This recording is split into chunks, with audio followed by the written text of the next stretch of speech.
Well, good evening, everybody. Welcome to Friday night. Chris, what's up? Nothing. None at all. What's up with you? Nothing.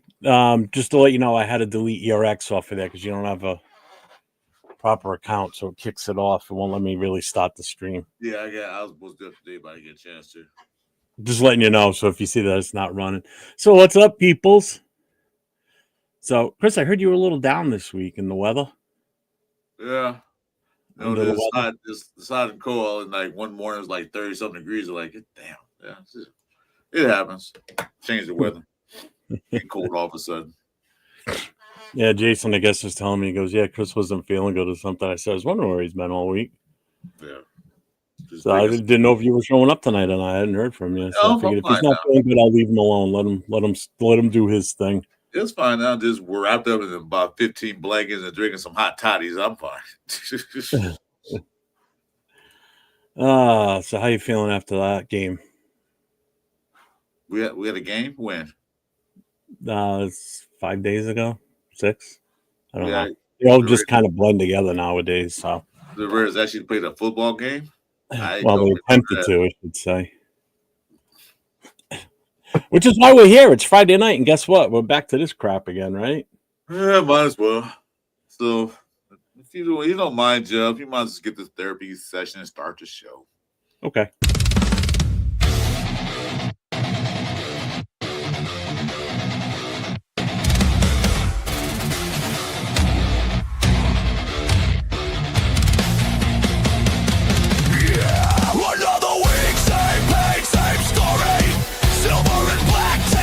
Like mandatory scoreboard bleeding, fans barely breathing, but we're still here because we're built for the grieving.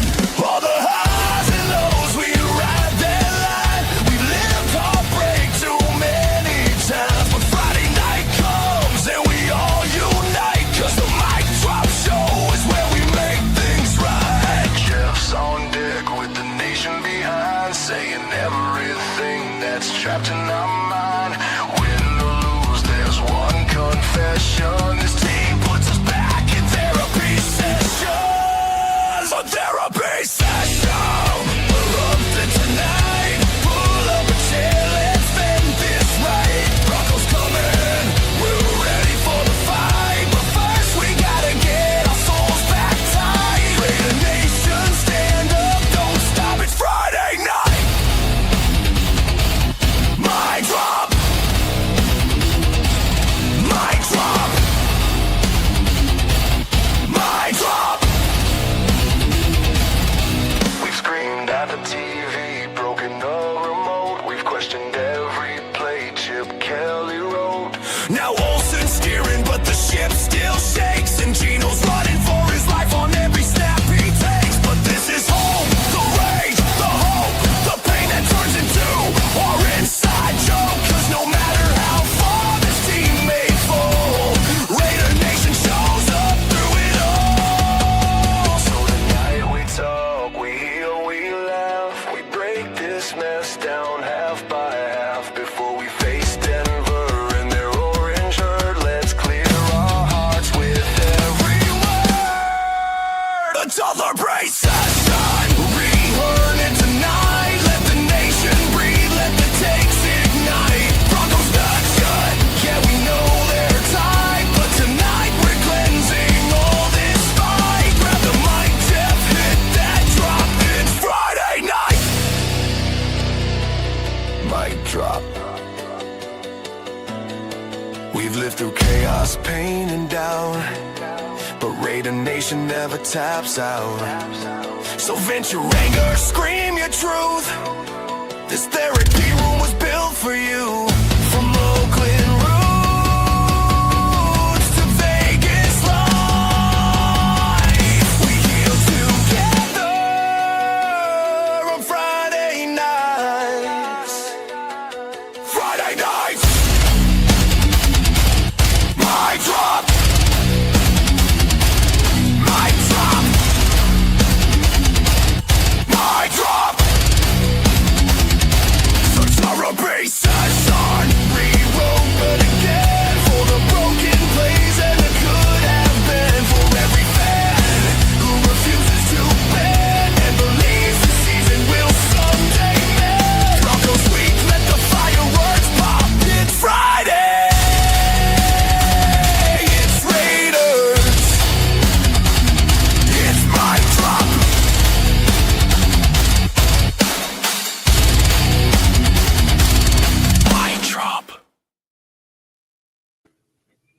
God damn, that hits hard.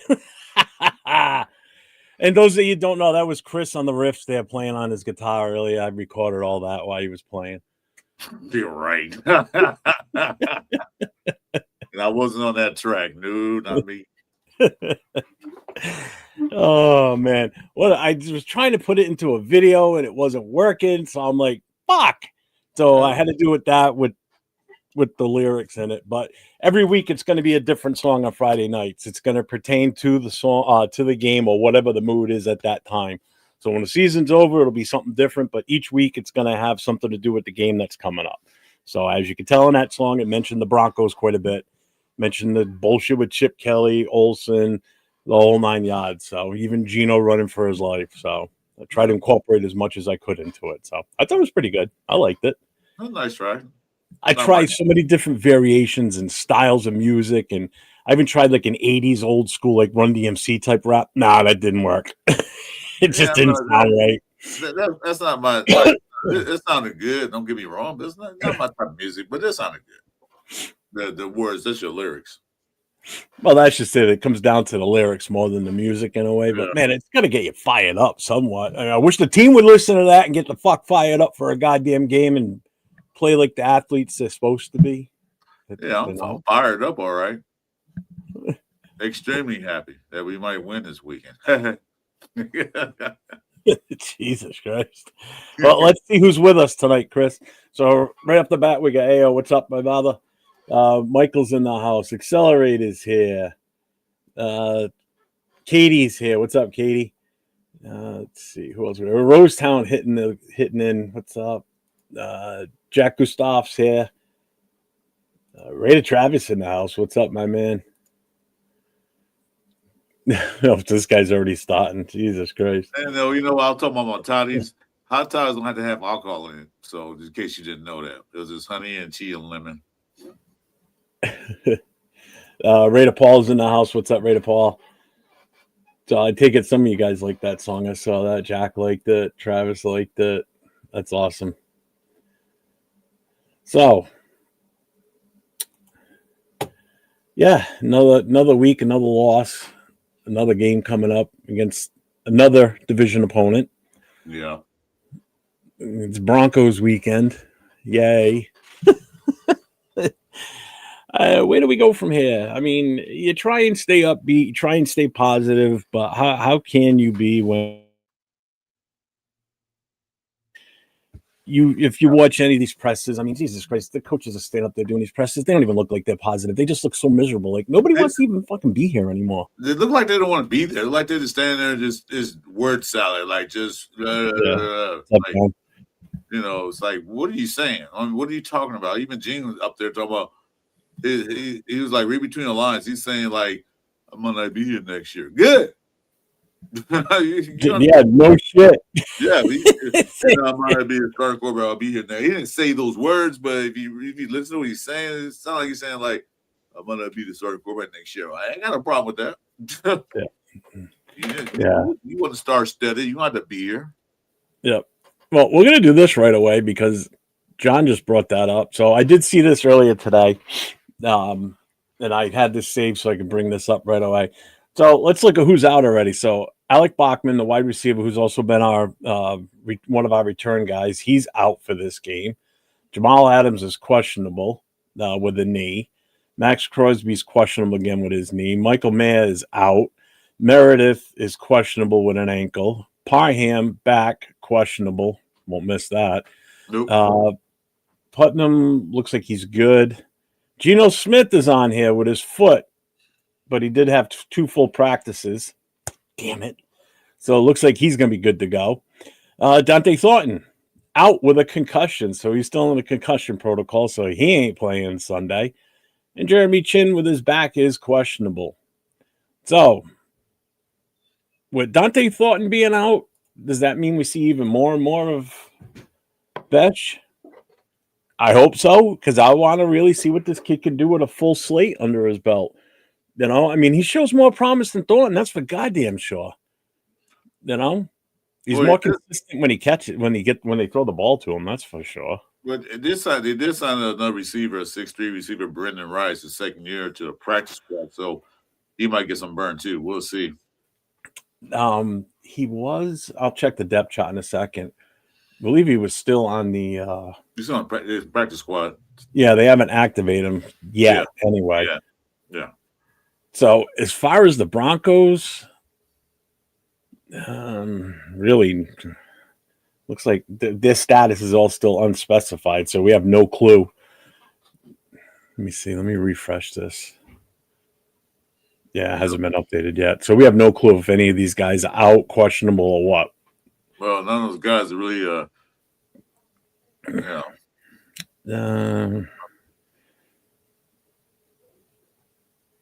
yeah, who knows? But let me look at the, let me go to the depth chart here real quick while we're still got this up.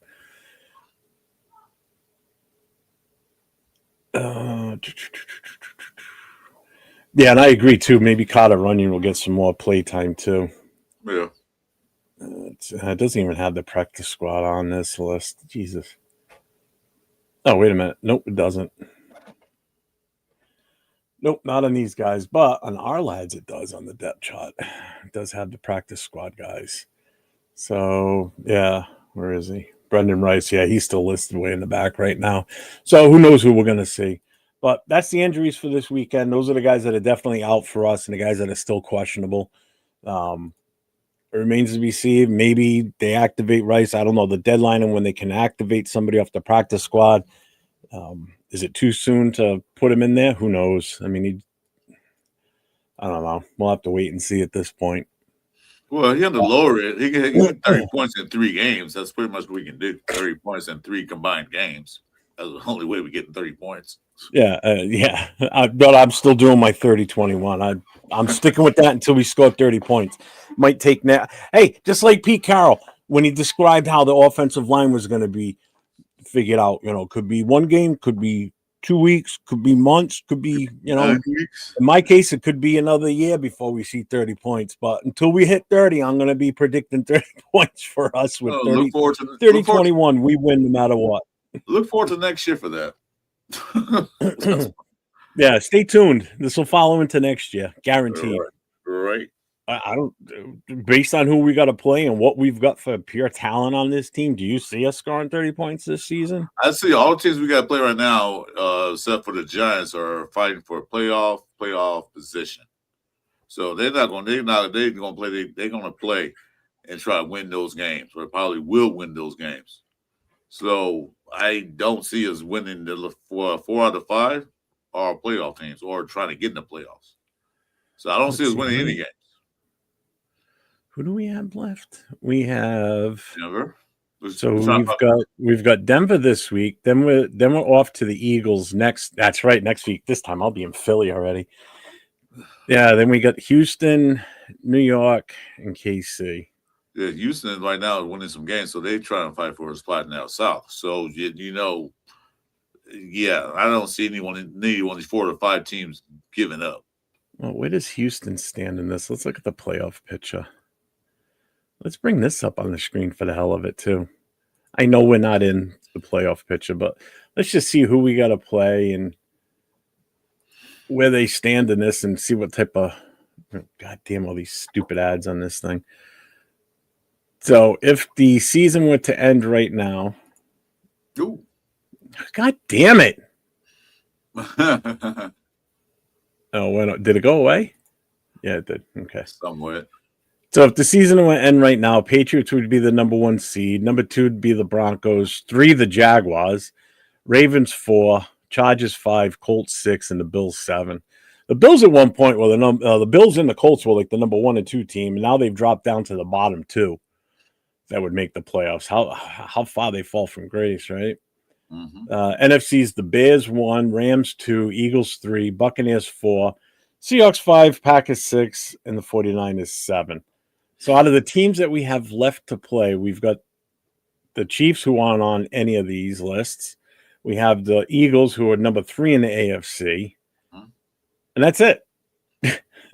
Out of everybody that's so. But let's see where Houston. Yeah, see, Houston's going to be playing for their playoff life. Yeah, the Chiefs could possibly still be in the mix. Yep. So that takes care of that side. Now, if we go to the NFC. Eagles are already in it. Yeah. Giants are dead last. Well, I know they ain't fighting for no playoffs, but they're probably Yeah. fighting for respect. That's about it. Yeah. So we're this is gonna be fun. So most things we got to play are fighting for playoff lives. Yeah. Oh, what's up, Satcom Mike? What's going on, guy? Let's see. Who else popped in? I thought I saw someone else fit it. Yep, Brandon's here. What's up, Brandon? Good evening, brother. Let's see. The practice squad. I'm pretty much the Raiders' only hope right now. Y'all better come holler at me. Right? Oh, we are just so bad, man. This team is just such in disarray. It's horrible. It's depressing. It really is. And like I said, how do you plan on staying? Like, how do you try to stay positive when you don't see the coaches staying positive, or at least they don't have that look upon them? Like, I don't see many smiles anywhere on this team. I mean, Jesus Christ, Genty scores a touchdown. He goes and sits on the bench like somebody stole his lunch from him. You're right. He didn't, celebrate.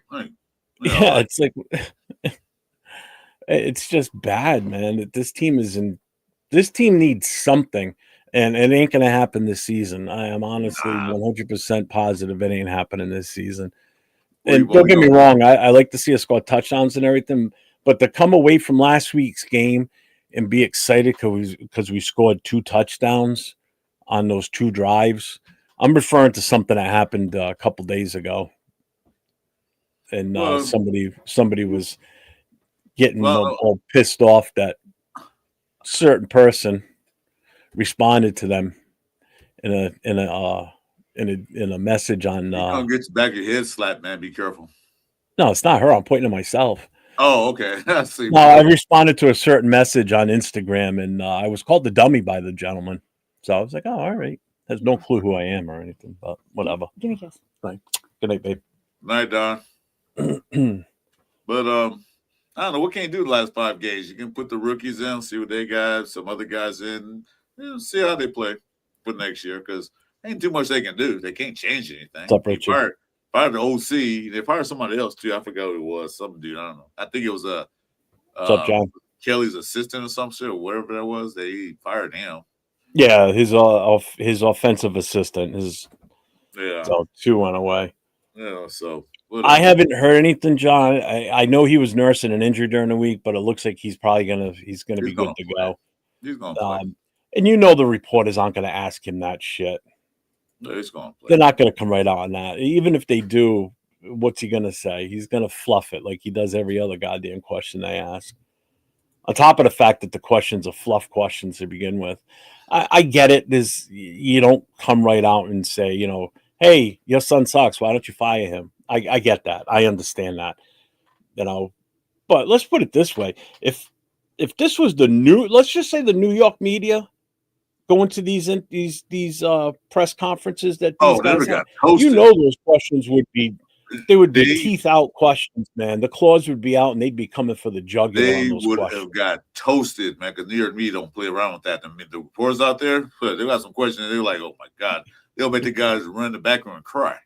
Yeah, you're right, Travis. And I watched that certain show yesterday, and I was laughing my ass off because he was triggered the entire episode. It was great. I'm like, wow, we really got to him. This was fucking awesome. What's up, Robert Pena?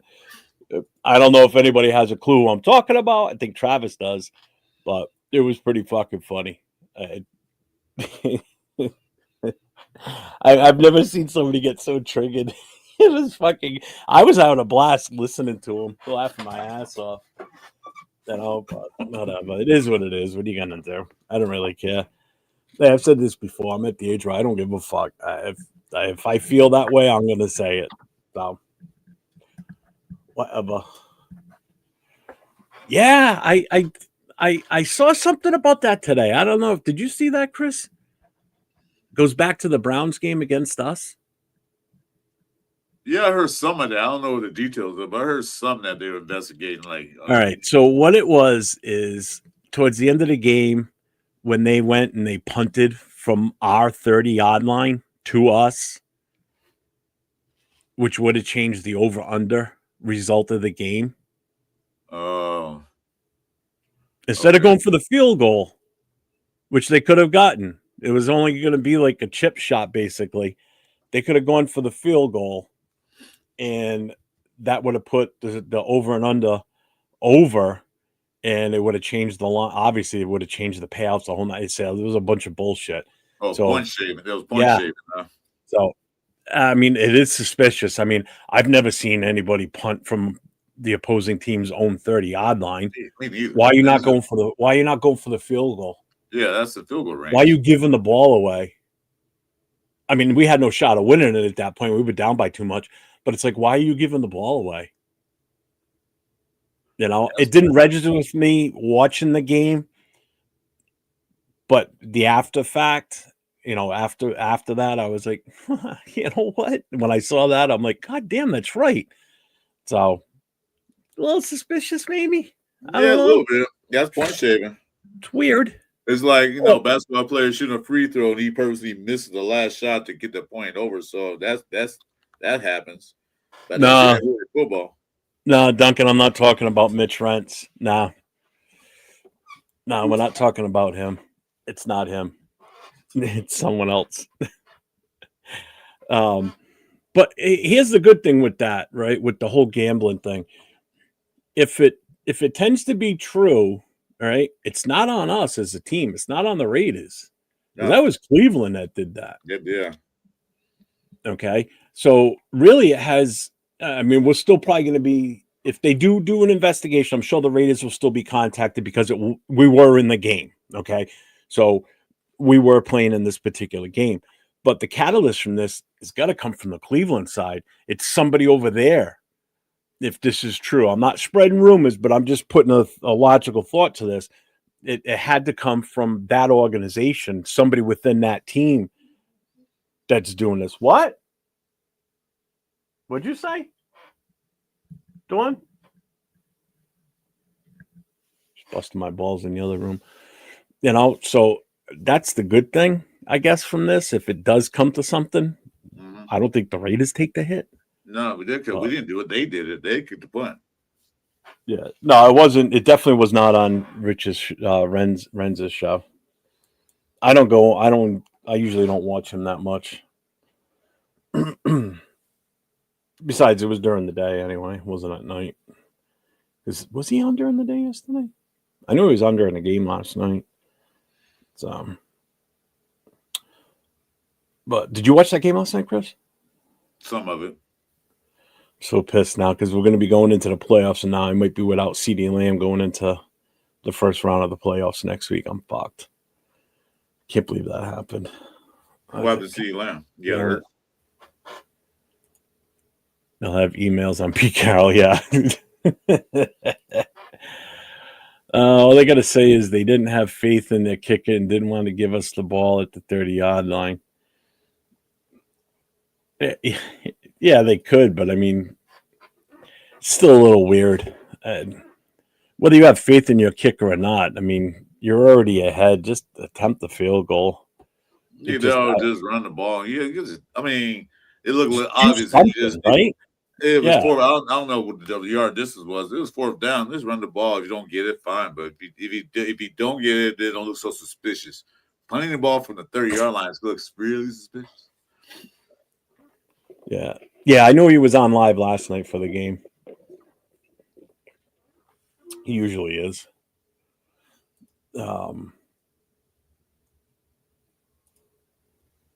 Yeah, so like I said, at least we're not going to take the hit for that. So I'm not worried about the organization getting slapped around. We should get anything. Only thing we probably get hit for is how bad we play. We should play pretty bad. So. Yeah. Now you want to talk about something that's suspicious? That there was funny. Oh my god, that was fun. You know what I thought it was? I said, "He's doing a trick play." And then the guy ran backwards. I was like, wait a minute. Then they reviewed, then they showed it again. Like, this dude kicked the dirt. My God, that was so bad. Like, I've never seen a kicker kick the ground like that. I mean, it's like a trick play at first because he get the ball and he ran, so I thought he was going to throw the ball, but no, he just actually he didn't miss the ball. He kicked that dirt. I will say this. There was there was some questionable calls last night, too. I just thought that they missed. there was one. It was an encroachment one, but there was that. Then there was the. I think it was it was a third down play for the Lions, and there was a whistle blown. Like just after the ball was snapped, and well, something happened. And I forget what exactly it was, but Goss still threw the ball, and it ended up counting as a loss of downs for them and everything. And he was pissed; you could see it. I forget exactly how that play went, but I remember that though. He probably losing. Oh yeah, that kick is probably he's done. Looked like my golf game. Yeah, he took a divot out of the ground. Yeah, he took a chunk out that ground. Like, damn, dude, the ground pissed you off, huh? Yeah, yeah. That's the other thing too. Not only did he just kick the ground, he kicked it way ahead of the ball too. Hey, maybe he didn't map out his path properly. He didn't come back enough and over three enough, and I don't know. Maybe he had the wrong cleats on. I don't know. Yeah, should have done it barefoot. Broke his toes. Chris, whenever you're ready, if you want to throw it up there. Yeah, You feel sorry for the ground. He had his eyes closed. So what's your feeling? What's your feeling on Sunday? Do you think we have a chance? No. It is a home game. So, I mean, home games we won so far. And against who? And against whom? One. And against whom? The worst team in the league right now. Exactly. So yeah, you have faith. No, because they're going to try to win these games. Also, they try to get that bye week. Yeah. You know? So no, I don't have faith to win. You know, of course, people say, "Why are you so negative and down on the Raiders?" Well, I'm a realist. I love the Raiders, but come to find, what they're playing this year, I don't even think they can win this game or the next 4 out of 5 games. They're playing some top-notch defenses, and I don't see them with the blocking schemes we have and the blockers we have. I don't see what Obi-Wan. You said Parma's out, which don't make a difference. Who else was out? There was another guy. There was Parma. Who else on the line? What do you mean? Who offensive line? Who else was that? Was it just Parm, right? On the offensive line. Oh, for injuries this week? Yeah. I know it was Parm. I remember you said that. Oh, he's not out. He's questionable, which means he's probably going to play. It's Parham, Meredith are both questionable. That's it, Meredith. So even and Putnam is gonna. Looks like Putnam's good to go. He's a full participant. Either Meredith or Parham not gonna make a difference. Anywho, so unless they didn't make a difference all season, huh? They didn't make a difference at any point during the season. So they're out, big deal. And who else is gonna put in there? I don't know backup. Only Caleb Rogers. I can see a backup. Jason's waiting for this. Fuck you, Jason. He goes, I always want one fuck you, Jason's. So there it is. Guarantee Chris will be playing video games this Sunday. Probably will. That's why I got 2 TVs, so I can watch the game and play video games. So it's the same time. So yeah. Any given Sunday, 23-20 Raiders. Do we lose out and get the number 2 pick? I mean, we still technically could get the number 1. If we don't win a game and Tennessee wins it, Tennessee has to win 2 games. They have to win 2, yeah, because we got the tie. Because we got 1 game ahead of them, so they have to win 1 to tie us. They would have the tiebreaker because we beat them. Right. But if they win a 3rd game, that would move them. We would move up to number 1, provided the Giants keep losing and the Saints win too. Because right now we're sitting at number 4, I think. Yeah, we have 4. We have 4 right now. What's up, Dixon? Let's see. Giants should Yeah, I hope the Giants lose. No, we want the Giants to win. I'm sorry. I wanted them to win so bad Monday night against the Patriots, but I knew that wasn't going to fucking happen. No. And we got 2 visitors with us. What's up, gentlemen? What's up? Hey. What's up, guys? Chris, Jeff. What's up, bitches? Beaches. So what's new? I'm not talking back to Jeff, man. He's from the East Coast. He probably knows all kinds of mob people. So I'm not even gonna. Not even gonna test him. Let's see. I'll agree with Rosetown. So he keep playing Rodgers. He had 17 reps, and I was watching Sanji the other day. He said he showed a film breakdown. He had 17 reps. And he said he probably lost 1 or 2 reps out of all that. I mean, he looked decent to me, but, he only had 17 reps. Like, let him play the whole game. Jeez. Let him learn. All I have is I got a question is why hasn't he gotten in there sooner? Based on what I saw on Sunday and then watching the film breakdown from 8:05 on Wednesday night, my big question is if you think it took him, he just magically became better in the last week to get him in the game. When he got in the game, he looked better than any other offensive lineman out there for majority of the plays he was there for. He had a couple of screw ups, but again, he's a rookie. What do you expect? It's going to happen.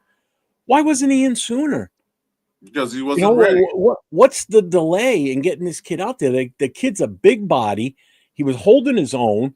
Like I said in the chat that night on his show, the kid's got a good base frame to work with. The kid looked fucking solid, I thought, on quite a few plays. Holding his own out there.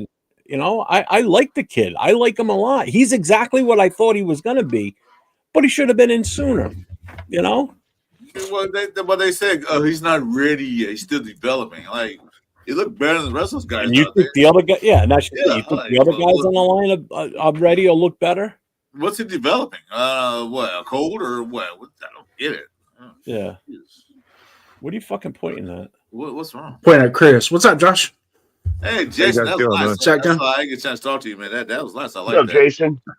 There's one error you made. I'll tell you about off air. There's one error you made, but other than that, I didn't make any errors. I'm perfect.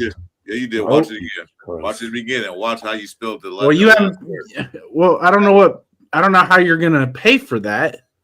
No, listen. I'm saying the errors was one error at the beginning, but then that it was fine. It was spot on. What's the error? I made you look good. I'll tell you off camera. I made you look good, huh? Yeah. So yeah, Richard. I mean, we definitely need quarterback and offensive line, and luckily the draft is after free agency, so it's all going to depend on what we do in free agency. If we can get a couple of offensive line, if we can get Lindenbaum from the Ravens, there's your center tied up. We're done with that. You got JPJ back at right guard. You got Miller at left tackle. Basically, I would probably put Rodgers at left guard, and then probably grab the best left tackle or right tackle we can get if we can't get one in free agency. If we can solidify at least 2 offensive linemen from the free agent pool, then in the draft, then go get Mendoza. Fuck it, why not? Or you get whatever quarterback it is that we've got thought out that we're gonna go with. Plus, we also have to wait and see if Pete Carroll's still here next season, and if he's not, who's coming in. And what type of system and what type of coaches is he bringing in? Right. So that's the other deciding factor on whether we go quarterback first or not. There's so many different things that for us to sit here and say right now we need to take a quarterback with the first pick. Depends. We got to kind of sit back and wait a little bit, And besides that, too, the other thing is you got to wait for bowl games to be done. These playoff games that are going to happen, all these games that are going to rise stock for some of these players, or some of them are going to drop. The senior bowls are always great for boosting someone's, rankings. And then you still got the combine too. The combine's like the last thing that really might shift them a little bit. But most of the damage as far as climbing up and down the rankings, Jason, I don't know if you back me up on this or not, is these next few games coming up that ends the college season. The championship games are going to play a lot, especially into the draft grading. The championship game and the bowl games, because with the playoffs, the way they do the playoffs now, a lot of these championship games are going to have a lot more merit to them than what a playoff game is going to have.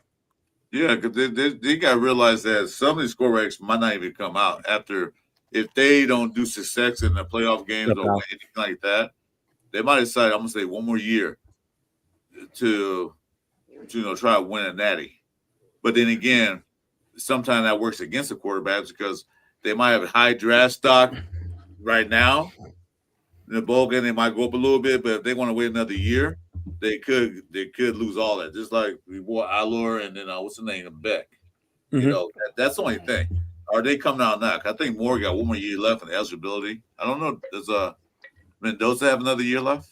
I don't know. I think so. Yeah, he does. Yeah, he does. So you don't know what the decision might be coming out of college. They're gonna say, "Well, who's picking first?" I don't want to go that. I'll stay in college another year. Well, you know what it is? Well, he's got, and that's just it. He's going to look at what teams. This is the decision this kid has to make. You know, you got to look at the teams that are going to possibly pick him. Does he want to go to those teams? You know, what type of teams are they? What do they have for talent? And does he want to stay another year and potentially come out in next year's draft? But then also in the back of his head, he's going to think, if I get hurt, that's really going to screw up anything that I want to do in the future too. So I mean, there's so much going through these kids' heads. He's getting NIL money, which I'm sure he is. Like Jason said, we were talking about a lawyer from Penn State when those two receivers left. His stock dropped way down. Mm-hmm. Same thing with Beck when Bowers left. His stock dropped way down because it wasn't as good as it was with those two receivers. So Dixon says the Giants D line's going to shred us apart. Well, let's just hope that Abdul Carter is late for practice. Late like he was last week because they sat him out for the whole first quarter. Supposedly he was watching adult material, is one of the rumors I heard. So what? He's gotten suspended twice. Yeah, I don't see nothing wrong with that, but not during. Oh, depends on look at Sacktown. What's watching? Where's watching it? You have no idea, sweetheart. Man, all this BS about Rodgers looking awful in practice. I don't know what all that. Yeah, exactly. The kid looked good Sunday. I don't know what they were talking about. What's up, not bueno? Bitch. We're not bueno. Practice. We're talking about practice. Yeah, I agree with that. What Bueno's saying. They didn't put the season out there. You haven't seen a light of day, man. Still in practice squad. Who are the three-legged every name? I know Jackson, Rice. Who's the other one?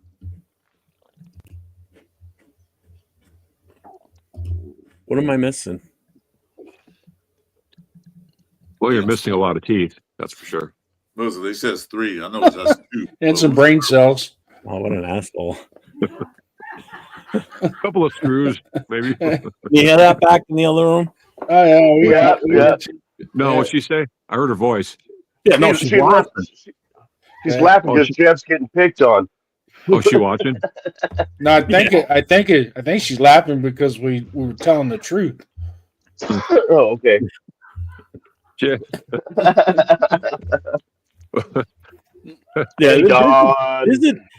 John Leone, you're right too. There's a definite disconnect somewhere in this organization. I mean, obviously it was with Chip Kelly and Pete Carroll, apparently. So now that's been taken out of the equation, there's still a disconnect, I think, between Pete Carroll and Spytek. I believe that. I think the big thing is they're not letting Spytek do his job. Basically, let the guy do what he's supposed to do. You're the coach. You coach the team. You give me an idea on what players you think you need. I'll go out and get them. I'll get the best ones available that will fit with what you want to do, but I'll handle that part. But I think a lot of it too is the Spytek wasn't the one that picked the coach. So you need the GM and the coach to be on the same page here. So if Pete Carroll's gone at the end of the season, Mark Davis has to go on goddamn vacation, throw his phone away, go in a dock room. Do like Aaron Rodgers did. Go in a dock room for a few weeks and let Spytek handle hiring the coach and let him do his job the way that a GM is supposed to do their job. And don't. Yeah, really? I think Spytek is like he's our best pickup if you ask me of the offseason. I feel like I'm impressed by him so far, man. You just give him a little time, he's gonna have this thing rolling. I agree. Hang on, I got to get this for Furpo. Up, Furpo. Job, Furpo. Like I said here, like a couple months ago, the one thing the one way Spytek is smart is he just didn't go out and just spend all our money. He's being careful with the money we got. Mm-hmm. He's planning for the future. He's the only one planning for the future. That right there tells me he's worth having around for a couple of years. Well, yeah, he is, because look what he did at the beginning of the season. He got rid of those heavy contracts. He didn't worry about bringing back some of these free agents that we had. Yeah, they would have helped the team, but it gave us money. You got to remember the salary cap. Yes, it's great when we have that much money, But if there's nothing out there to use it for, you don't use it. It carries over to next year. It's not like you lose the money, so you carry that over. So and loading a team up with superstars just because you can almost never works. Oh God, no. Well, sometimes you have to have a roster to be able to do that. That's what some teams do. That's like they're buying a championship by getting all these superstars. Sometimes it works, a lot of times it don't. Yeah, you gotta have a roster. You gotta have a roster that's already somewhat built before you start plugging in superstars. I remember when Cincinnati put Chad Johnson and T.O. together, and everybody thought that was going to be the best thing ever, and it didn't suck, but it wasn't anywhere near what people thought it was going to be. Nah, no, it happens. I agree, John Leo, man. If we get him, I'm happy. If we don't get him, I want us to grab wherever he falls in the draft. I want us to grab the best center in the draft. I want a bona fide center. A true center. Anybody tell me about JPJ? No. JPJ is the guard. Jake Slaughter from a true center in college that plays center all his career. Now one of those move over to type guys. So Jake Slaughter from Florida is slated to be right around 35 to 38 in the draft. He's a massive center. It's his forte. He's not one of these guys that was a guard that changed to center. He actually has been a center. He's a workhorse centerpiece of that Florida offensive line. One of his best characteristics, spit it out, is his leadership ability. Get guys in there. From Oregon? Who? Jake Slaughter, Florida. Yeah, Florida. Where? Thank you, Florida. Yeah. If you get a chance, go watch some of the Florida games. Watch him in particular. He's just a mauler. Because I think the other one I was looking at too I think he was from Oregon. I forget. Was it Oregon or Indiana? I forget the other one that came up high. Isaiah World, the left tackle at Oregon, is their highest rated offensive lineman at Oregon. Lapia? What the hell's the guy's name? Oh, yeah. It's IL. It's like ILLU. Yeah. Yeah, don't ask me to say it. It's great. Another name we can't pronounce. That's all right. No, it's another name that Jason and Chris will have. Ipani Lalau from Oregon. That's the kid I was thinking of. Yeah. So you said he's in Miami too. We'll have a Laulu and the Jesus Christ. Hold on. Play well. Who cares? Who's the guy from Miami again? What's his name? Florida. Mayagoa? Oh, Florida. That'd be Razor Ramon. The Miami Slaughter, Jake Slaughter. Dude, he's ranked at 211 right now. Slotted 35 to 38 in the second round. Dude, he's ranked at 211. In the second round. He's 6'4", 305. He's a beast on that field. I'll tell you that. Yeah. They play Miami, man. You might want to watch him before. You might want to watch him play. Yeah, I'll watch him play. Like,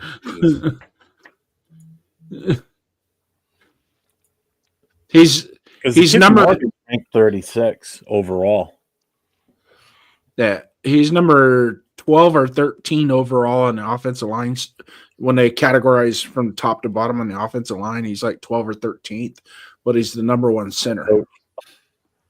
If we see anything close to the bullshit show we saw this season, I'm going to be pissed as fuck. And again, I won't be watching until 2028. Yeah, that's why I was saying Lindenbaum. That's who that is, Mike. It's that's the kid from Baltimore. If we got that guy if we get him, and I say if we get him, that's going to fix 50% of our offensive line woes. Oh yeah, and he's young too. That's the other good thing. He's 25. He's 25 and a half years old. He's going His market value right now is 17 mil. Yeah. Woo. That's a lot. I'd pay it. Yeah. And if he's worth it, I'd pay it. I'll pay it. Connor McGovern from Buffalo. He's 28 years old. His market value is 16 too. Guys, are we worse than the Saints? Yes. What? I said, are we worse than the Saints? The Saints have actually been somewhat competitive in most of their games this year. Yeah. Yeah, they do score points, unlike us.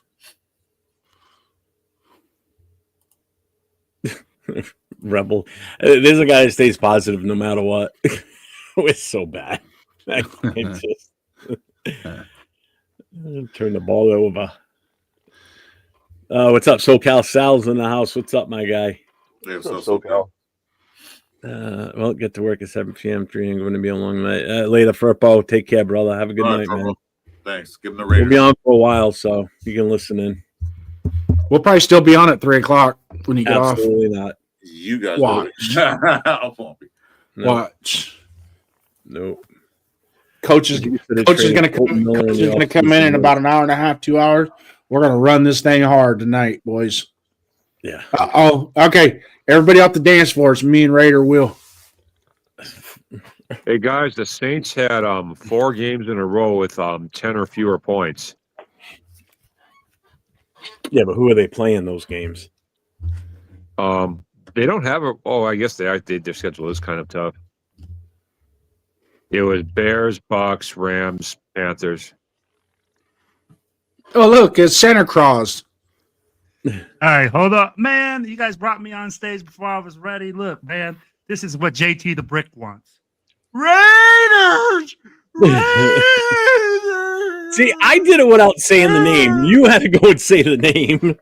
I mean, like, hey, I don't give a damn. I'm like, I'm gonna kill a spade, man. I'm like, are you guys kidding me?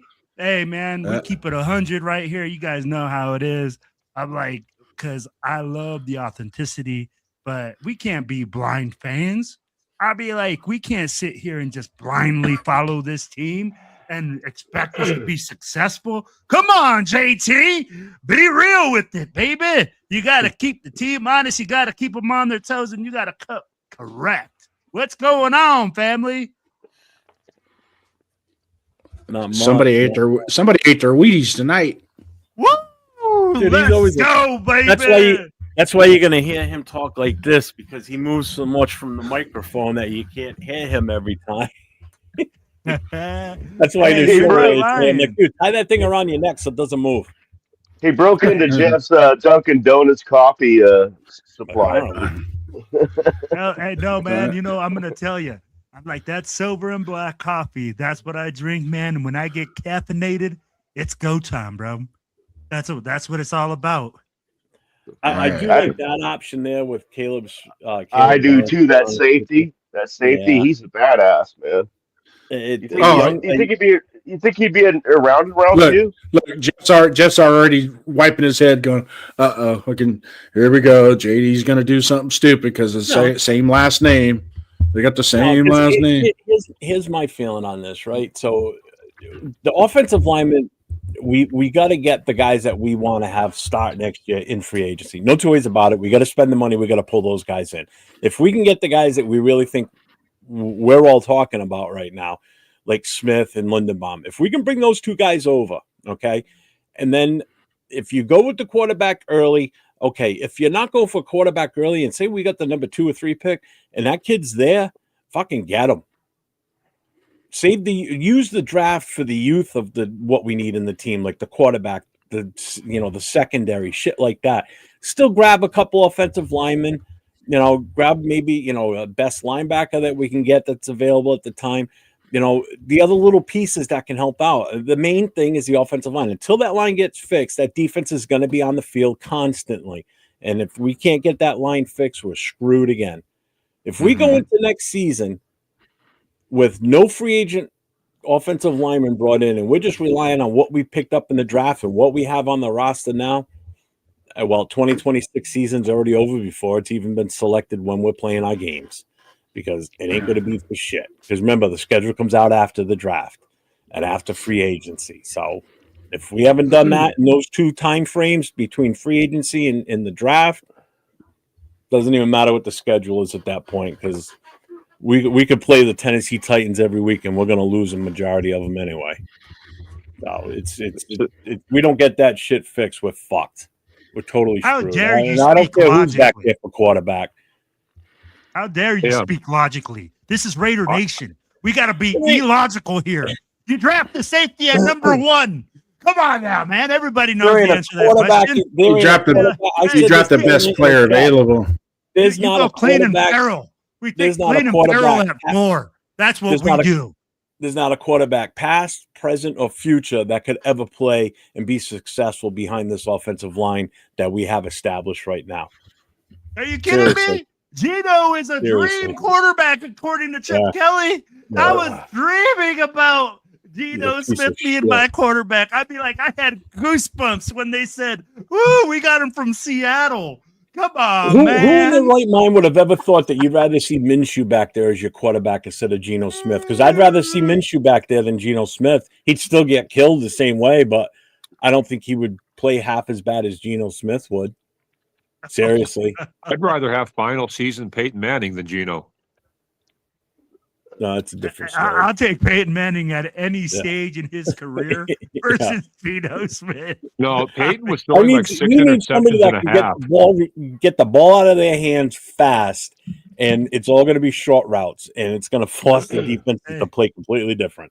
Guys, do you remember how bad Peyton Manning really was in his last year? Like, he was throwing 6 interceptions and a half.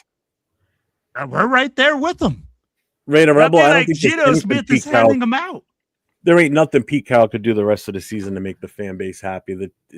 There's nothing. Absolutely. No, we could win every game 50-0. Wouldn't it make a difference at this point? There's one thing, but that's kind of morbid. I don't want first pick. We always screw up see, and that's the other mindset we got to get out of too. Sorry, is in the past we've always been bad with the first pick, and those are so many regimes ago, and so many. We're separated so far from when that shit's happened. We got to get out of that, because if that's the case, then we'll never take a chance on anything. We'll just go, oh, we shouldn't take that guy because we've never had good luck drafting a quarterback with the first pick, or we've never had good luck picking an offensive lineman with the number 1 overall pick. We got to get out of that mindset, just like we got to get out of the being married to a goddamn player. That shit's just, you got to let that ship sail and just watch it sail off into the sunset and be done with that shit. Sick and tired of that, man. We can't get rid of this guy because of this, he's Max Crosby. He's, no, he's the face of the team and everything. What's he done? How many games has he won for us? Oh, here we go. You guys are quiet. Are you really going to bring up Max Crosby? Anybody, you name anybody. What's anybody done for this team?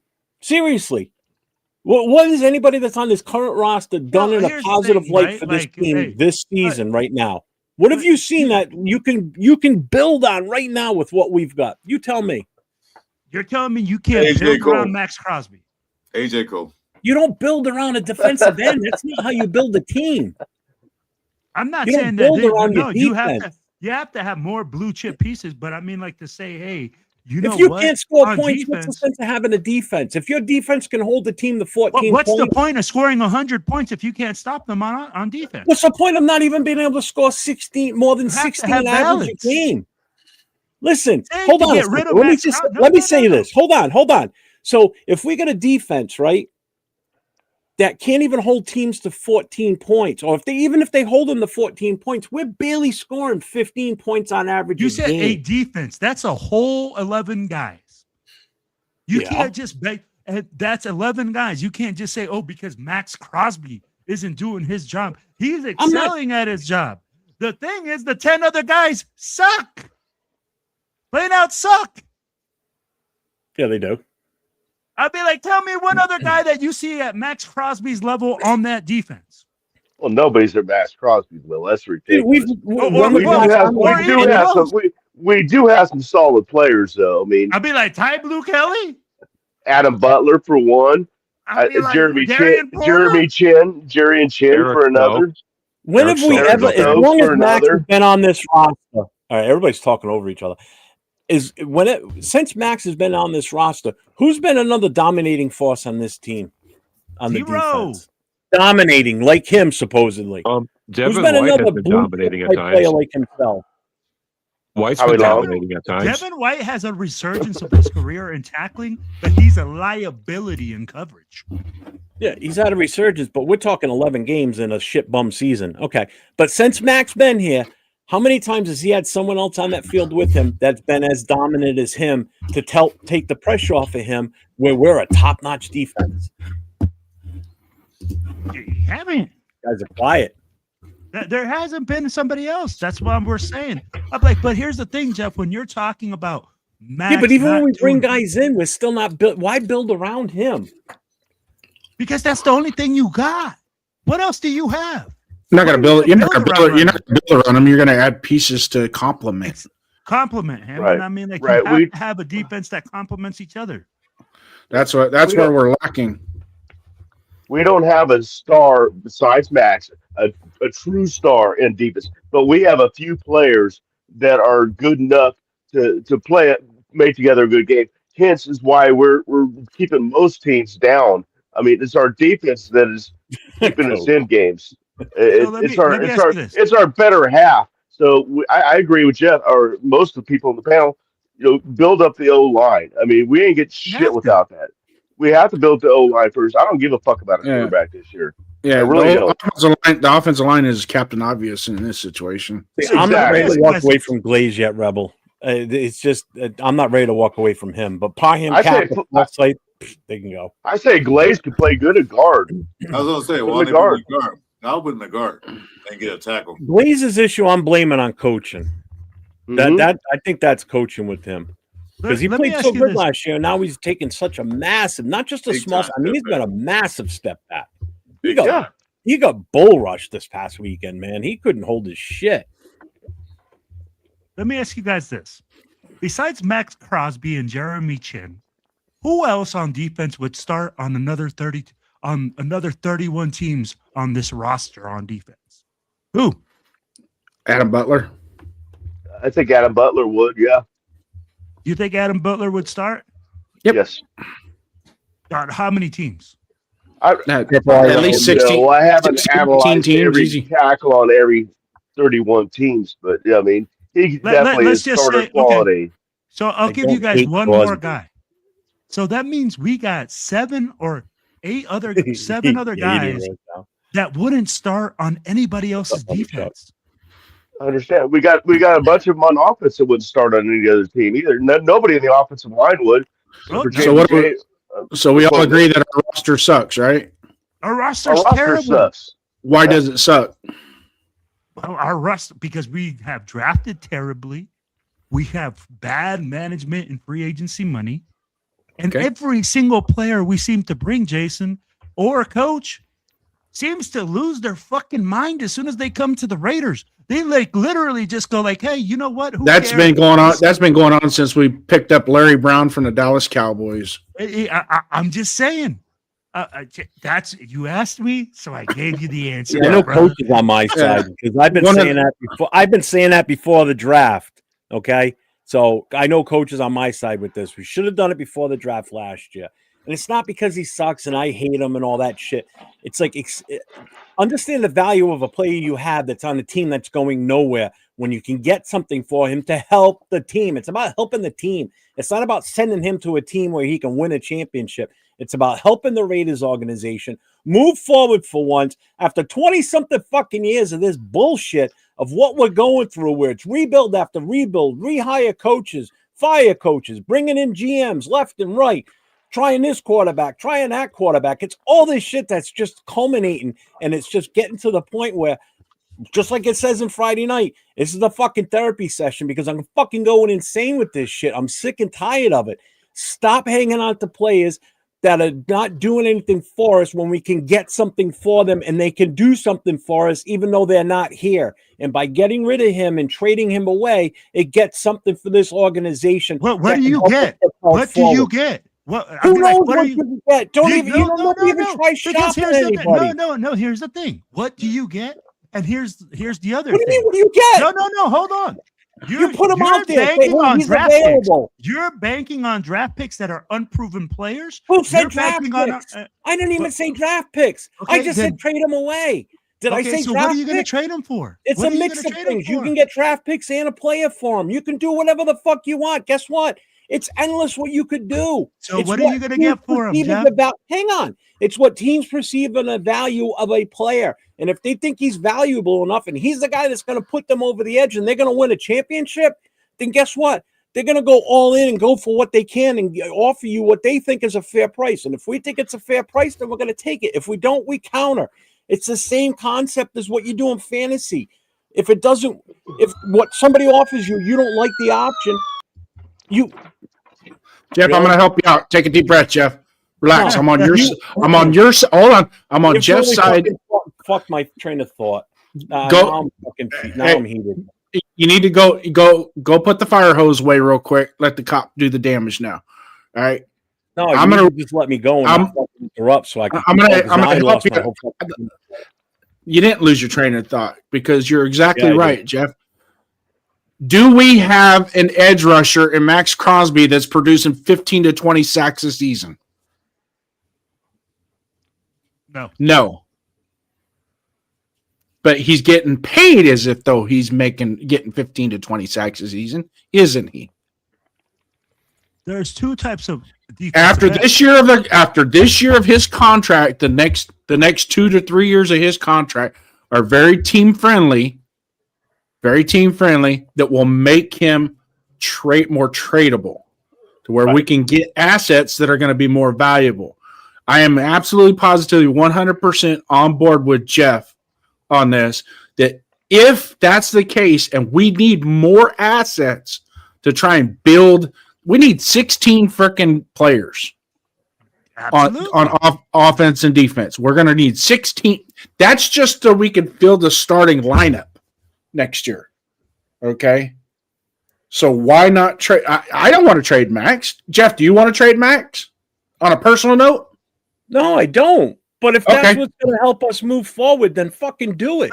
But hey, man, what did you get for him? If we don't make a big move somewhere, we're going to lose more players in the future. You're going to lose Genty when he hits his 5-year option. You're going to lose Brock Bowers. These guys are going to be gone because they're not going to want to stick around here if we're not making any fucking moves.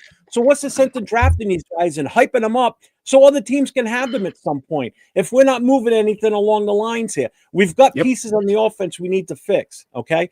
We can do basic shit on the defensive side. We got to get what you can get now because if we wait any longer, certain players get to a point where they're not as valuable anymore, which right now, Max was more valuable before the season started. Now that the season's going on and they see that he's not the same impact that everybody fucking thought he was, his value is going to drop a little bit. You're still going to get more for him than you will anybody else on this roster right now. But take what you can get now and fucking run with it. And so if it's draft picks and a player, because I never said just draft picks, you take what you can get. Yeah, I asked you what do you take for him? I didn't say, and I'll be like, that's why I keep asking. I don't know. No less than a first. Will, you're missing Jeff's point. Jeff's not saying what player or draft picks. He's saying get what you can get to build this team moving forward. As Jason said, we need 16 players on both sides of the ball. So, like you said, get what we can get. If a team is desperate, then we need a guy like Detroit was like when Henderson got hurt. They asked for Max. We should have did it then. We could have got some draft picks or some players that might have been in need. We did move on it. But see, we got to get something to move forward. I don't think we'll get 2 first-round picks. No. But we got to move forward. That's all he's saying. We don't know what they're going to offer or what they give, but at least put it out there and dangle it out there and see what they're going to give us for Max. And this is where I say, I get what you guys are saying. Yeah. I'm not but what I'm asking you guys, at least put it out what do you take? Wait, Will. I didn't say nothing for a long time, so I'm going to say this. Go ahead, Chris. Put it out there and see what team's going to offer what for Max. If it's not worth it, we'll keep Max. But you've already been saying that, though. You're just repeating everything that I just fucking said, though. So I don't know why you're just repeating. Everybody just tends to repeat the same damn thing over and over. What can I talk about? Will's obviously in love with Max because he's putting up a hell of a fight right now. No, but I'm saying. All I'm asking you guys is, what do you take? If you put it out there, you'll see what you can get. That's all he's saying. I get you, Chris. Yeah. And I understand. But what I'm asking you guys, if you guys were to put them out there, okay, and they offered you a trade, what are you going to take for Max Crosby? What are you going to say that is a legitimate trade for Max Crosby? That's what I'm asking. Because everybody goes too early to say right now. It's too early to say right now. Make money, Chuck. What Jeff is saying is, I mean, by that time, when that time comes around, we'll know better on what's available in draft, what's available in free agency, what we can go for, And if there's no offer, fuck it. Don't do it. But I mean, it's obvious. Max is a great player, and he's been played out of position. For Christ's sake, they're playing him in the middle. They're playing him at middle linebacker. That is not him. That is coaching. No, I get you, and then that's why again I'm not debating. What I'm asking is just a simple question. Max is the one player. They offer a trade for you. What if you're the? We GM, don't know yet. Is what we're trying to tell you. But you're not listening to us either. We're telling you we don't know yet. It depends on how things work out at the end of the year. I'd be like, so for me, like I could say Whatever, this: Max, if they called me and they said, "Hey, Max Crosby, you're up. We're offering you 2 number 1s, 2 number 2s." Then I'm like, then I can say, "Hey, yes, I'll do it." Right? That's what I'm asking. I'm not saying, "Hey, like." Give me something to work off here, because it'd be like we can talk hypotheticals till we're blue in the face. Right. That's what we're saying. And that's what you're asking us to do right now. Top hypotheticals. I would ask the hypothetical. The hypothetical is, it's not going to kill us if we have to part ways with Max Crosby and get some assets to try and build the rest of the program up. Yeah, but Roseton, you're talking about a kid that's only been in the league for a couple of years versus Max has already been in the league for what, 8 years now? Yeah, 7th year, yeah. 7th year, yeah. And like Money Chuck said earlier, he's taking more beatings, he's getting more injuries. He plays way too much, to be honest with you. But the problem is he has to play because we don't have much for a rotation to replace him. He comes off, he never comes off. That's the problem. Because we're just not that good on defense.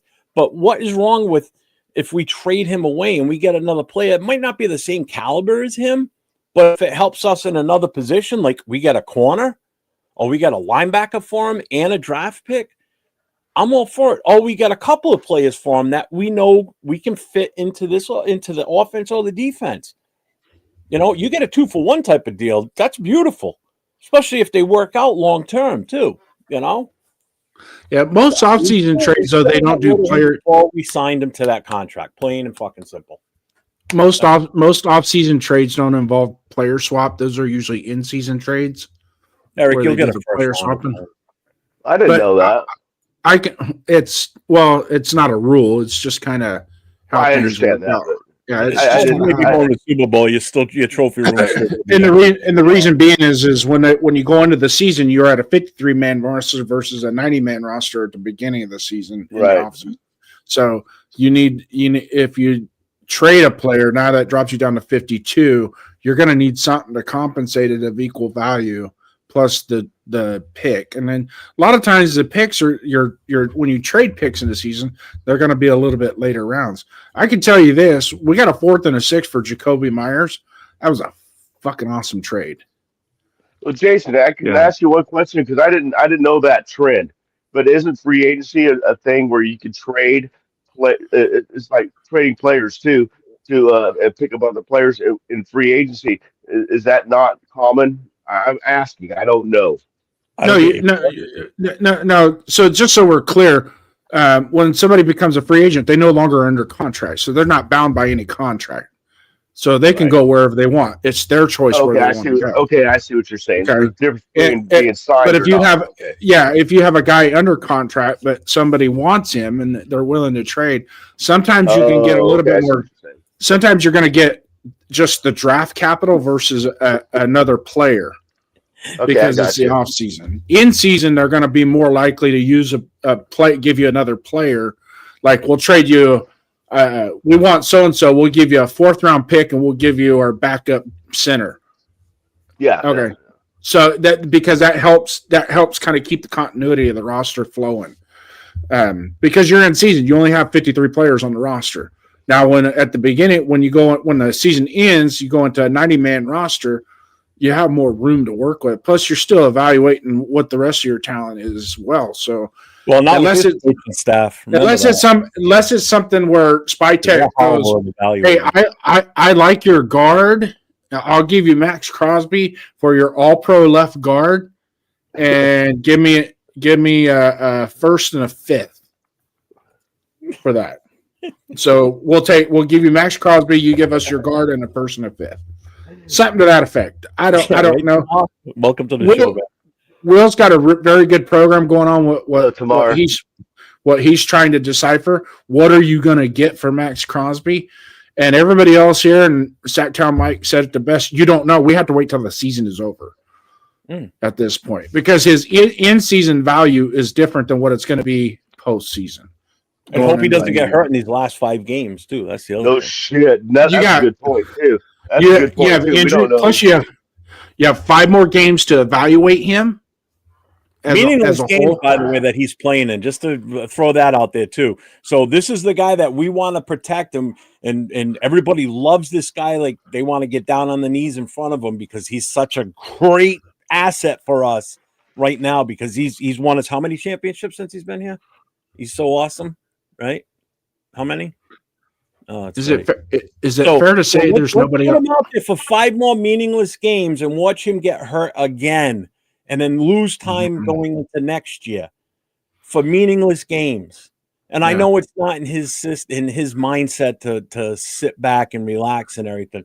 But again, you have to come to grips with you can't keep every player that you like. At times players have to move on. Like I didn't like it when Marcus Allen left. I fucking hated it. I didn't forgive him until a few years ago. When he finally came back and he was like kind of opened up and came back to the team again and, as an alumni and everything. Then when the whole thing. That was a thing between him and Al. Between him and Al. I wanted nothing to do with him. I couldn't stand him. But it's like, Jesus Christ. Afakasi's here. And if somebody's going to get heated like I was a few minutes ago, yelling and screaming, it's going to be that guy. So I'm bringing him up with us right now. So nice. That's all we need. On his second America's tour. Yeah, there he is. What's up, AR? What's going on, gang? If I'm having audio issues, let me know, please, because we had this problem last time. I didn't know that. We can understand. A little wonky, but not. Guys, got to interject something about Max because I've been kind of staying quiet for a minute, but I just wanted to interject something. So we could trade Max and go the route like Jeff's talking about, but on the other hand, we're in a really good position with draft picks right now anyway, and we have money. We're in such a position where we don't necessarily need to trade our top player off to be sitting pretty with future picks and building a future team. It would be different if we didn't have cap space, but we do. We got tons of it. And like I said, we're getting some first rounders, and we're probably going to pick like 3rd or 4th in this draft. So we're sitting pretty as far as like building for the future.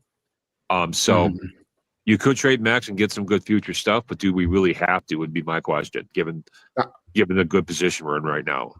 I don't think so, but I'm not opposed to it. I don't think we have to. I'd rather not, but if they give some insane offer for him, and there's plenty of dumb owners and GMs in this league that do crazy shit. But I don't want to lose Max. The problem isn't so much with what we have in terms of draft capital and money for free agency. The problem is what we do with it. It just hasn't been good. Yeah. And why is that? That's the other depressing part. Well, and that's what we're hoping SpyTech will change, Well, that's just it. That's just it. One of the things with Raider Will that I wanted to talk to you about today when you were on Cheeto with Puro, your Puro show today, is the continuity of the front office is way more important than the continuity of the coaching staff at this point. And if you look at our roster, that is the biggest reason why we are suffering, is because we have not maintained continuity in the front office. Period. The end. Had we kept, I think we should have kept Telesco. I know why he got fired, but at the same time, you got to keep that continuity. When you go from Reggie McKenzie to Mike Mayock to Dave Ziegler to Tom Telesco to John Spytek in a matter of 6 years, that's why our roster is the way it is right now. Is because there's no continuity in the front office. But because eventually you can grab a coaching staff and put it on there and go, boom, you got fired and they're coming on. As long as you got a roster. We don't have a roster. Fire the alarms. Shoot the torpedoes. Freaking shoot the bird down. Jason Downs with a touchdown, baby. That is exactly why, man. We are so dysfunctional up top. We don't have the same vision. The coach right now wants to win right now. Spike Tech is drafting for the future. The offensive coordinator wanted to throw the ball 49 times. The head coach wanted to run the ball 60 times. Hell, man, these guys have changed freaking coaches and GMs more than some people have changed underwear in this season. Okay? Mhm. And I know, and I mean, like, I know, bro, it's disgusting. That's the problem, right? Although on that note, sorry, you go ahead. My bad. And that's the problem. I'm like, when you don't have a vision, when you don't follow through, when you're inconsistent, when you fire coaches, man, left and right, like, how are we supposed to get guys that fit into the system? How are we supposed to get guys that excel? Is there a dead body down on the ground? What is going on? Alex Kappa is dead? Yes. I'm like, what is going on? Man, holy cow, that is crazy. But hey, Apricasi, go ahead, bro. I'm just saying there's no consistency. We keep firing coaches. There's no way that we're going to get guys that we draft that are going to last longer than the coaches because they have a different vision for different players. Well, we don't have a system in place. It seems like each year we change the systems. So, look at most of these winning teams. They have a system in place. They've been using the system for years. They might have up years and down years, but the down years not as bad as our down years. They have a system in place and they run with it. I don't see other teams doing the same thing we do, firing a coach every other year or firing a GM every other year. That's exactly what we've been doing. I guess they're trying to find the right one. But right now, they're doing a lousy job trying to find the right one. If they stick with GM for at least 3 years and see how it works out, then okay, I'll say, well, this guy wasn't that good for 3 years. But 1 year, a year and a half. Chris, go to your kick and ban that guy, please. He just spamming the shit out of the chat. That's on yours, not on mine. Quinobi? It's same guy who always does it. Yeah. Well, just on that note about what you were saying about, I do agree to a point that Telesco didn't really get a fair shake. We replaced him with Spytek, but if I'm going to be honest, yeah, it's only been 1 year with John Spytek too, but I haven't been impressed with what he did with this year's draft as it stands. I mean, yeah, you got to give him a fair shake, but it hasn't turned out that well. Free agency, I mean, who did we pick up? We didn't seem we were very proactive, even though we had money to spend. So there is that. So with Spytek? I agree with you with Spytek. Here's the problem, though, I think, Africasi. We haven't even seen the guys out on the field. I mean, like, Pete Carroll literally refuses to play any of these rookies, give them any burn. He's still talking about, hey, we're going to win games to try to get into the playoffs. What playoffs? I mean, like, we're done, bro. The goose is cooked. Give me some rookies out there to some burn. On that note, though, I was at the game in LA last weekend, as you know, and I saw the undrafted free agent, Murphy. He was on the field a lot of the time. And for me, I guess, what does that say about the guys we draft when we've got Murphy, an undrafted free agent who's getting good game time, and these other cats that we drafted in round 3, they're barely seeing the field. Well, Caleb Rogers was switched out between him and Murphy. Why they put Murphy in there, I don't know. But Caleb Rogers started the game, and he also came back in the third quarter and in the fourth quarter. They were like trying them both out for some unknown fucking reason. Just put Caleb in there and keep him in there. Maybe they're evaluating. Right, I know it is too. Yeah, they're evaluating him. I mean, like, they're competing. There's only compost on this team, buddy. There ain't no competing. So, guys, I got a question for you all, man. Like, if we don't go quarterback in this next draft for our first pick, what do we go? Me personally, I'm going to go corner. Best player available. Offensive line, road grader, a fucking war machine. I need a fucking Mac Daddy. I would trade back to these spots. It depends on what we do. Free agency. I mean, your team needs and your what you require come the draft shapes after free agency. I mean, we can look at the roster where it stands now, but free agency changes everything. I mean, if we go out in free agency and we get one or two of the best offensive linemen that there is available, then that changes the need. Whereas if we don't address that in free agency, then by all means, you got to go after the best offensive lineman possible. And it goes to the same for every other position, except for me personally, quarterback. I mean, it's about time we draft a young quarterback that we can groom to be the future of the franchise. But, we'll see.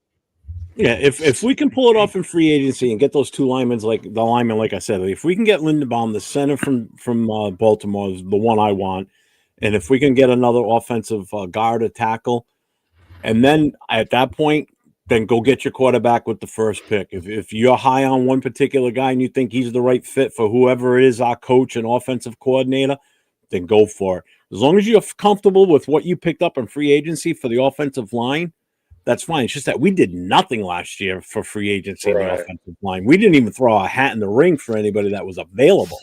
That's the worst. There wasn't really much available, though, Jeff. There wasn't really much in the way of really top-tier linemen. That is true. That is true. But we still never threw our hat in the ring for Mikhail Beckton. He ended up flying right over us, over Vegas, right over to fucking LA to the Chargers. So we could have got Tate. We could have got Tate Routledge in the second round. We got him too. You know what? I was never high on Membu. Comment I know some people are like, well, what's Membu done for the Jets? First of all, the Jets are just as bad as us, to be honest with you. And they're just in quarterback purgatory themselves. He's the one offensive lineman. I don't know what it was with him, but I just wasn't comfortable with watching him. I was not high on him at all. If we had a shot at Campbell, I would have taken that kid in a hot beat. I would have taken him in a hot beat because look at how the New England is. They got two offensive linemen, rookies on the left side. Granted, Campbell's out right now. He got hurt. And by the way, did anybody happen to see who was in the game the other day for the Patriots on the offensive line? Anybody? Munford. They are Munford out there starting for him. Twinkle toes. I would have loved to have had him there this year. They go and figure it out. Of course, go to other teams, figure it out. Yeah, right. Exactly. Right? That's the rate. If there's one tradition that we're still good at with this team, it's the tradition of letting players go and they become superstars, or not superstars, but they can become serviceable players on other teams. But when they're with us, they're complete dog shit garbage. Right? Am I right or am I wrong? All of a sudden figure it out. Exactly. Of course. Right? Of course. Just, they got out of that dirty air of Vegas or LA or Oakland, wherever they are, and they magically become better. I don't know what the hell it is. Diablo is another one. All of a sudden, he's playing at a Pro Bowl-like level. Hallelujah. Of course. Yeah, there you go. When he was off, he couldn't tackle worth the shit. He wouldn't even pursue anybody. He was awful. Now he's like, hey, look at this guy. Right. What the fuck? You know what, Accelerator? I'm going to take my comment back because as long as Brennan Carroll is here, I'm not drafting a lineman. Your mother sucks. I'm not bringing in a free agent lineman. I'm not bringing anybody because that guy is a trash offensive line coach. The fact that it hasn't already been the fact that we haven't already fired him, that needs to be the first order of the day come the postseason. Get that guy out of here. I don't want to see him again in Raider colors. And this is the problem, right? So if we were to bring in an all-pro center, all-pro right tackle, and you're going to come and get him coached up by Brennan Carroll, I'd be like, bro, they're not going to get any better. We're not going to see any improvement because you bring better players to a shitty-ass coach. Well, see, you got to look at this point. You got to look at I'm sure that all the free agency offensive line that are going to free agency are looking like, do I want to go to the Raiders? The offensive line suck because of their coach. I'm not going there and ruining my career. No. So as long as he's there, I don't think you have a shot in hell to get a decent free agent offensive lineman. As long as he's sitting there and coaching the offensive line, no way in hell they'll come here. I guarantee you that. I wouldn't. Would you? I'd be like, what's the selling point, Chris? Hey, come to me so I can make you look like shit. I'm making $8 million a year. You got to pay me $24 to come there. Yeah. Hey, Jeff, just to work off of Rosetown's post down below, right? He says El Menor. Look at El Menor and Van Roten out in New York with the Giants playing pretty damn good over there too. There's two more guys that we still could have had on this roster that we let go, and it wasn't this current regime that let them two go. So just to be on the safe side, it wasn't these guys; it was previous. But it's two offensive linemen that are having a decent year over there. You know, they got a young quarterback behind them. They had Scatterbo, who's playing awesome. Tracy's still not a bad running back. I got him in my fantasy leagues. I love the kid. You know, so it's like they're still producing over there too. But again, look what we're stuck with for an offensive line. It's horrible. I think we could take 5 guys off this panel right now and put a line together out there than what's out there now. Even 2 of the guys on this screen both walk with canes, and we still do better. It's disgusting.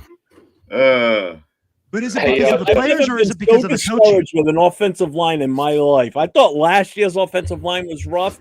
This is taking the fucking cake. This is awful. Last year's line was better than this year's line. I'll tell you that. I've never seen an offensive line play like this before. Guys, I have to go, so I just wanted to say goodbye to everybody and thanks for having me on because I got to go. Later, all right, Josh. I'll talk to you, man. Yeah, I got to get going too, Jeff. All right. Yeah, thank you. Hey, you meeting up? Thanks for stopping by, brother. Hey, hang on a second before you go. Are you meeting up with 805 while you're out there? I will be tomorrow. I'm going to go and check out that event. Spicy are doing an event that's close by. I don't know the address. I can't give you the details, but I can see it on our Instagram. I will be there.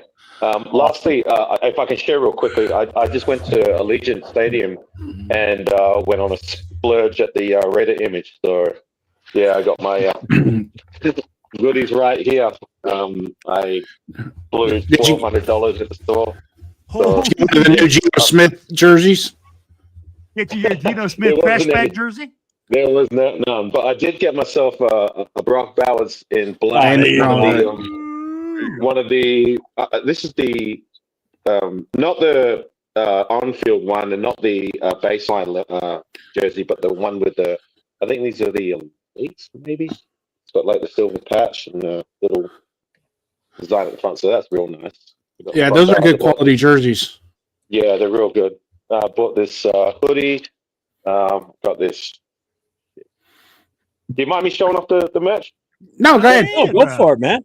All right. So I got this business shirt. Real nice. You know, the button shirt. You can wear that wherever. Hello, gang. Had to get a. Oh, there you go. Got the Alzada. Oh, that's nice. Michelin S. That's real nice. I really like that. What else we got? All right. So I got this nice shirt here. Well, I could probably rock this at the gym. There you go. Oh, yeah. Well, You got to cut the sleeves off now. Yeah, you got to take the sleeves off. Go take styles. Yeah, I could. Hey, You know me bro, with this guy's the Hulk. He just rips out of it.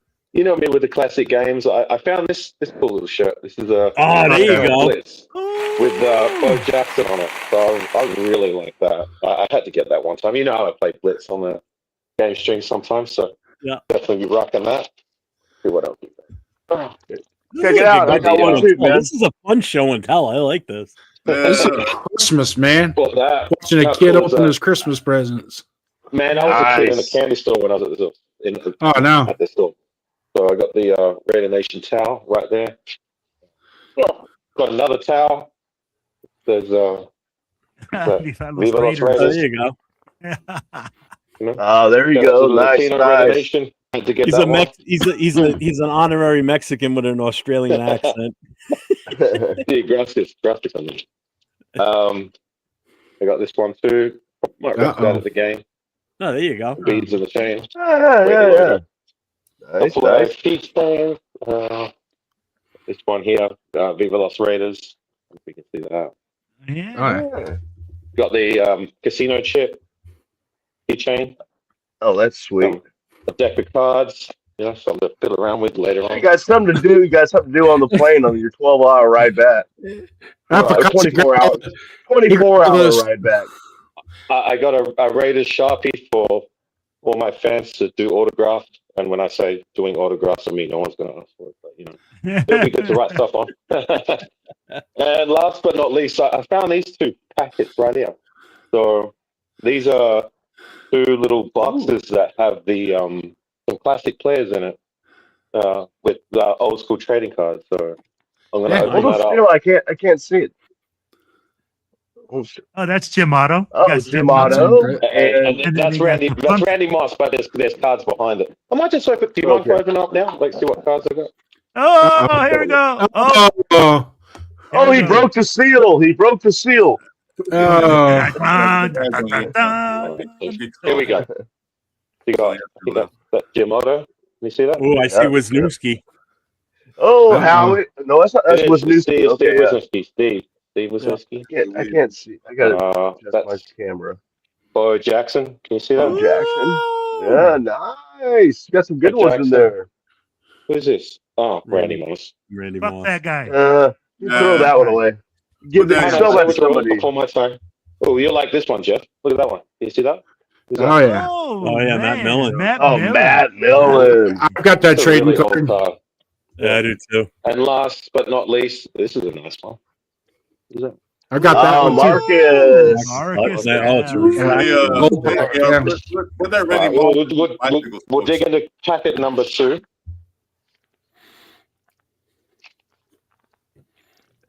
So at the front, we got we got Randy Moss. Sorry to hijack your show, Jeff. My bad. Go for it. Fuck that Randy guy. Moss. Yeah. Bo Jackson. That's a nice guy.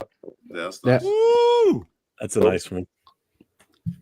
Who's this? Oh, it's Warren Sapp, but he's wearing a Tampa Bay jersey. Fuck him. Fuck that guy. Oh, That's so crooked. Biggest loser. Let's see if you can guess this one. We'll cover the name. Who's that? I Playing can't Raiders of see Fortune it. again. That's Lester Hayes. That's Lester Hayes. That's Lester Hayes, man. Well Look done, at that gang. That blow is hair. Lester Hayes. Look at that hair, bro. Yeah. Nice frill. Oh, here's going to be a tough one. Who's that? Cliff Ranch.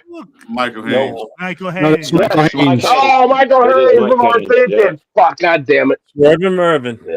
Oh no, Mike Haynes. Mike Never mind. Hayes. Mike Hayes. So this is a 1990 card. That's pretty cool. And last but not least, who else could it be? Oh, Oh, sick. another refractor Charles too. Woodson. Charles Woodson. That Those was pretty are cool cards, man. That's pretty cool. Yeah. I like it. What is the back of one of those? Just one of them. What's the back look like? I mean, what's it got on there? It's got stats or like, Well, It's usually a it's got- story about them. The newer ones have like a short story. The old ones might Oh, from the 80s like had all the stats. all not right, like so when this I is- was a kid. This Yeah. is a new card from 2022. This is Panini. This has just got a short little description as well as some stats. Okay. And then the old school ones. So say this one, the Mike Haynes one is from 1990. That's a pro set. That's got a longer kind of description, picture on the back, Nice, and nice. like just where he was born, college, how many years, and when he was drafted. Hey, Yeah, I had that's what's up. since you broke out that one jersey, I had to break out mine that I normally wear. What the Alzada? This one? Yeah. Yes. Yeah, well, I had honestly, I had a bootleg Elzado, which is all right, but the collar kind of tore there. But this is an official Mitchell and S from Red Image. I had to get that one time. I could have bought that whole store out, but I had to make room for. I got the cheap one. I got the cheap one. Next weekend on Saturday when I'm in Philly, the wife and I are going over. They got the flagship Mitchell and Ness store in Philly, so I'm gonna take a walk, take a shot over there and see what they got for the hell of it. They ain't gonna have nothing that fits my fat ass, but I just want to go in the store and see it. That's all. That was probably my favorite section of the store was the jersey section. They only had a few of the recent players, but they had a whole collection of the classic players, and I can dig that. And if I had to pick one. I was thinking about getting Tim Brown, but I already got a nice Tim Brown jersey, so I went and got it. Jeff, you got some people in here in the chat that are you got to have some moderation to kick this one dude off. Yeah, he's on Jeff's channel right now because that's which one. I took my kick off, Jeff. So he's DMG DK. Oh yeah, that's on Kick. That's on He's Kick. not on my stage because I took kick off. I kicked it off. Oh, it's on Kick. Yeah. Son of a bitch. Here, I got something for you. No, it's a what? No, he's not saying anything. It's just it's a spam thing. It's a pain in the ass with Kick. Oh, it's one of those things. Okay, watch our live stream NFL.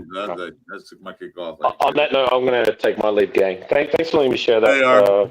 No problem, man. That was pretty cool. I will see you when I see you, I guess. Avocasi. You want that one? I can't see. Oh, Can the you hold it close baseball to the bat. camera? Dude, it's all glary. You got your light shining right on it. Shut up, Jeff. Fuck you, Jason. Jeez. Oh yeah, nice. Hold it closer to the camera, you boob. You're like 20 feet away. It's all glary. I can't see. Yeah, you can't see shit. Yeah, I got him in these. Is that Lester Hayes? No, that was Bo Jackson.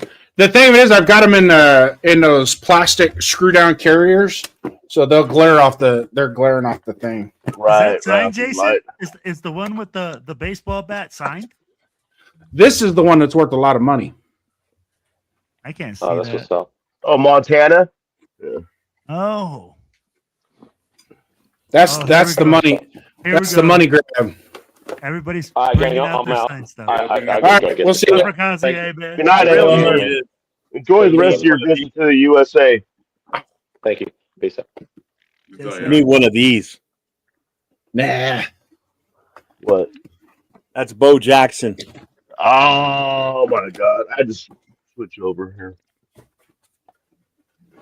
Right there says it on it. Bo Jackson. That's authentication or whatever you call it. Yeah. Nice. Nice to have a CA. I love that. So hey, Jason, I got a Lane Kiffin football over there too. If you want that, yeah, it's probably flat. Bueno, one too.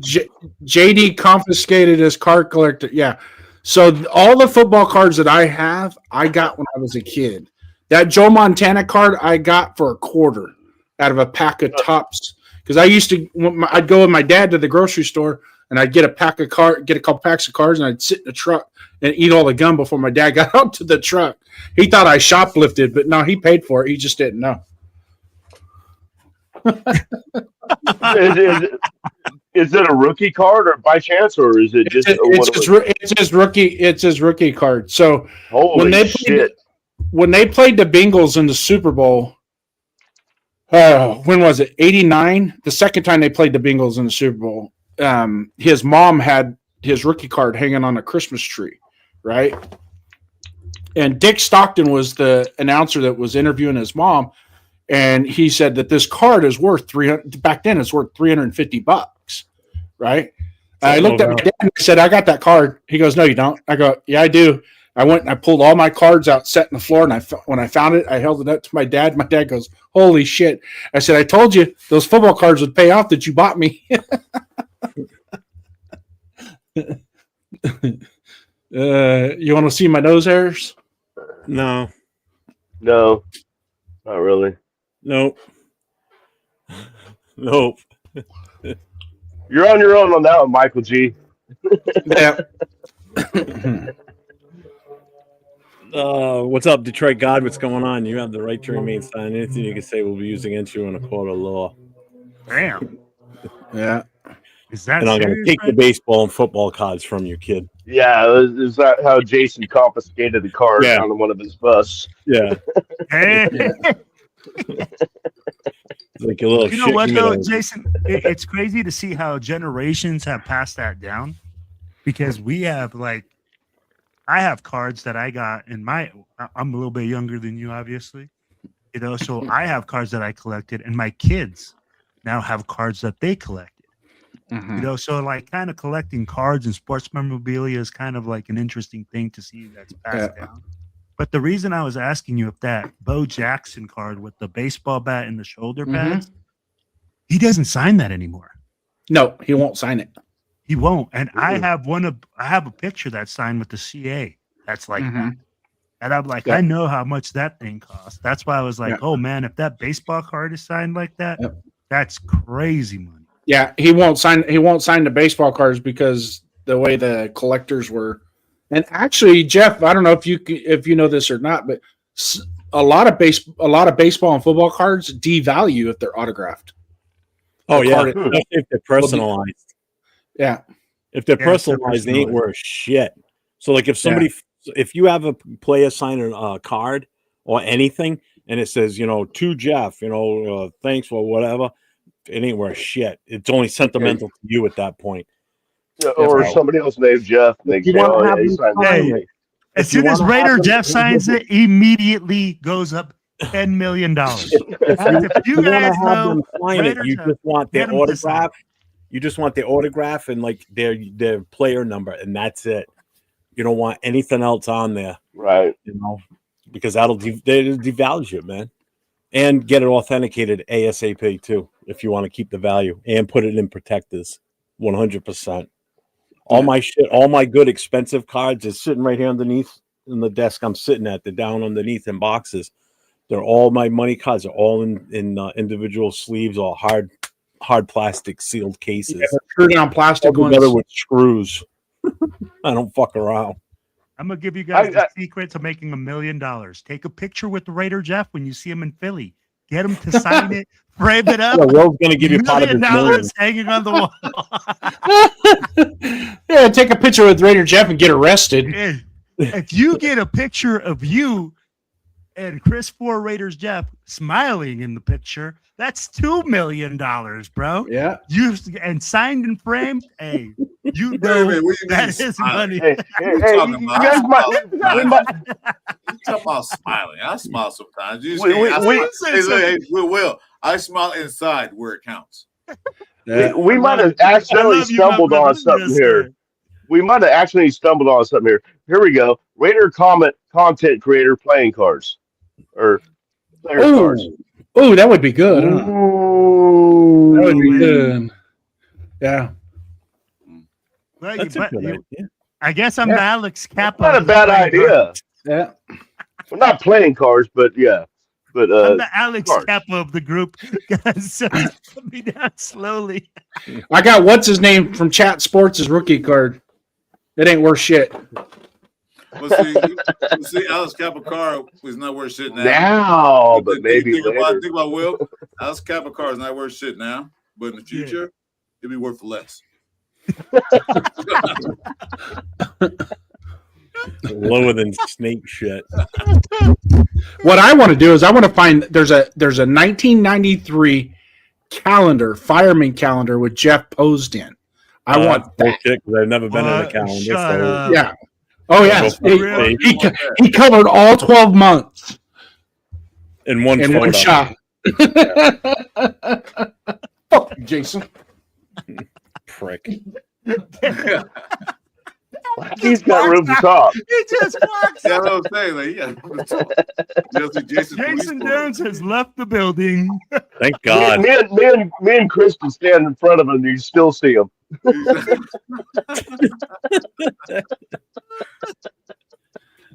Oh shit, man. I'm sorry you missed that one. I didn't miss it. I heard it. Whoops. Jason's not that far from me, man. He'd come kick my ass. Yeah, but you could get it for elder abuse. I was gonna say that'd be elder abuse. That's right. I'm protected, motherfucker. Yeah. He said, hey, Mike, me and you are protected species, man. They can't touch us. Mike, call your local police department. Do you want to speak with the senior affairs officer right away? Mm-hmm. Or go to Denny's because he's trying to get a half off meal. I guess somebody pissed off at me, man. I need protection. Hey, maybe they'll send you a social care worker instead of a cop. You might be better off that way, right? What's up, Jack? Working late tonight because I'm live stream. Thanks, brother. Hey, thanks, man. Yes, sir. I don't know how late we're going to be on tonight. We're at least till 2 or 3 o'clock. Fuck your face. We're just under 2 hours. Jason, you can be on 3 o'clock. I won't be here. Yeah, don't fucking. I'll bail out. I won't even be here in spirit. I'll be gone. So. We can do it, Jason. We'll do it. Hey, we'll roll. Let me ask you guys this. I'm gonna take my ass to bed. I want to know a little. It wasn't a hose. I really haven't talked. We really haven't talked to Broncos Raiders. You know the game.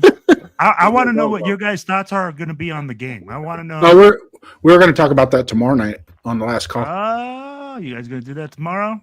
Yeah. Okay. Hey, who's not? Oh, Mike, are you on the show tomorrow? No, I'm only on Fridays on the open mic. Let me get your thoughts since you won't be on the show tomorrow.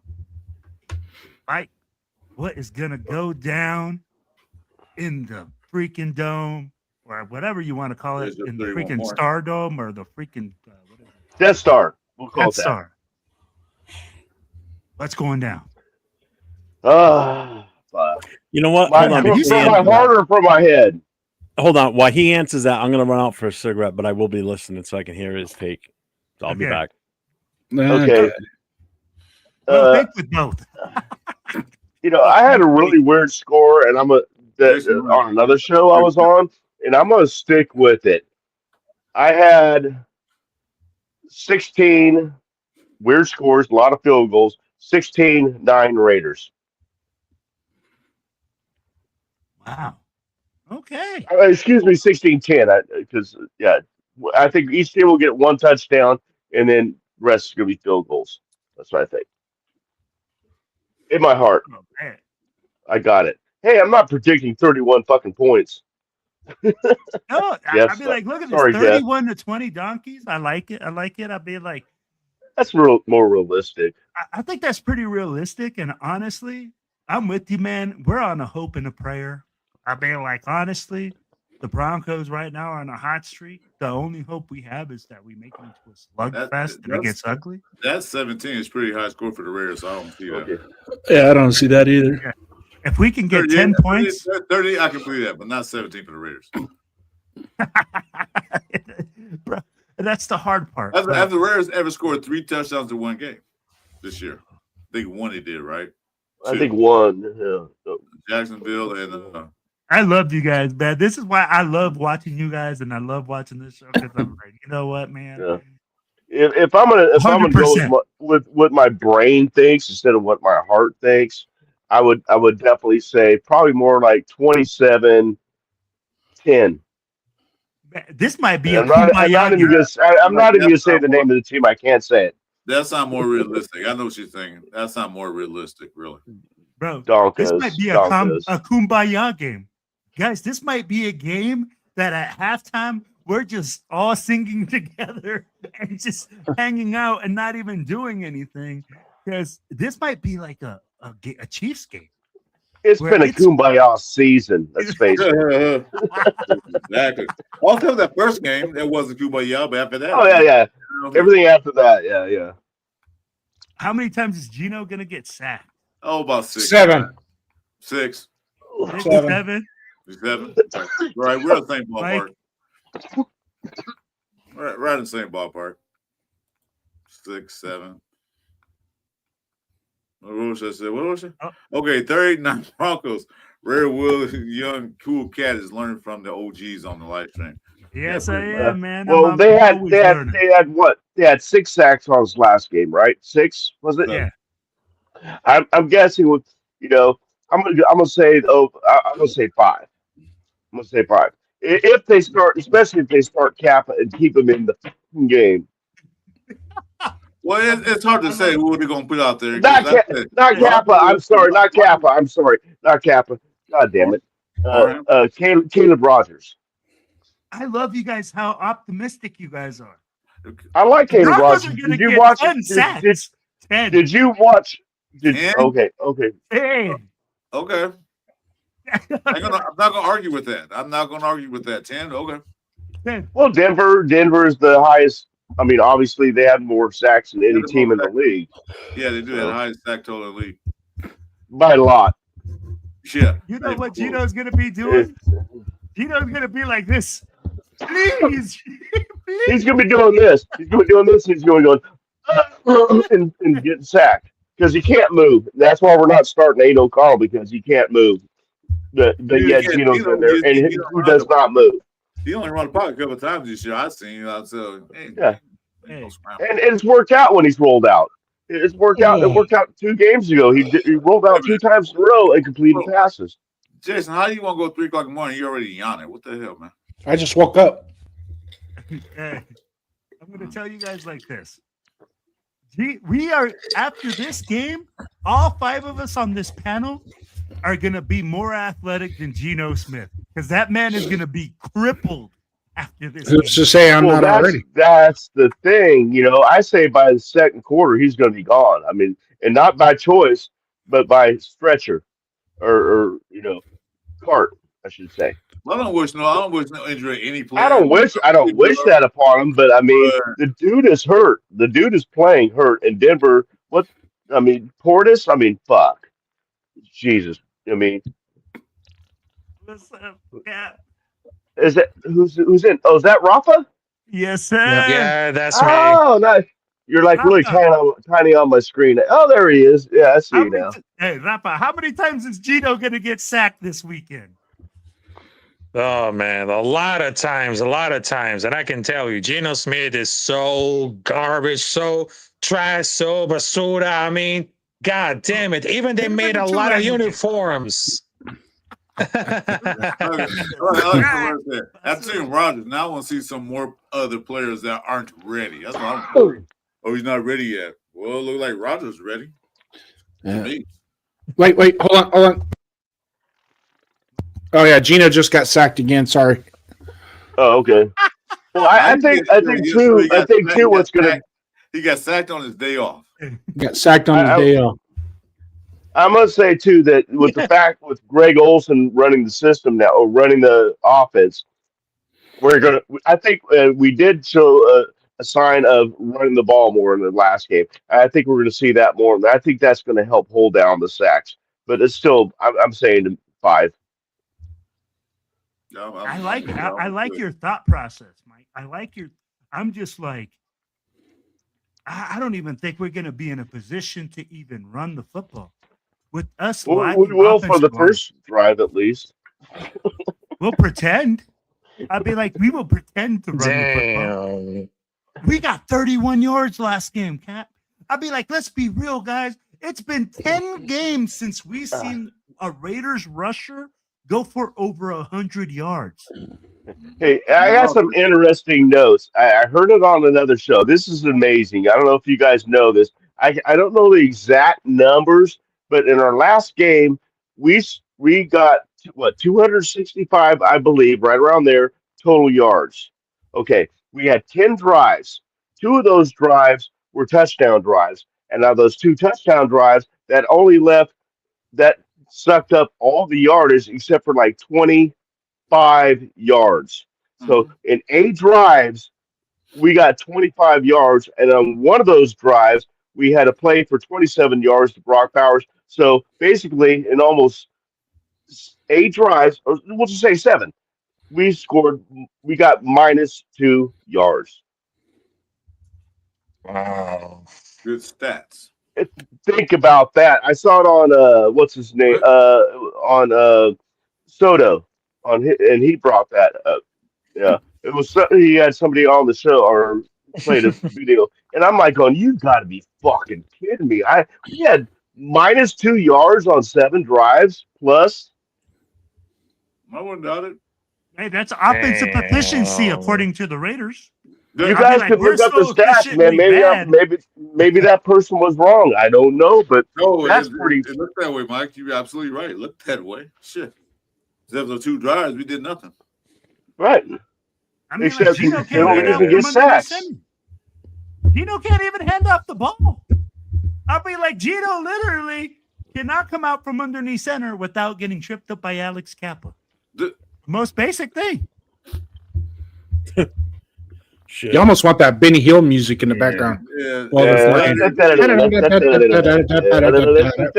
If we do that, Sutter, if we do that, we be blind, stinking drunk halfway through the first quarter. Oh man.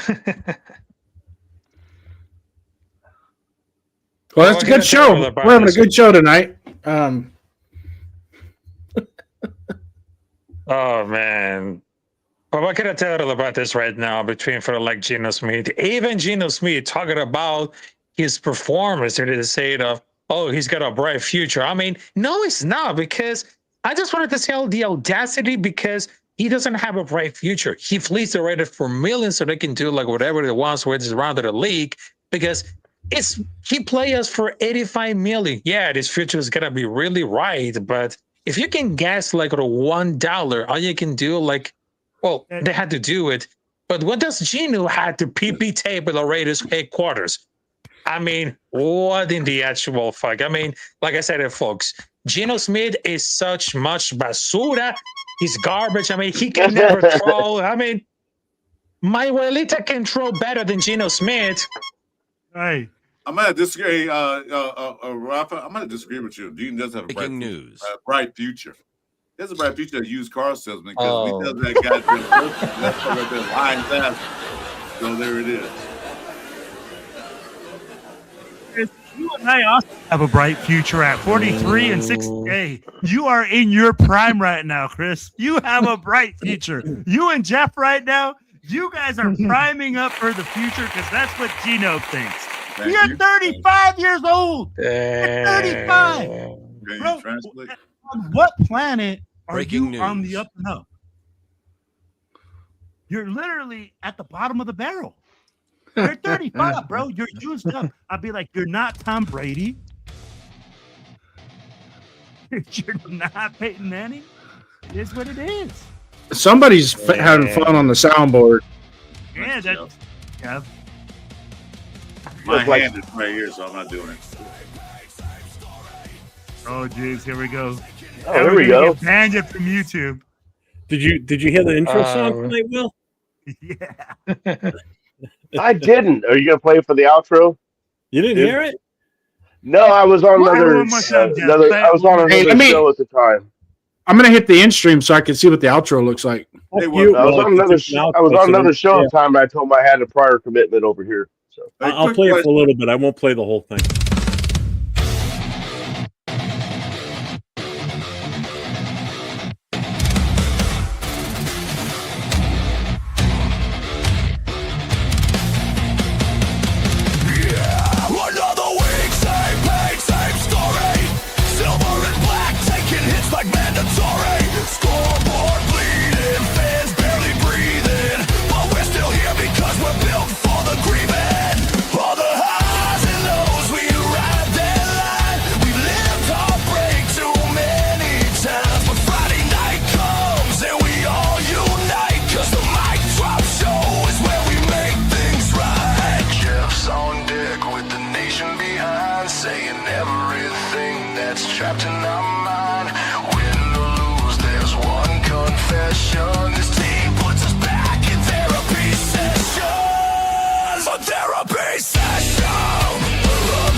Taps out. So vent your anger, scream your truth. This therapy room was built for you. From Oakland roots to Vegas life, we heal together on Friday nights. Friday nights. My drop.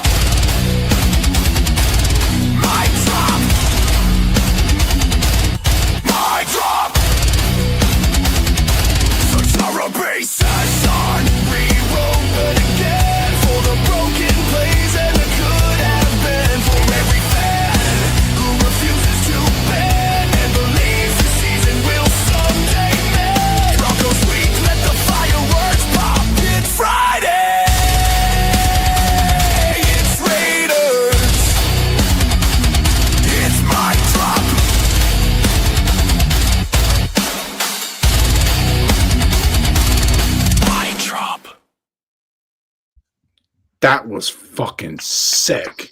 That is badass.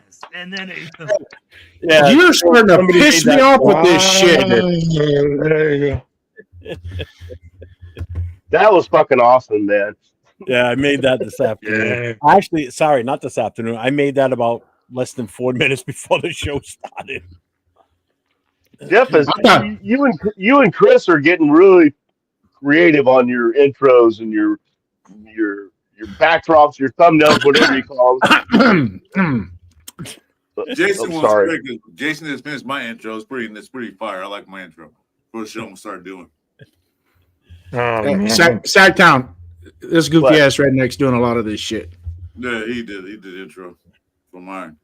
It's just Well, me I and know- Jeff are having a I- competition now.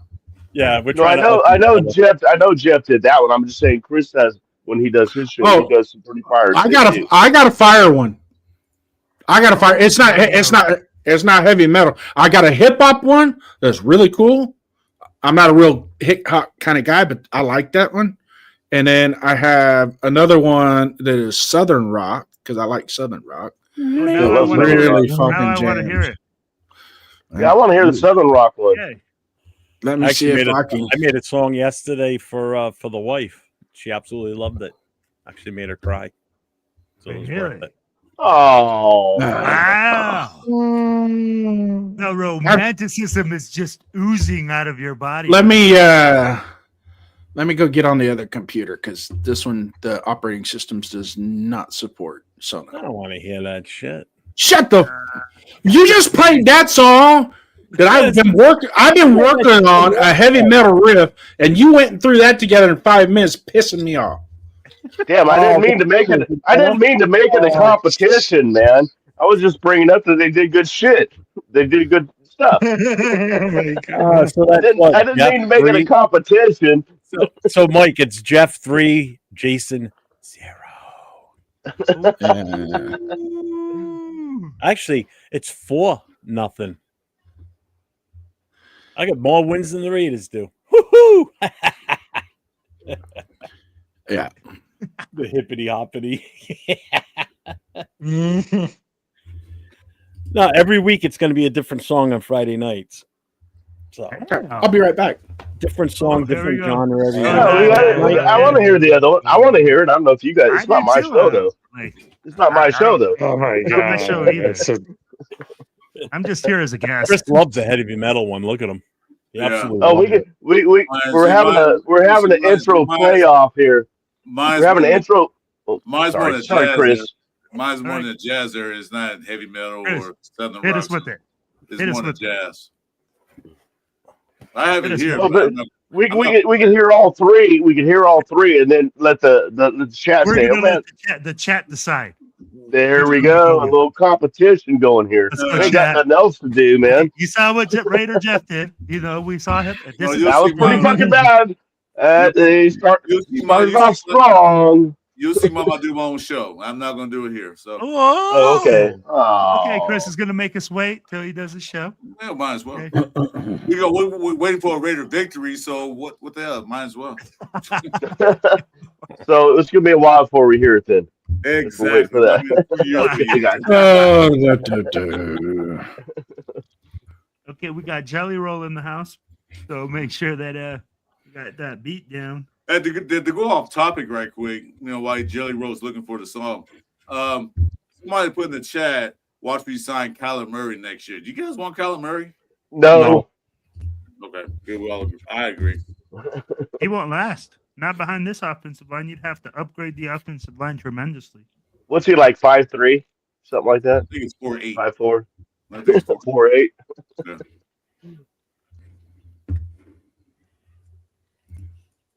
5'2". Is he 5'2"? No, he's 5'8" or something. 5'8" plays like he's 5'2". Hey, Will, you gotta be this tall to get to play in a football stadium. Hey, bro, that if you play for the Raiders, we obviously are taking clowns and everything. It doesn't matter. Exactly. We're like the Statue of Liberty of football. Give us your weak, give us your tired, give us your poor. They say all applicants are accepted. You ever play football before? No. Well, welcome to the team. And Geno Smith proves that. Hey, you could be 6'4", but you're just trash. Geno's not 6'4", 6'3". 6'3". That one inch make a difference because he was lines of Geno 6'3", and he still can't throw over fucking defensive linemen's hands. Oh, man. Well, I can't access the other computer. It's currently occupied by the missus. So.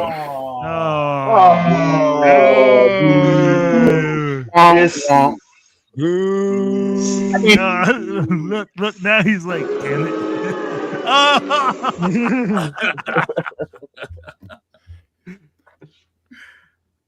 Are you done, Jeff? Am I done? Are you done? Are you done? What? Are you done with all the shenanigans? Here comes the rescue to take you away. That ain't no cop car.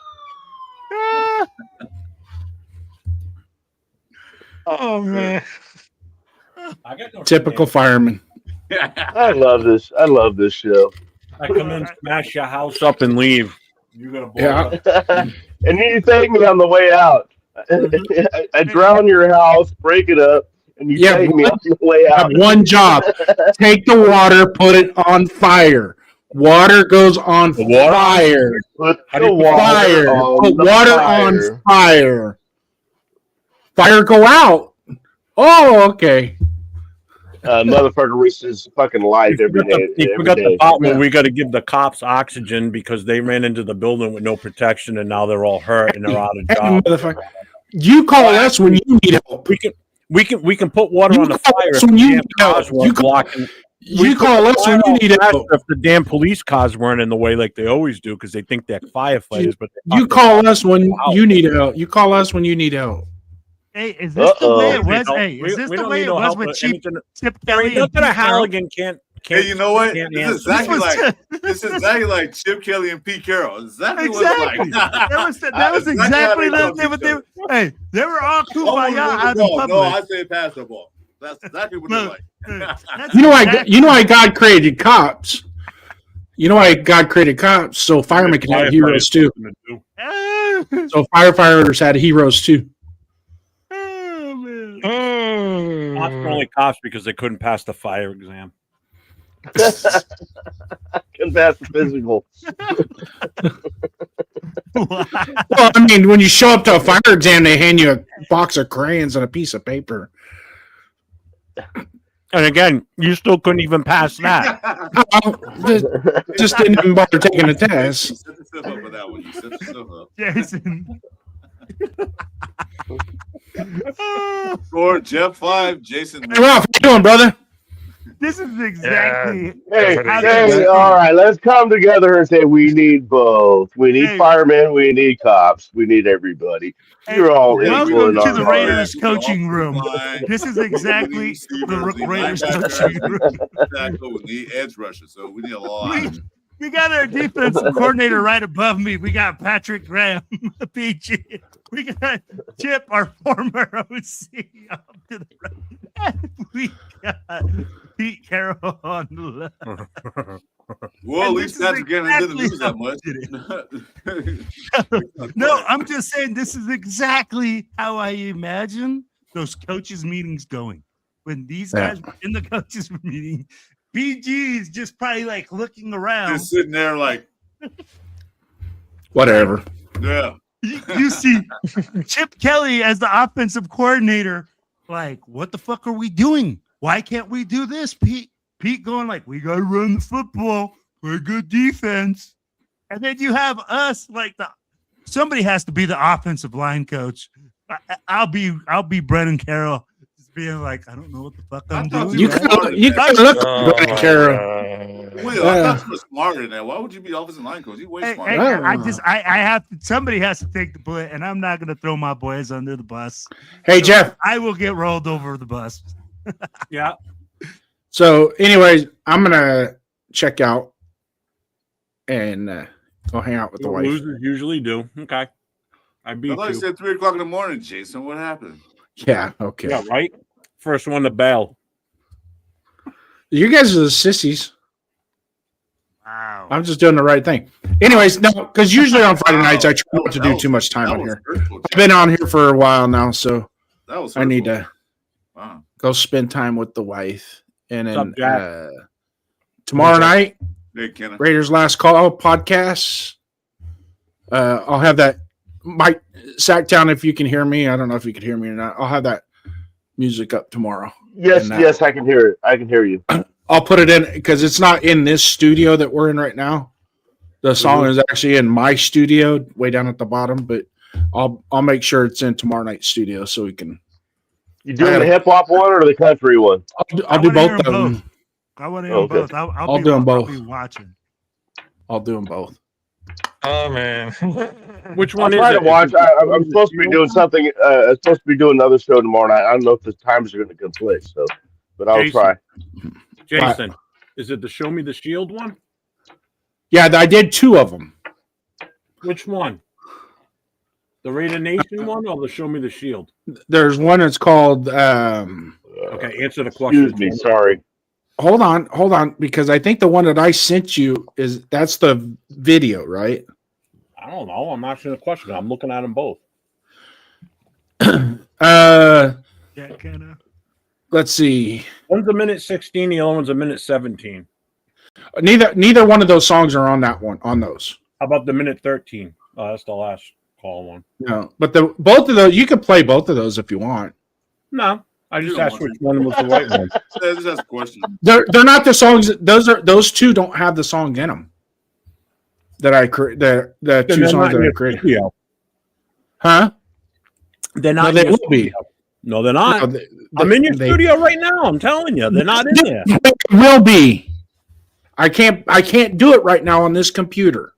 Okay, where I can go into my studio. But the one that you're talking about, the minute and 17-second one, that's the outro. That's the one I did today. And the other one's your intro. You haven't played either one of these yet. I don't want to play them ahead of time. No, it's up to you. All right, then I won't play them then. Well, no, I don't want to play your shit. Are you able to go into our studio from there? man. This is exactly. Just go up to the top where it, Chip Kelly. just go up I to don't the wanna top. burn Where your there's a place. drop down. You suck. What's I'm that? trying to describe it to you, but Will won't shut up for 2 seconds. No, it won't. Hey, Patrick Graham, you shut up over there. This is between me and Chip I'm Kelly not here. Patrick Graham. Yeah, I'm not. I haven't said shit for 5 minutes now. Fucking Chris. I haven't said shit Oh for my 5 minutes. What are you talking about? Get out of here. All right, Brendan Carroll over there. You be quiet on the couch. There you go. Okay, there we go.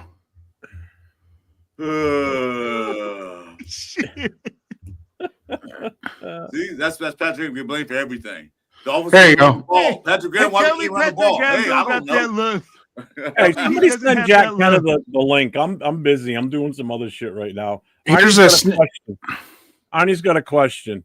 Who is our most improved player this year, offense and defense? He asked this last night on the show. No one. I couldn't really answer Oh it. my god! Oh man. I saw that question. I'm sitting there thinking. I'm going, fuck. I don't know. I don't have one for either side. The player that we had last year to this year, I can't think of one. I mean, Oh, Jonah Lalu. that would be a good one. But he was Hey, pretty here's good a- last year. But yeah, he's really stepping it up this year. Hey, before I take off, Jeff. Yeah, we can go ahead. Let's play the intro on. I'll play the intro of the new show that will be starting on Tuesday. no. Yeah, check your IG account. No, we're gonna do that. Check your IG account. I was talking to Kenna. I'll send the invitation. Arnie's got yeah, another my question. goodness. Go ahead, Jason. Oh If you my want to goodness. play it. Hang on. No, If you want to No, play we're it, good. play it I gotta before go. we do Arnie's question. no. Now we got to play it. Gosh dang it. All right. Play the freak. Just fucking.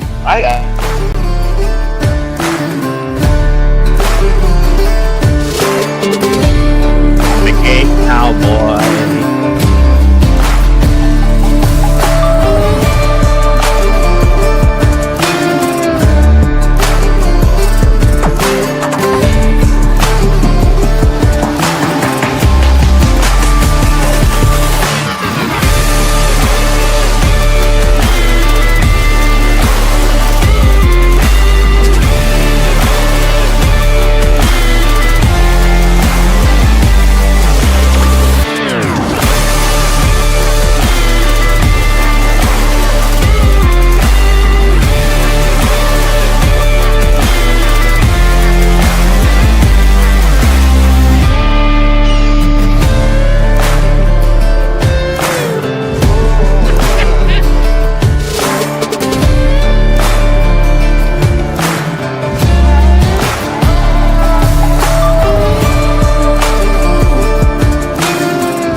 Welcome to Marlboro country. Shit. Oh man, That's not bad. That's not bad. pretty good. I'd be like, you got some stuff to work with there. I'd be like, Oh, look at Artie. Music is awful, bro. What Arnie say? It's not your style of music. oh man. What kind of music you want, Arnie? I like. You want some Sesame Street? I like a French shit. Great commercial. I thought you were doing the hip hop one. I have that one too. I just gotta. I haven't uploaded it. I'm still working on the photos and shit. What was the cartoon I don't wanna see photo in that last one? That's an AI generated cartoon. hey, Is that I that don't is don't that want to see you? no AI. I want to see I got a Jason real Downs song for in you. a cowboy hat, turning and looking at us All in right. the video. I'm sorry, I was thinking Brokeback Mountain. I just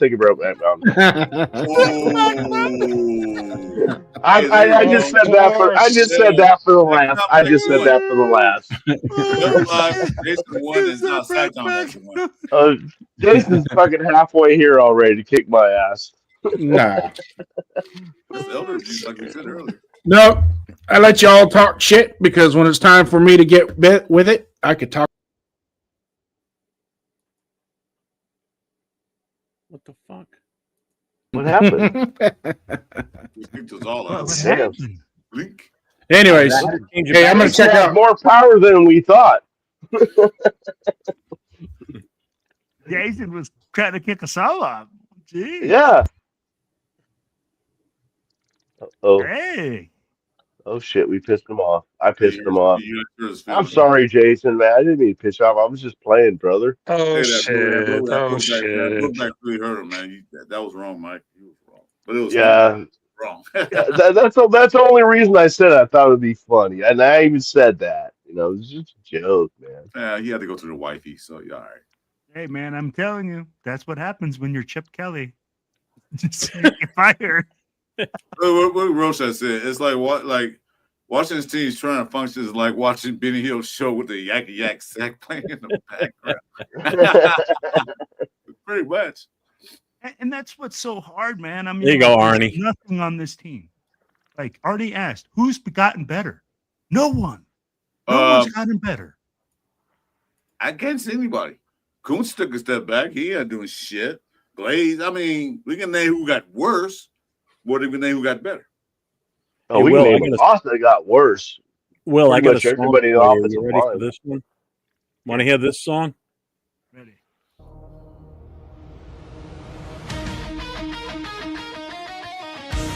Listen now.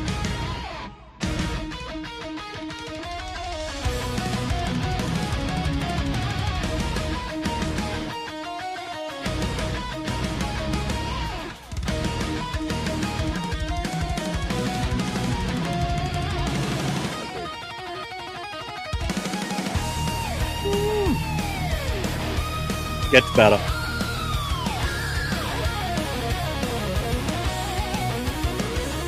Everybody's bobbing their heads. That's a good idea. That's a good sign.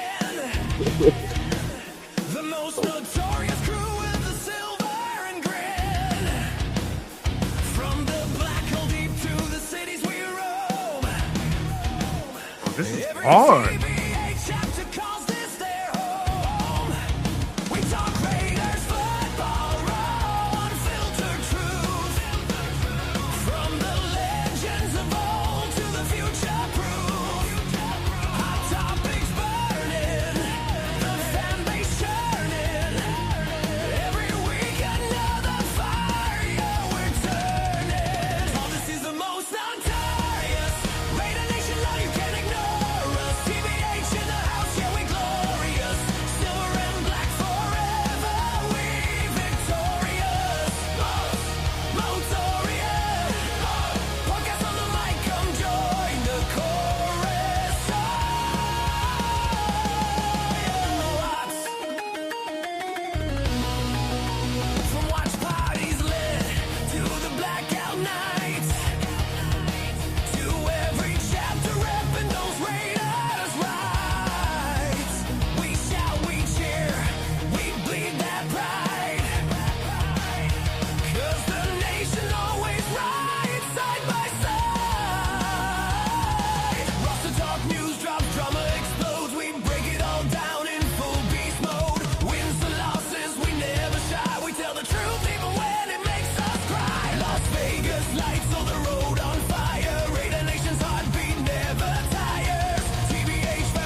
That's hard.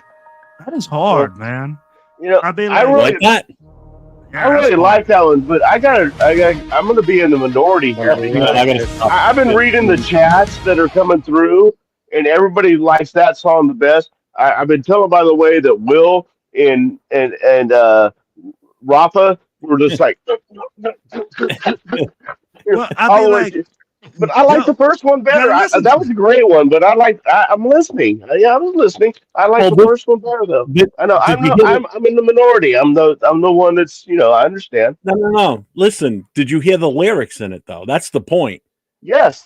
Will, did you catch the lyrics? Yeah, I did. Okay, that's a song talks about like coast to coast. Yeah, and I feel like when that's the most no, they were both great. I'm not saying that wasn't good. I just liked the other one more, in my opinion.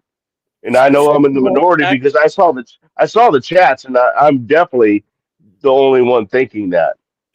You guys should have heard my 20-minute air guitar solo. Yo, that's me right there, man. God, it does sound a little bit like Power Rangers. I was about to say I need to get back to 1985 and like, yo, start my Pantera, everything ready to go. Let's get ready. While Jason was having his little meltdown trying to figure out how he could play his song and everything, I was sitting over here putting that one together and bang. I've made 2 songs. You just did that? You just did that? I got another one lined up already too. You gotta be freaking kidding me. How do you do that so fast? It's so fast how fast you can make it. It's great. No, I like the second one. I mean, they're both great. I just, in my preference, I like the first one better. I'm sorry. Hey, when you hit Jason with Brokeback Mountain, though, bro. I know, man. I didn't mean to piss him off. Hey, but at first I heard like, hey, and Jason, I don't know if you're listening, but at first when I saw the cowboy turn, I thought I said somebody heard say gay cowboy. I did.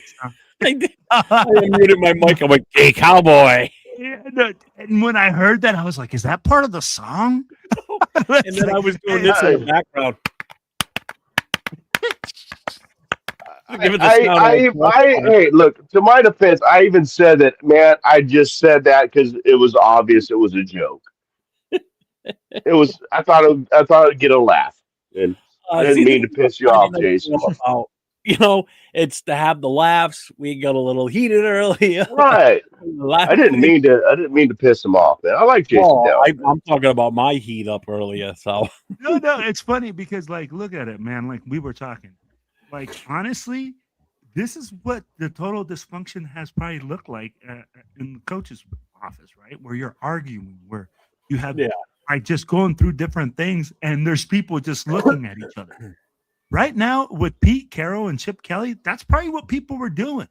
PG just sitting there, looking back and forth. I mean, like, look at him during the games. He looked stupefied sometimes. I'd be like, PG's like this. No emotion. So I can just imagine Chris right now that he was just in the middle. He felt caught up in the middle, and you have these 2 coaches arguing back and forth about philosophy, about, oh, yeah, how can we make this happen? But they're not on the same page. And we talked about it earlier. The Raiders head coach, like general or the GM, freaking coach, everything, they're not on the same page. So until we see that, then I can answer things for Arnie and say, has a player gotten better? Who's the worst coach? Offense or defense right now? I can't even answer that because it's all bad. It's all bad. It is. Like, it's honestly, guys, who's the worst coach right now? Who's the worst coach on the staff? Who's a good one? I'll ask. I'm gonna say Brendan Carroll's the worst. I'm going. I mean, I know it's just an assistant, but whatever.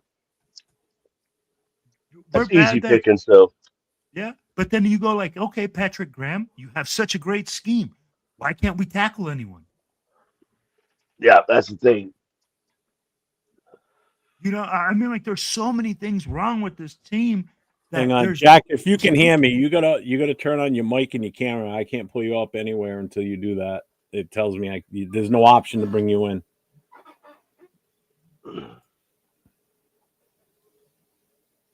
Maybe everyone has their own page.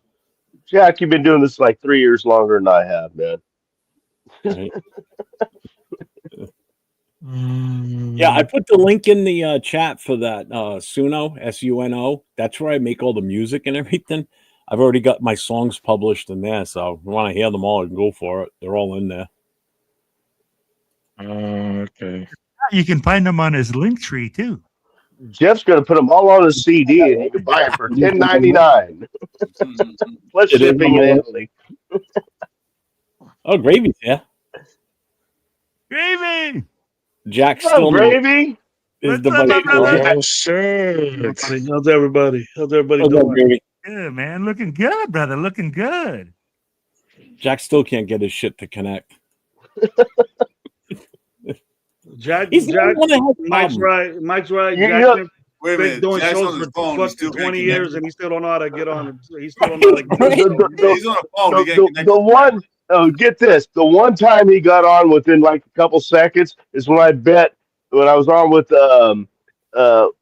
Europe, and I bet Europe. I said he won't be on. I bet him a pitcher of beer in Bakersfield next year that he won't be on within 5 minutes. And the motherfucker came on in like 30 seconds. The one time, the one freaking time.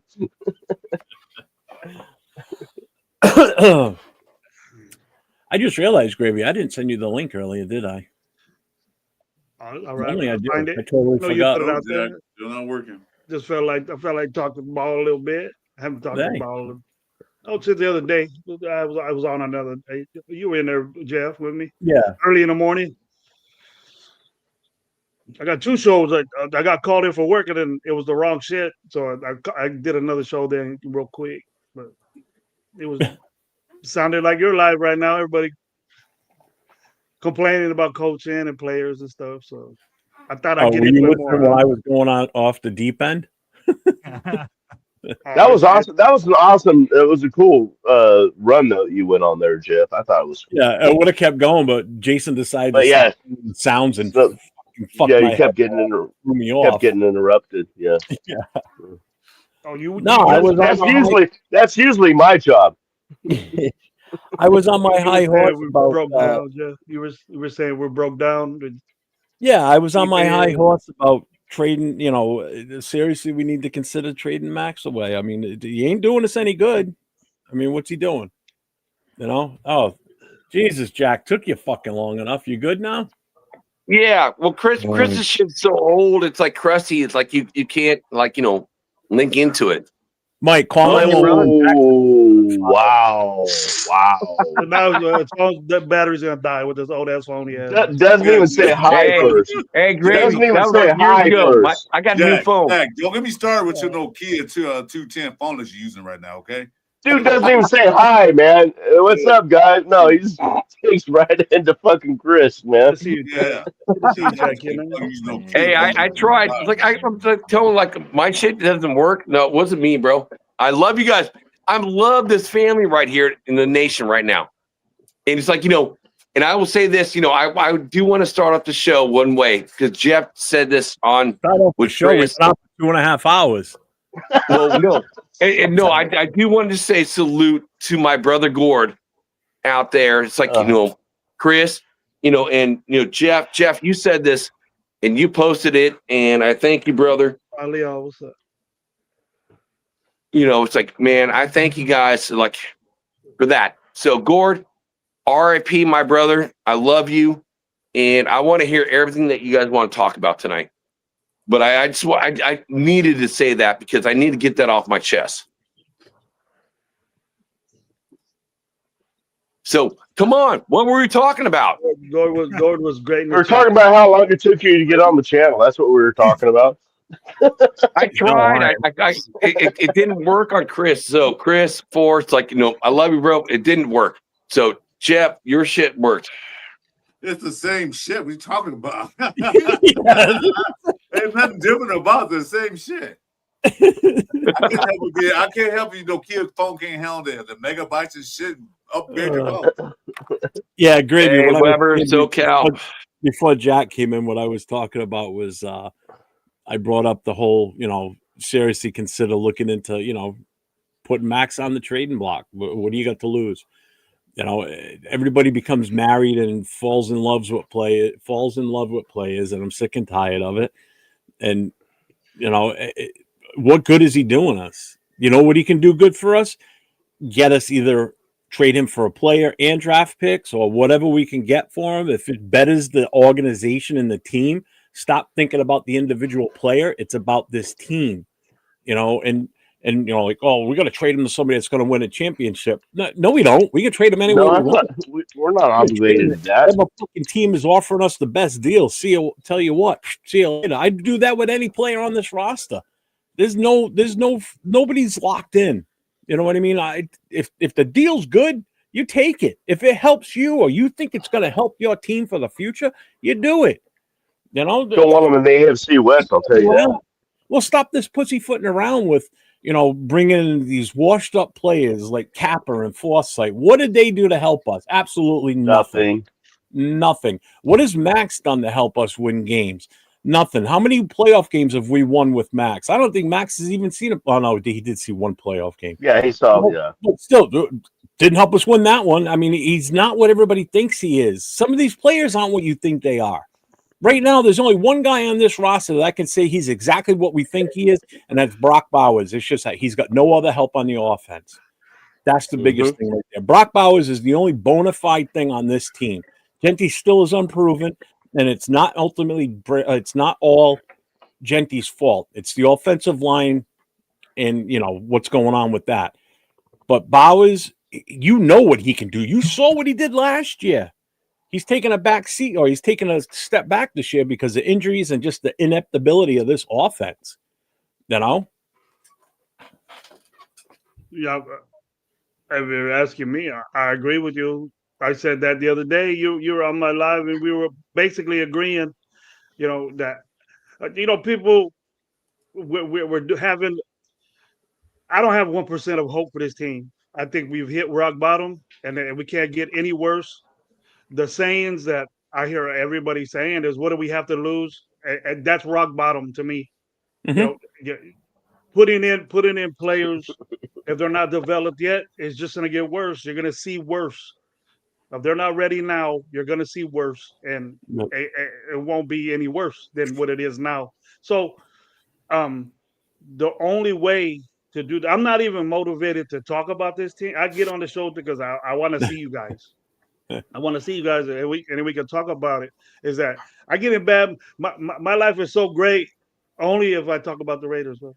Only if I talk about my team that I love for 40 years. But on the truth, it's hit rock bottom in my book, and there's no Band-Aids anymore. There's nothing. We bled out already. We're done. You know, we're not even on our last gasp. Don't expect to win any more games. Nah. I don't care when we pick Agreed. or whatever. We just got to do something with it. Everybody in my book is expendable. Everybody on this team is expendable.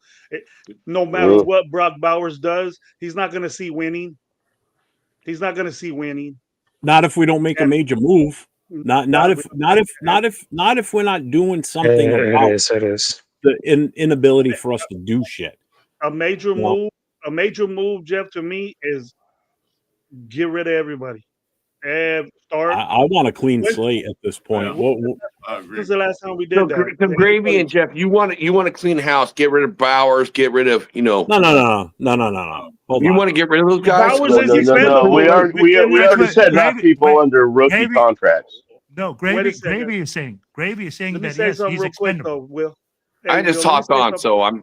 What is Bowers going to benefit? And I'm not into this. I'm not into this. They deserve better type shit that all Exactly. Thank you. dick riding Raider fans are. I'm not like that no more. This team done changed me because I'm tired of seeing this shit.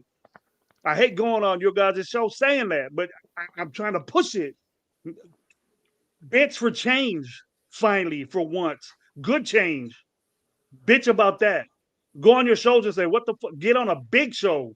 And the shows that are on the big time shows with tens of thousands of subscribers that you watch, the JTs, the Chat Sports, if you like them or not, all them motherfuckers. Bitch, that we need to get rid of all these motherfuckers. No love for nobody because we'll get better. God forbid right? Brock Bowers has to get traded. He is never going to see winning seasons on this team, and he'll leave quickly. He'll probably will leave right now with this bullshit he's getting right now. I bet you He's probably getting- would. He can't. He's getting Right. forced the football. Yeah, it is. We're forcing him the football like we did last year, and he's making amazing. He ain't doing that shit. He's doing it on his own, just like Ascengenti. Ascengenti is gonna waste his career playing for us right now when we keep this shit up. We got great players. You know, people in the chat earlier when we were talking about, you know, a possibility of, you know, throwing Max out there as an option to be traded, and people were kicking it in the chat, and so were we here on the panel about what would you get for him. And some were like, oh, we'll get 2 first-rounders. I'm like, I don't think you're going to get 2. I'll tell you what you will get for Brock Bowers. You'll get 2 fucking first-round draft picks out of him. You'll get a first rounder this year, first rounder next year. You'll probably get a second rounder this year, maybe a fourth rounder. You're going to get a lot for that guy because he's already proven what he can do. And if a team thinks that, just like with Max, if a team thinks that one of those 2 guys is going to put them over the edge to win it and to win it consistently for a while, then they're going to jump on it. They're going to take it because you got to remember, Max's contract is cheaper than any of the other top defensive ends out there. So you're getting him on the cheap. You're getting him while he's still healthy. Brock Bowers is only in his second 2. He's only been in the league for a year, a little over a year and a half now. You know, he's come back from injury and he looks fantastic while he's out there, when he's out there. You know what he did last year. You know what this kid is going to give you. You know, you mean to tell me that, let's just hypothetical, McDaniels in New England, the offensive coordinator, if all of a sudden it's known that Brock Bowers is available, you don't think the Patriots are going to call and look into him? I'll tell you what. You absolutely know they would. The Rams, a team like that, Rams, Buffalo, the Bears, they won't give a fuck the tight end they have right now. They'll kick rocks with that dude, and they'll probably give us their whole freaking draft for Brock Bowers. Yeah. Brock Bowers is a Herschel. The Rams want to trade the draft to get Brock Bowers in that trade. They tried to trade the Raiders. Herschel Walker type shit, bro. Herschel Walker type shit. Yeah. Remember that draft? Remember that play? And look what it did for the Cowboys for a few years. Sure, yeah. All right. They built that team. Those Super Bowl teams were built from that draft and those players. And they were smart about it because those players that they got in return, they all cut them off the team. So they got compensatory picks for those guys too. So they were no dummies during that era. Okay. So they had a shit ton of picks for one guy. I'm not saying trade back Brock Bowers. Dude. I'm not saying that. No. But right now, he's probably going to get hurt with us, and I'm expecting that. You know, Max already has. You know, he's questionable, and he's doing that. And shit Bueno, again. what's that? That's a Gronk and Hernandez at the same time. If you have those 2 over there. What we talking about? He said the Patriots have Hunter Henry too, guys, so pretty decent. So if you paired up Hunter and Brock, you basically have the Gronk and Hernandez mix again. Oh, gotcha. Again. And guess what? And you're going to see another long run from New England again. You're going to see a long run regardless of what they do. Together. God, no. Together. Unfortunately, that's the way it's shaping up right now. The Patriots are going to be on another long run of success. I'm sorry. Their team is just built that way. They've got the owner is hands off. The owner is hands off, and that's how it should be. That's smart. You know? Yeah. I heard Leo talking about that shit this day on his live. What are you talking about? So what I like he just like arguing with me. Leo likes arguing with me. What I like about your idea is that if you do, like you said, clean house and trade. Wait a minute, I'm not saying trade Brock Bowers though. I want to make that clear. No, I'm saying I'll be like, Brock Bowers. He would be a guy that you could get a shit ton of stuff for. This is what we have to do, though. We have to clean the house. We could keep Brock Bowers, dude, but we ain't gonna. Leo. I get what you're saying, but with your idea, where you're saying when you're trading away to go get players and to maximize, if you're really going the youth movement and you really want to maximize what you're going to get that's, you're going to have to do that because people are saying, oh, just trade away Max. Well, just trading away Max isn't going to change the team. It isn't going to make us any better. Us getting those draft picks isn't going to make that much of a difference. But it can if you do it right. If you do it right and get rid of the shit, we gotta see. Well, you're used to this old stuff. You're in the assumption that we're gonna do shit bad, bro. Let's get out of that, bro. What's up, Chewy? What's up, Leo? What I was about to say is we have to prove that we can do the right thing with those draft picks. But doing something like this, right? Like who knows? We traded Khalil Mack and we traded Amari Cooper, right? If we would have got those draft picks, we would have got those draft picks right. We would have said, fuck them two. We would have said, forget them, right? 100%. And we would have hit on those 3 picks that we got. 100%. We did it. Josh Jacobs was special, but we didn't keep him. So the other guys were a mess. If that would have worked out, we would have been a better team. We won't be going through this shit right now because obviously we would have kept them guys because they were worth it. But Brock Bowers is worth it. But in my view, Brock Bowers is the best player on the team. It gives you more bullets. I don't care if we're gonna waste them because if he's with us, the better off we are. Right? We go win a game or two with Brock Bowers alone, but everybody else is shit. It doesn't matter. We're gonna be the same way. We're stuck. We're stuck in this losing ways and thinking that backup players and hurt players that get hurt all the time.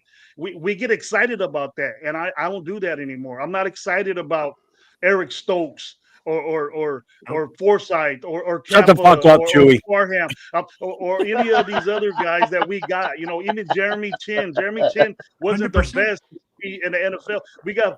We were so happy we got 4 linebackers for the price of Spillane, and it looks like it. It looks like it. Right. Gravy. 100. What linebackers? All 5 of those linebackers that we got don't add up to what Spillane. They don't add up to Spillane. Why can't we do that? We were bragging that we had so much money. Yes, they do, Jack. We could get all these motherfuckers. No, they don't. Shit. Not one of them guys. Okay. Not one of them guys ain't doing shit for our team. We're losing. We're worse. So tear it down. Get rid of this old shit. Get rid of Patrick Graham. We got rid of Chip Kelly. Get rid of Pete Carroll. I know he's a legend. I don't care about his reputation for coaching the Raiders. I'm not worried about that. I'm worried about the Raiders. Get somebody that wants to do it, that doesn't want to sit there and just go through the motions and get a coach. You got a GM there, a young, bright GM that has all these visions in his mind of what he wants his team to be. And Pete Carroll is messing that up. Spike Tech ain't making no decisions. Wow. You think he wants Tyler Lockett out there? You think he wants Forsythe out there? Who do you think's running his team? Shit, gravy. Who do you think's running his team? 100%. It ain't Spike Tech. It ain't Spike Tech. That's the problem. The last 4 years, did our GM run the team? The last 4 coaches. No. Why do we keep doing that? Other teams, There's that's why Pete Carroll got ran out of Seattle. Because we're stupid. That's why Pete Carroll got ran out of Seattle. Him and Snyder were bumping heads, so the dude said, fuck you, get out of here. The Raiders love Einstein's theory of insanity. We just keep doing the same shit over and over and again, expecting a different result. Yeah. I mean, it's the definition of that's the Raiders in the last 20 years. And you know what? You know what, Mike? You know what they're gonna do? You know what they know? You know what they know, guys, is they know that they're never gonna lose us. They're never gonna lose us. We could bitch and cry and say we're not gonna go to games. We will. We're gonna go to games, and we're gonna want to watch this team, and we're gonna get excited, even though we know that the shit out there is ass. We don't care. We're always motivated. That every fucking by the 8th game, we're pissed off and talking stuff like this, like we are right now. Will, they know they got us by the short hairs. They know they got us by the short hairs. My grandpa used to say, "I'll grab you by your short hairs." Will, you and Leo talked about it today because I saw it in the chat also on another show about how some fans are saying, "Oh, just don't go to games anymore." It doesn't matter whether you go to home games or not. They're still going to sell tickets. He's still going to make all this money. It doesn't matter whether you're there or not. So you boycotting the games doesn't mean shit. Well, the thing is, the stadiums aren't as full. I mean, I've been hearing from people that are going to the games in Las Vegas, and they say, no, there's a lot of empty seats. A lot. That's a 70,000 seat stadium. At least 50,000 people are there, Mike. No matter what, and the $50,000, 50,000. The 50,000. I mean, 50,000. $700-800 a Not that ticket. great. A lot of money. Rafa, were you trying to say something? If you did, I might have stepped over you. Yes. I was just trying to do like watching because I just wanted to realize, I just wanted to broaden the idea. Put together a better online by drafting some beasts and picking up a couple at the free agency. Break through all around the nose. Absolutely. That means that don't hire a retired quarterback like Gino, Minshew, Garoppolo. Roll with a quarterback who actually plays better. Also, we can move or sell a duels to either sneak into the playoffs, or at least being in competition. Because then those things are going to be really easier after a couple of years. It becomes easier to attract a top-notch quarterback, the other players, not just veterans looking for easy check. They just wanted to keep rolling. Pick up a wide receiver here, safety, cornerback there, adding some depth at the offensive line, defensive line. Within 5 years, we're just like a different team and always back to the top-tier competition. Because if we wanted to grab a quarterback without the best online, that kid will run this life and get destroyed after losing this mojo. We're going to do that to yet another quarterback. We've been ruining too many assets. And why about the piece of Pete Carroll? Because first and foremost, I don't really understand his management style for this style. Coming out as the new head coach, you're looking for the culture change from the losing season before. That's not going to come for the veterans. It comes for the new guys, the rookies, looking to prove themselves. And above it, like, what are those things that team needs to believe? They got to fucking do it. Because when Bowers went down with we lean on the pass rather than around with our online sets, we have slow receivers. If there's a second team, I hope that leadership will really change about for the slow row receivers alone that don't win games some pass, because we should do like really something. I just wanted to tell you, as a Raider fan, we have to think about it. And being a Raider fan is not for the weak, because we understand we're going to watch the game, learn the history, and of course, watch about like 3-4 hours about getting destroyed by the online. Because if you guys remember, between Monday Night Football, Dallas Cowboys versus Las Vegas Raiders, or even worse, Kansas City Chiefs versus Las Vegas Raiders, also fucking the Chiefs, because we've been see before, because it's a struggle. We need to do to improve their team, not only for the quarterback, but also with the online. I know our team sucks. I know their offensive line sucks, but we need to do something sooner or later, because that's a Raider Nation, motherfuckers. And there's no chance to change it all. Because right now we have power and soul.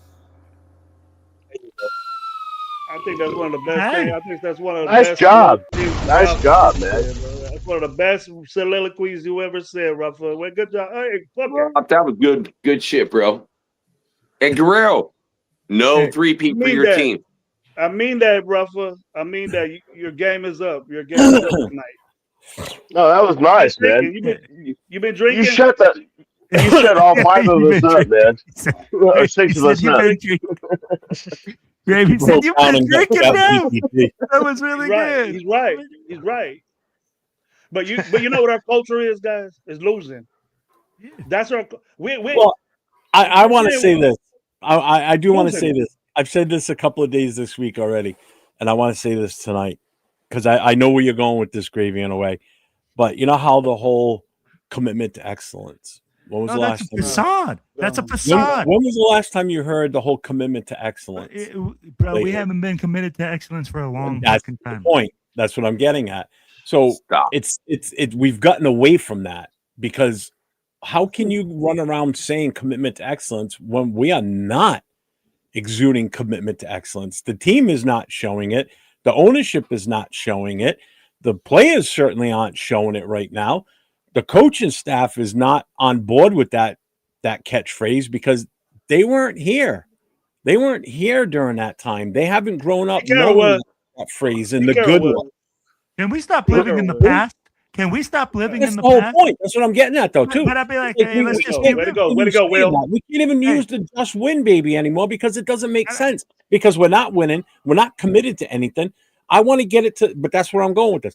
I want to get us back to that point where we can start using those sayings again and those catchphrases to where it makes sense. Where when you say it, you don't look like a complete doofus. Because for you to run around and go, no, commitment to excellence, people are gonna look at you like, what the fuck's wrong with this asshole? Or you say, just win, baby. You can't even fucking win more than 2 games in a season. What do you mean, just win? Just win what? A first down? Hey, we got a first down. Move on. All right, great. Let's go for a second one. You know, that's what it's come to. It's come to the point where we're celebrating first downs and we're celebrating one drive scoring a touchdown and everybody touched the ball. We look good out there. Everybody touched the ball. That was, really? You're going to build off of that bullshit? What the fuck game were you watching? Only one person. That's JT the Brick. That's only one person. He's only going out 2 drives and saying he had a great game. This is 2 days in a row. You're a real fan. This is 2 days in a row. He's on a tangent about what was said in a freaking message on his Instagram. 2 days in a row. This guy's off his rocker. But it's like it's like Gravy said. You got to toe the people that are line delusional and everything. But Jesus Christ, man.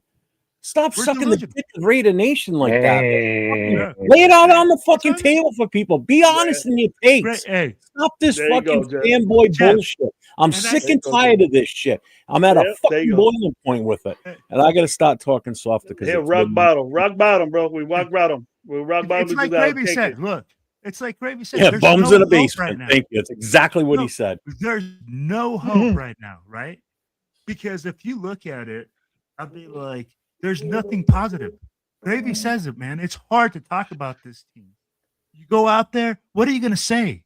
We look good. Good at what? I'm like, I want to know one good thing that this team has done. And then here's the thing. Well, the guys that write those guys checks, those guys, no, I don't give a fuck about the cheerleaders. Yeah, but they look good. I'm not there to watch them. On the field. I'm not there. No, they probably suck too. Because that's how bad it is. I don't even watch the halftime. I just walk away at halftime. They ain't even working, bro. They ain't even work. They're working overtime just to get to cheer for something. I got to work hard to cheer for something. I'll tell you that. All I hear is bad for them ladies, fuck man. They working doing nothing. That's easy money. Easy money right there. Not doing shit. There it is. Because we don't do nothing to make them cheer. You know what? Cheeto hit the nail on the head earlier in the show. He said it's a revenue sharing league. So it doesn't matter if we go and sell out the tickets because guess what? Mark Davis is still going to make his money. And then when you're talking about these guys that are supposed to be, journalists following the team, okay, when the team writes your check, you are no longer a journalist. You are literally a marketing department. You're an employee. You're basically an employee. Wow. Keep it a buck. Let's keep it a buck. Yep. And Gravy, you and I know this. There's guys that are on the payroll for the team. When you're on the payroll for the team, you are not going to be as critical. Fucking Leo. Damn. Yeah, we had PBH presidents today had to fill out a form. Yeah. There's a group of employees for the Raiders that are insubordinate like a motherfucker for this team. I'll tell you that right now. Insubordination is bad on this team. Bad. There's leaks everywhere. You know, Willie, you say that, and I heard your show. You had a great show with you and Cheeto. I like that. And what it was that you came into a realization that it's everything. It's everything. There's not just by saying, oh well, no, that's not even a factor right now. Because we got to understand that there's fanism, there's fans, and you love the Raiders, you rep the Raiders, you wear all their shit, and then we're always gonna be rah and this and that. But there's difference that all of us know football, and we watch the Raiders, then it's worse because we see. And if you played the game, you see it differently. We look bad. We look terrible. And then things need to be changed. The Raiderism in me ain't going to go away, right? It's never going to go away. I'm always going to love my team. First time in my life, even in the bad days, guys, that I got distracted from a game and almost and really thought about doing something else besides watch my team play. The first time ever in my life watching a Raider game, you know, and I was like, what the fuck? What's going on here? That's how bad it is for me.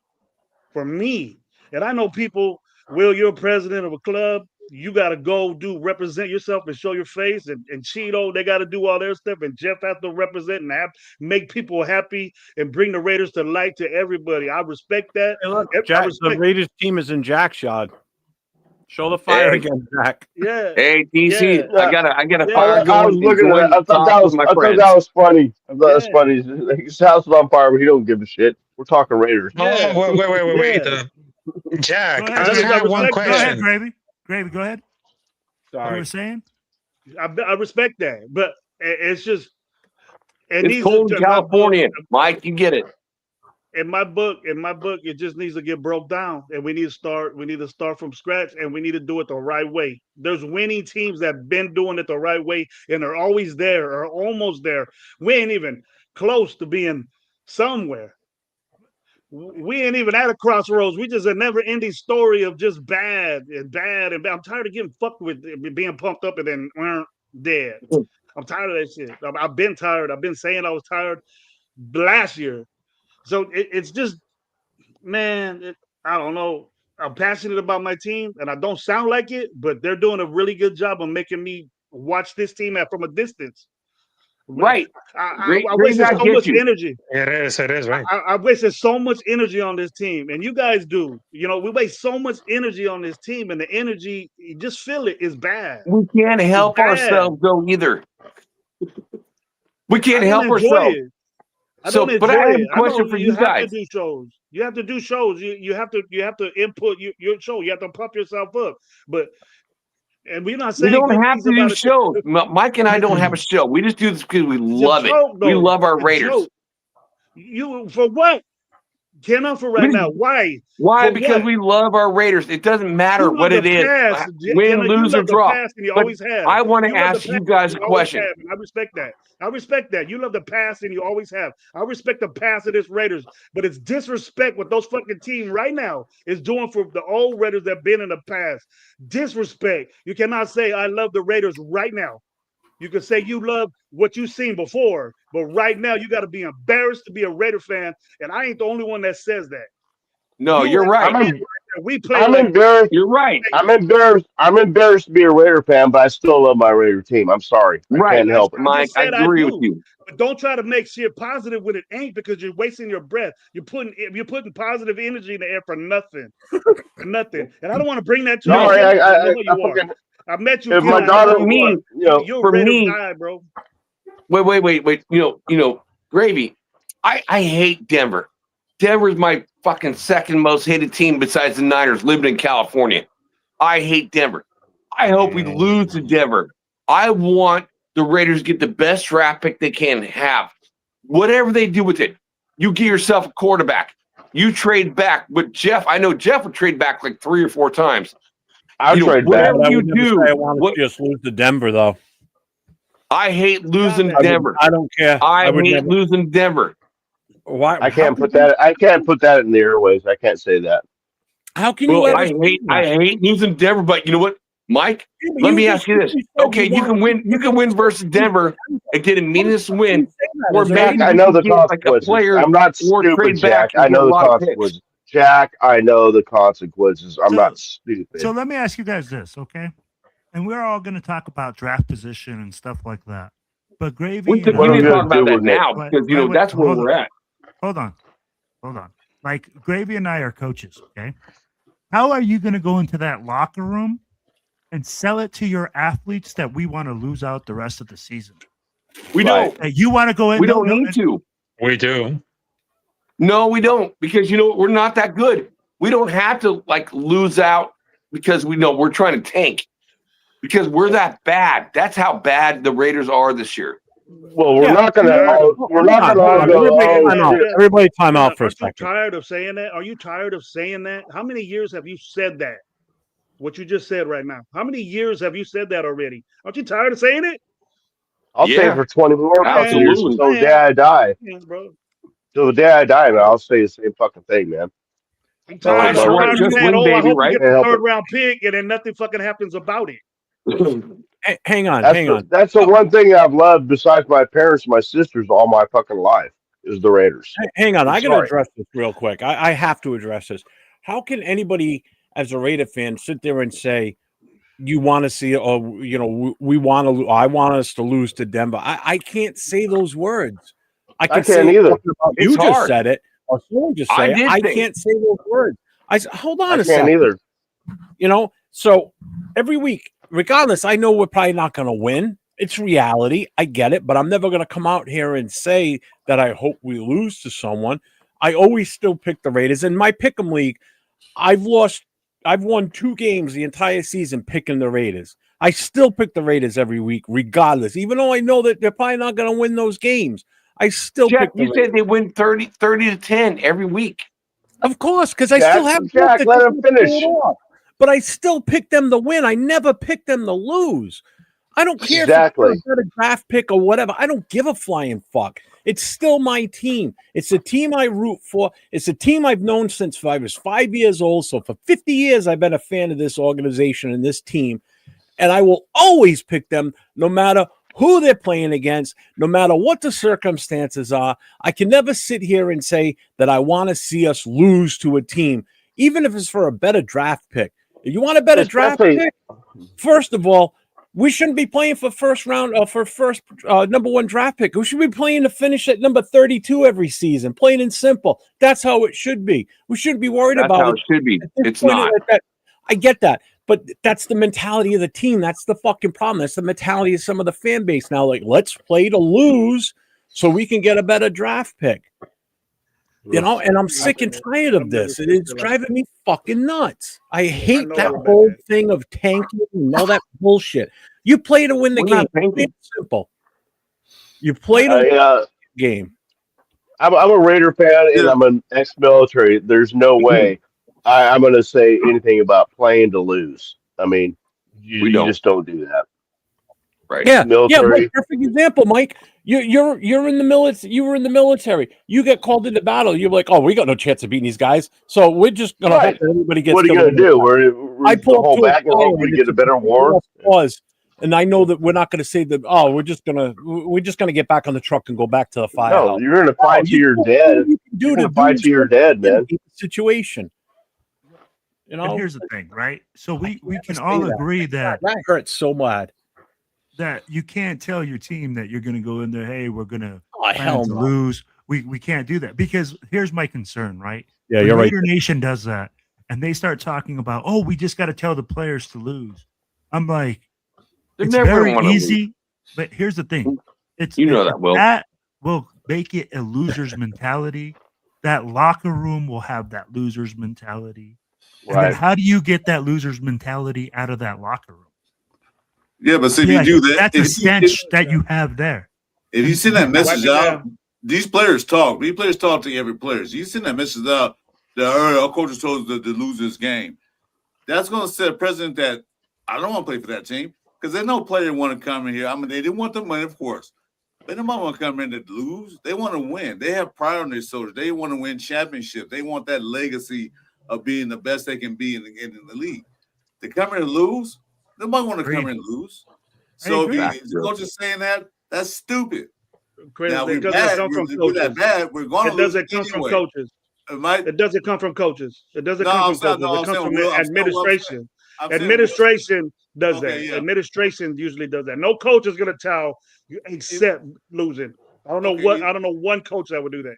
Okay, either or. Okay, I got to see. Either or. Administration and whatever, whoever says that to the organization, to the players, is a dumbass. You play to win the game. You don't play that. I'm gonna go sign for $10 million to go lose. That don't make sense to me. No, it don't. It shouldn't happen. And Gravy's right. That would never happen coming from the coaching staff. But at the same time, my thing is this. All right. So we expect these guys to be winners and to go out there and fight like lions, but then go like, oh, but you should lose the game for a draft pick. A draft pick, again, that We haven't shown to be able to draft. Right. We haven't shown to be able to show any. Oh, you're one of preparation. those Even the guys. No, I'm just like Will, you. Will. Don't hit me with the draft pick No Raven position. players wants to get a draft pick because that could be their job. So nobody wants that. Mhm. They all play every single game. Their life depends 100%. on it to get the next job. You just hope that we lose, Jack. You just said it. No, like I do. Yeah. I said as a win-loss record, Yeah. but Yeah. not Yeah. as a player. Not No, as a what I player. was referring to. Hold on. What I was referring to, said it Will, as- was you said when it I as a when I fan. You said it as a you want fan. JPJ to play right guard. That's Yeah, bullshit. I do. That's lame. why is that I do lame? too. What's that lane? I What do makes too. JPJ a good center? Because you Yeah, let Jack, He's I a want to good hear center. this. Why do you think you What should did play he do center? at center? Hang on, let Jack Until answer this. last- I want to see what he's got to say. Why should We were last in JPJ the play NFL center? last year when he played center. Last in the NFL offensive line running game when he played center. Explain that to me. Last year when he was like a center, he was like one of the best centers in PFF grades coming out there. We had throw PFF grades out the Parham window. at number When? 17 I don't know where those numbers at the coming right from. guard. We had When? Meredith at like the left But Jack, why do you think? left guard. Hold on. Why do you think number he should 10. play center? Yeah, why? Why shouldn't he? Why No, should That's he? what I'm asking you. Why should That's he a play good center? argument. That's a good argument. Why not? Why shouldn't he? play center? I mean, and like you got That's your you got response. players, on either side of you that need help. Like, JPJ helps both of them. So you put him at right guard to help Glaze out, like JPJ playing at right guard. No, and we got He's more Kappa. mobile. He's more mobile. Kappa, That's why. Kappa now is like what, our third center playing. How good He's is probably going to Kappa be the done? center for the rest of the season, but yeah. I'm not saying he's not a better center than you other dumb fucks we put in, but like Jeff said earlier, you weren't on the show earlier. Jeff did say bring in the what was his name from Baltimore? Lindenbaum. Bring a true Lindenbaum, I said that. a true I said that center. the other But that's day. You next put year. I'm you talking put about right now. JPJ. You put JP. Well, right This now he's season's out over, on injury Jack. reserve for the rest of the season. He's out. I mean, JPJ so, ain't playing come on. anything right now. I mean, You know what he's so- playing? He's playing Madden at home right now. That's what he's playing. He ain't But you playing anything. you put a true center next to him. You put him at right guard, and that son of a bitch can pull. I mean, he ain't no joke. I mean, and he's the more athletic guy. That's why they put him at guard. It's one of the smarter things they did. I hate to say it, but it's one of the smarter things they did. They tried him out at guard and found out that this guy could move because he played guard for 3 years in fucking college. He Yep. played center 1 year. Can I? And he's the a best great center. He was the best He's the center best of our. in He's college. the best but of. I would say this. He's if the. you could No, bring let me a finish, Lindenbaum- Jack. That makes Wait, him Jack, the let me best. finish. That makes him the best. No, center. Jack, I'm not. Wait, No. One at a time, guys. One at a I time. agree with All right, Mike. I'm If you could gonna bring a stop- all right, listen, Lindenbaum, I'm going to if stop you can bring a muting people for one Lindenbaum person in here- to talk. One Wait, at a wait, time, stop. Jack. if you can bring a Lindenbaum in here, like one of the best centers in the NFL, then then I can see JPJ at guard. I thought JPJ was If you can do I'm that. not saying nothing anymore because the dude doesn't fucking listen to what I say anyway. He doesn't on the phone either. I'm done with him. I'm gonna bounce out, dudes. Sorry. There's something about this dude. Like, don't you want to leave? Huh? What's he I'm mad out. about? You What's he don't mad have to about, leave. Mike? You two can. Jack, go to Mike's house and kiss and make up, will you? Be nice to Mike. He's all upset. What you mad about, Mike? All right, I'm back. I'm sorry, man. The dude wouldn't let me finish my sentence. The dude wouldn't let me Okay. finish my sentence, and that's what I was pissed off about. Mike, Talk, go ahead. bro. Talk, bro. Go ahead. There's a lot of us on here. What I was There's a lot of us saying- on here. What I was just saying to say JPJ is the best center on our team is like saying we're it doesn't mean anything. There's no value to that because our centers all suck. Kappa, everybody, Meredith, and what was the other one's name? Putman that we put in. Yeah, they totally suck. Yeah, is JPJ better than that? But when most of those guys were playing, JPJ was already injured. And they kept putting him in. He was better than Meredith at center, maybe, but Meredith was better at center than he was at guard, and JPJ was better at guard because he could pull, he could actually move. Meredith can't do that. He doesn't have the physical skills, the physical ability, or the athleticism to do that. so they put him in there. That wasn't a stupid. Is one of the few moves that I didn't think was a stupid move. And I agree. but JPJ as being our future center, I don't see that happen. I see them doing something like Jeff says, or pick one up in the draft, get a better center, leave JPJ out of right guard. I think he's better there than at center. That's my opinion. Look, this is His how I look problem. at this, Jack. Jack, this is the easier way to look at this. Yes, JPJ was at center last season. Yes, he played extremely well. It gave us a lot of hope going forward. That was that offensive system. That was with those coaches. Okay. You got different coaches now. You had a different offensive scheme this year. It wasn't working for some reason. There was something going on that we weren't privy to in the practices, other than the fact that the only thing I really heard was he had a hard time with the audibles as the center, which is what your job is when you get up to the line of scrimmage, is to call out the audibles for the offensive line to make sure everybody knows their assignments. And he wasn't able to do that. It was to the point where when he was still at center, Kappa was playing right guard, and Kappa was calling out the audibles for the offensive line. Okay. So they figured, well, let's try this. Let's move him to guard because he was a natural guard. That's what he played. He played one season, his senior year in college, as a center. And yes, he won the trophy and all that shit for the best center in the college ranks because he's that versatile. Okay. So we put him back at guard. We saw a difference with him at guard. He's a more aggressive offensive lineman at guard than he can be at center. Playing those two positions are a little bit different. And with his just tenacity, him playing guard is a better position. He's quick on his feet. He's got a little bit of speed, and he's got a hell of a lot of power. And he's a fucking maniac. So him playing guard, in my opinion, that's where he should be. I think that's his best position, is to play guard over center. And you bring in a bona fide veteran NFL center in free agency, if we can pull it off, then fucking go for it. And if we can somehow pull Lindebaum over, then I'm all for it. Definitely all for it. Because guess what? That's a major building block for that offensive line. You're taking care of the center of that offense, the middle, the most important position on that front line right there, outside of your left tackle. You solidify that, now we got the ball going. Now we got something that we can possibly start working with where we start to improve. And JPJ, I know everybody's like, put him back in center, put it back in center. It's not going to work with this current system. It's just not. And besides, he ain't playing anymore this year anyway. Way. You'll see the difference between this dude in Baltimore and JPJ. We have to. That should be jackpot number one. We cannot let that dude sign anywhere else. Give him buco money. Best center in the game deserves the best money. So that'll be something I'll be happy about. That'll be something that will change everything.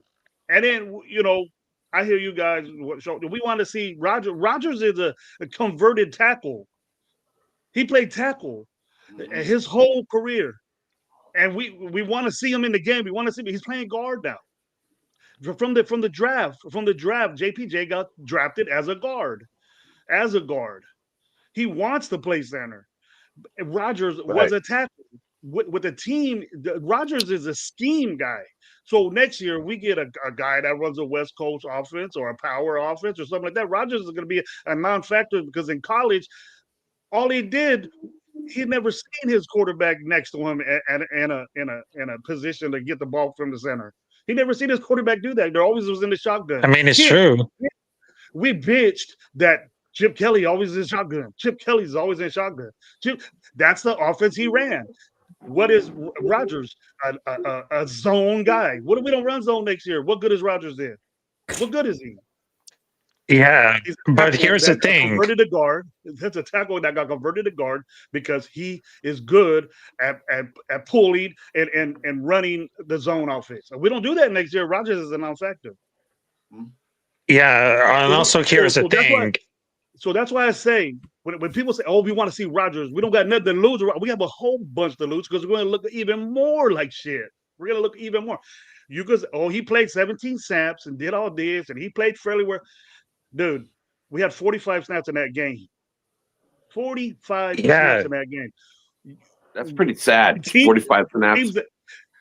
The teams that win, 75, 500 teams, 75 offensive plays. right? Yeah, sustained drives down the field. Sustained drives. Scoring And drives. and when Will and Cheeto were talking about, I was going to reiterate this. I was going to do this. I watched their show, and you guys hit it on the dot. I love when people do this, and you do it too, Jeff, on your show. You and Chris dissect the box scorers type things that coaches look at. Coaches don't look at how many yards you got per carry. They look at what you do when you run the football and the things that you do to make that work. If you're getting hit at the line of scrimmage, I don't want to run the football. If you're getting beat up and Jetty's getting yards after he gets hit and has to do it by himself, I don't want to kill this kid. We need the running game. We cannot do it. We cannot do it. So quit asking for it. Being balanced right now with this team is not an option. Get 55 plays. Get the ball. 45 possessions and you're 2 and 8 at third down conversions. That's the stat that coaches look at. We were 2 and 8 in third down conversions. We're 2nd and 9. We're 2nd and 12. Sometimes we're 1st and 20 right from the get. That is the stat you gotta look at. Third down convergence is so drastically important, fellas. And when we played that last game, there were 12 of 17 on third down convergence. They had almost 80 plays. We had 45 plays and we're 2 for 8 in third down convergence. So who had the ball more to score points? I mean, I get it, Gravy, but here's the thing. I mean, some people, they just wanted to get this dude to the center. What in the actual fuck we're doing? It's not about the issue of physicality playing that position. Center has much important role from what we heard. He wasn't playing grasping the mental aspect of the position or learning defense. That's not how we're going to say he can learn it. I get it because he was the #1 rated center in college. So the people are telling that he forgot how to play a position or identify defense with Pete Carroll comes. I mean, a good guard is more valuable to Spencer, the free agent, in marketed a good center. But some people are saying he's playing great asset lead. I will follow up with this though. Love it. Rob, I love that. But it doesn't matter. It doesn't matter what you did in college. This is the NFL. I've seen Heisman Trophy winners come to the NFL and look like absolute garbage. When the thing that Chip Kelly came out and said, he plays like a guard, he moves like a guard. And if you look at our offensive line, I had Lincoln Kennedy on the show. We're light in the ass. We're light in the ass all across the board. Big time. So you have to put your Mahler at guard. Regardless, at the end of the day, if they're saying, oh, yes, you're not going to put a Mahler at center. A Mahler at center makes no sense. You have to put your best guy at right guard that's going to make holes for you in this offense. And with JPJ being able to play both positions and him being heavier, meaner, more aggressive and firing out, then you have to put him at the guard spot. Gravy knows this as a running backs coach. Wait, Pot. Wait, Jack. Hold on. Will. Jack, hold on. Let me finish. You run off the ass of your lineman. You see the right guard moving, and you see that little crease, and you're telling your guy you are running full speed. It's more important that your right guard make movement or whatever side of the ball is making movement than for your center to make a down block.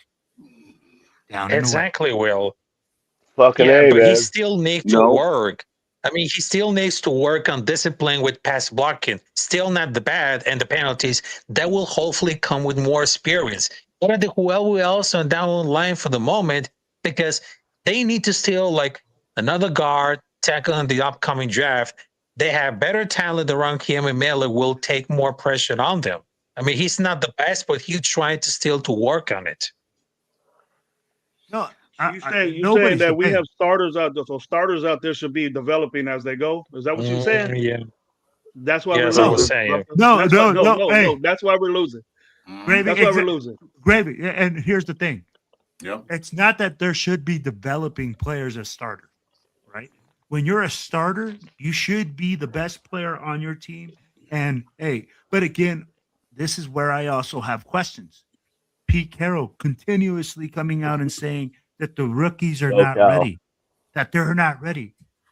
Hey, if the rookies are not ready and the starters look like this, Gravy, then how do our rookies look? How do our guys that we wasted 2 third-round draft picks on? And why is your development? And this is what bothered me when Pete Carroll came out. He said, I'm not here to develop players. Gravy, that's your fucking job as a coach. Your job is to make better. I agree with you. I agree better. with you, Will. I agree with you, Will. But that's why I know now that people are saying Pete Carroll is Pete Carroll, but I've been saying that. Jeff knows I've been saying if Pete Carroll is not sitting there in offensive line group and saying, "Oh, teaching these guys how to kick step and teaching these guys how to pin and pull." That's his son's job. Pete Carroll is not doing that. He doesn't have to. Pete Carroll is a head coach. He manages the practice. He sets a schedule. He sets a schedule, and his guys do it. So he's in charge of the development. His coaches develop these players. But when the season starts, Will, you know this. Development is done with these young guys. It's done with. It's game preparation for the game. They're not hitting. They're not hitting. They only got 14 hitted practice during the season. Or all OTAs and everything. They should have been there getting developed 100% during OTAs, and they would have been playing. They would have been playing by then. They're not ready because maybe they're not good or they need time.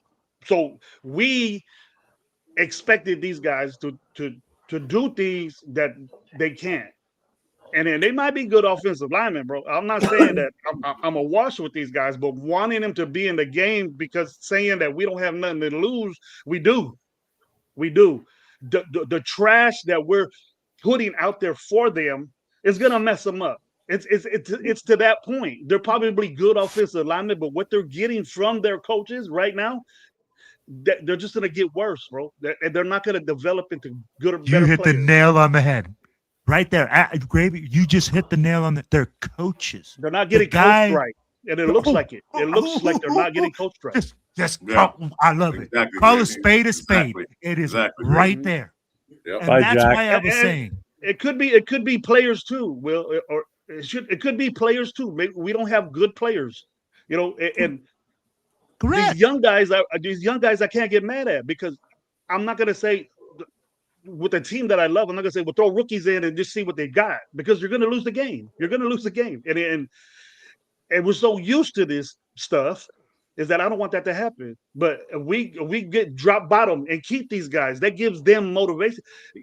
What motivation do you have to go out there knowing that you're gonna get dominated offensive line wise? What motivation does Aston Genty have when he gets the ball?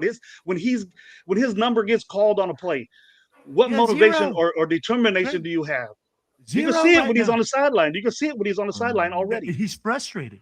Baby, you and I know running backs do not like getting hit in the backfield, not consistently. They want to get down because they can't do their job. Exactly. Right. And it's frustrating when you're getting the ball and there's expectations because as a running back, there are expectations. You are one of the guys that touches the ball the most. And there's expectations that you're going to get yardage. And when you're not getting it and you're used to doing it in college and you dominated in college, and then you come to the NFL and you're talking about 31 total yards rushing for the game? Insane. Maybe. And saying, oh, we had 2 good drives. We had 2 good drives running the football out of what, 6, 7, 8 possessions? We had 2 good drives. Mm-hmm. 2 good drives of running the football. And you got 31 yards. You got 31 yards total. Yep. And this is why JT the Brick wants to say, oh, you got to keep it positive. Gravy, 31 fucking yards. It's hard, bro. It's hard to be positive. Everybody touched the ball. It was great drives, Yeah, exactly. 7 yards. Is that 7 yards a quarter? 7 yards a quarter? It's deflated, Jeff, already. It's deflated. A confident running back is going to do something, bro. But that running back has to be confident. And then if the running back is confident, that makes the offensive line confident. And then everybody gets confident. When you bust out a 30, 40-yard drive with a running, You know what I'm saying? Exactly. That offensive line gets confident and they do little things a little bit better, a little bit harder, and then it starts moving. That's why Jeff over last week I said, Jeff, when you use the offensive lineman, what makes you feel better? Blocking for the run back that gains like 15, 20 yards on the field, or just pass blocking, he throws like a 10-yard pass? What made you like, yeah, feel better? Run block. You want to freaking so I said this when Chris asked me that question. I had a definite answer for that. I said, when I played, I said, I love, and I still remember this game till like it was yesterday. I still rather run block than pass block, because run block, I know where I'm going and who I'm moving out of my fucking way. Pass blocking, as soon as that ball snapped, you're already on your heels. You're standing still, or your feet are still moving, but you're standing your ground in that position, and you're taking on whatever type of speed or momentum the guy in front of you coming at you has, okay? On a run play, I can fire off that ball straight ahead and take out whoever's in front of me. And as a confidence level and a boost to your ego and just everything going on with that team is when your running back blast one out between you and your tackle or you and your guard or whoever, whatever position you're playing. When they run up between you and they blast off for 15 yards because you did your job, that makes you feel good. The running back's got a smile on his face coming back to you. The coach is happy. Offensive line's fired up. And guess what? We're going to run another running play again, and we're going to do the same goddamn thing. We had one game where one of our running backs ran for well over 200 yards. And majority of the plays were between me and my left guard and me and my right guard. And it was probably the greatest game that I've ever played in, because it made us feel so good. And that was 20, almost 30 years ago, the last time I played. All right. And I still remember that game. And this kid just lit it up. And, man, he had a hell of a day. Then you see something like what's going on with the Raiders. Genty scores a touchdown, and he sits on the bench. Looks like someone stole his lunch. Like I said earlier, you look so pissed off and so mad. It's like, dude, you just scored a touchdown. Granted, I know you're still losing, but you're a rookie. That's enjoyable for you, right? No, how can you be happy in this situation when you can't do your job? You did your job. You scored, but he can't do it consistently. It's disgusting. Running backs are winners. That's the one thing you can't. I coach that. And just in a better mode. If we had just a basic average offensive line, Genty would be well over 1,000 yards already. We don't even have close to an average offensive line right now. These are guys that wouldn't even probably start on some teams. Oh, would probably either be on the practice squad or would be buried second or third on the depth chart. Fifth string. Absolutely. Like some of these guys. But this shit right here, I'm very surprised he has 700 yards. I'm very, very surprised. And I wasn't talking. Yards. We didn't wear helmets. I was talking. This guy's gonna get 1,000 yards when we were going on that like 3 games ago. But now what I'm seeing is just got worse. This transition, and then Chip Kelly leaving and all this. I didn't think. To me, I think Chip Kelly was strapped. I think there was animosity and I seen it, guys. I don't know if you did, but I've been in a situation where there was animosity amongst coaches, and we have to realize that Brennan Carroll was in charge of a drastic thing that we suck at in the offense. He was a running game coordinator. Chip Kelly had to leave the responsibility to Brennan Carroll to design a game plan and be involved in a game plan of running the football, right? And Chip Kelly probably couldn't contradict that plan, probably couldn't say anything. Happy to leave that situation. He walked out of there saying, thank God, pay me my money. I'd rather do something else. 100%. That's right. And that's what you said earlier. Those coaches are arguing with each other. Exactly what you said. That's probably what happened. It happens all the time. It happens. Dude, if you put a headset on, even in high school football or JUCO, you put a headset on. These people talk about their girlfriends or fuck you. Yeah, they did. They talk about it's weird. It's weird, bro. But then you love each other because you put this game plan together that you want to work so much, right? But when he wants to run something, Chip Kelly says, "Nah, I don't want to do it." can't you see the why Chip Kelly didn't want to run the football? Because this kid didn't know what the fuck he was doing. So Chip Kelly says, all right, I know what to do best, and I know what we're better at is throwing the football. And Geno can't throw the ball 40 times a game because some bad shit's gonna happen. Yep. But he can throw it 40 times, just not very well. just not very well right now. But the thing is that the situation that Chip Kelly was in, the Chip Kelly was in was like animosity. I ain't gonna run this guy shit. I would do the same thing. I ain't gonna run this guy, and I ain't got no say. So fuck it. Why run the football? I'm being forced to run the football. That ain't gonna work. That ain't gonna work. And it's not gonna work because we don't have the guys to do it. And it's his decision who plays in the game because he's the running game coordinator, and the head coach is just game plan and said, we need to do this, we need to do this. Okay, you guys figure it out. He trusts you. Chip Kelly is known for trusting his coaches to do things for him. Pete Carroll gets the credit. And he will tell everybody, I think, but now he's just making excuses for everybody. Brendan Carroll should have been fired along with Chip Kelly and his other sidekick guy. Do we even know who this other guy was? It was his sidekick. He was a guy that was supposed to be his running game coordinator, but he wasn't. That guy got fired after Kelly. They didn't fire Brendan Carroll. We can't run the football, so fire all the guys that are involved in that. And one of them is his son. So that made me realize Chip Kelly really is not making decisions on this offense as much as he should. Right? So that's right. It's up to Pete. That's what I figured. And we keep this, and just imagine if we do this same shit again, the same thing is gonna happen.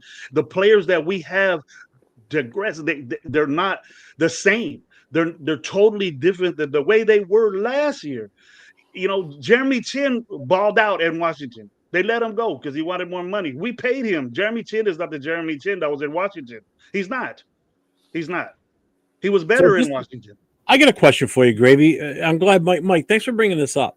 If your son was a coach on your team, I don't know if you have a son or not, but if you have a son or had a son. I got 3 sons. I got 3 sons. 3 sons. If one of them was a coach on your team, like Brandon is to Pete, and he was doing, how easy would that be for you to fire him? Not easy. Would you fire him? No, I wouldn't. Really?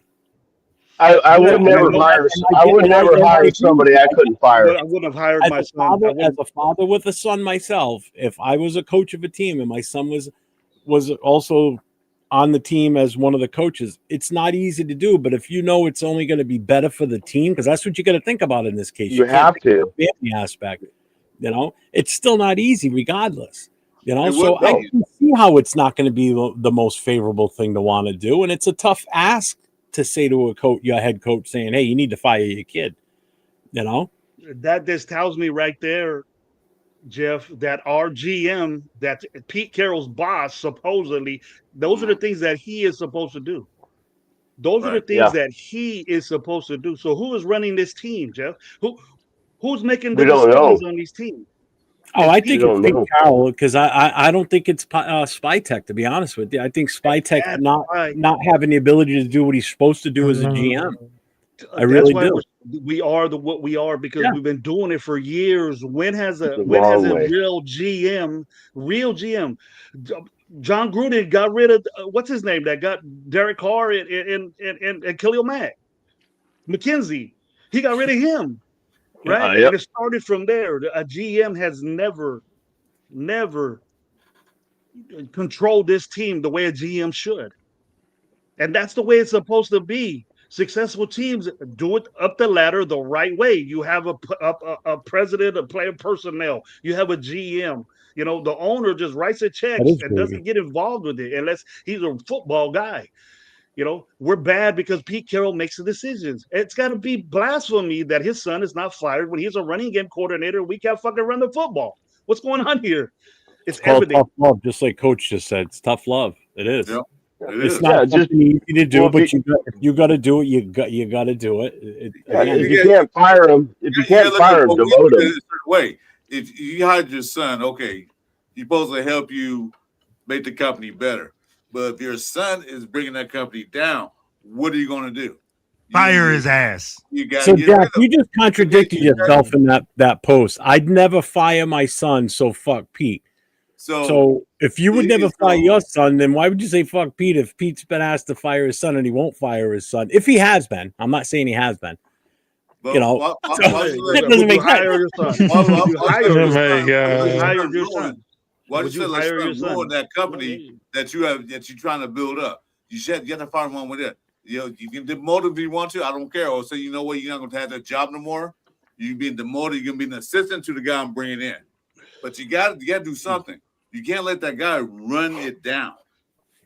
That's what I'm saying. Can I say something? Can I say something real quick? If you're the head of an organization or a football team or a head coach, you cannot hire somebody without performance based. If they don't pan out, you either demote them or you fire them. You can't hire somebody unless you feel like you can fire them, whether it's your son, whether it's your daughter. I mean, I'd have a hard time. Get on 805. See, 805, what he just says here, firing your kid is rough, but I wouldn't set them up for failure like Pete did. If they're not qualified for position, don't expose them like he has. Another bad decision by Pete. And he's absolutely right by saying that. If you don't think that's fucking cool, I don't force him into that position. You know? Yeah, that's a great point. Who wouldn't take a running game? Who wouldn't take a running game quarter? Thanks, Jeff, I told you the way it works. I told you that the way that ladder works. When you get a coordinator type label, that just enhances your resume. That you have decision making, you could call plays, and then what you want to do, he wants to be an offensive coordinator somewhere and sometime of his career. He wants to be an offensive coordinator. So that label on his resume bumps him up a notch as far as other coaches are teaching him. And then they say, oh, all right, he has to deal with that. He has experience of game planning. Offensive line coaches are not in rooms game planning for games. They're watching film and watching what their guys do and how practice is going and who's supposed to be. I want this guy at guard. I want this. He makes decisions as that. But as far as setting up plays, certain type of situations, you know, they got shit so scripted that they 30 long situations with 10 plays, 1st and 10, short distance, goal line. You know, what do we do in this type of situation? 2 minutes, things like that. And then the offensive line coach is not involved in that. He wants his son as a coordinator to be involved in those rooms and those decisions that are made. He's not doing a good job with that. He wanted to get rid of every smell of Chip Kelly, so him and his boy got fired because his boy probably said, if Chip goes, I go too. They said, fine, get out of here. So they got rid of all the little remnants of Chip Kelly, and that makes me further know that Chip Kelly wasn't down with Brennan Carroll being his run game coordinator. I have to butt into real. Hold on, I have to say something real quick, Chris. If I leave, you gonna want to keep this going, or the only reason I'm asking is because I got to get up early tomorrow. It's already almost 1:00 here. Tomorrow's the 6th. Well, it is the 6th right now. It's the anniversary of my dad passing, and we usually go out. My condolences, man. Well, we go out to the cemetery every year on this day to visit, and then we stop at a restaurant in Fall River. So it's an early day for me tomorrow. Well, so I do. I like this Gravy, Wills here, Alpha, and the Mike. I mean, that's something that you guys want to continue for another 20, 30 minutes. We can. Then we'll call it. I'm up for it. I love talking with Gravy, man, because I can go for another. From the coach's perspective. If we go another 20 minutes, that's 1:00. I can stay till 1. That's why I'm just trying to get a feel for what you want to do. So if we call it at 1:00. We can call it at 1:00. That's fine with me. Because it's very rare to have Will and Gravy on the same show. Yeah. So Gravy, and we just said it right there, right?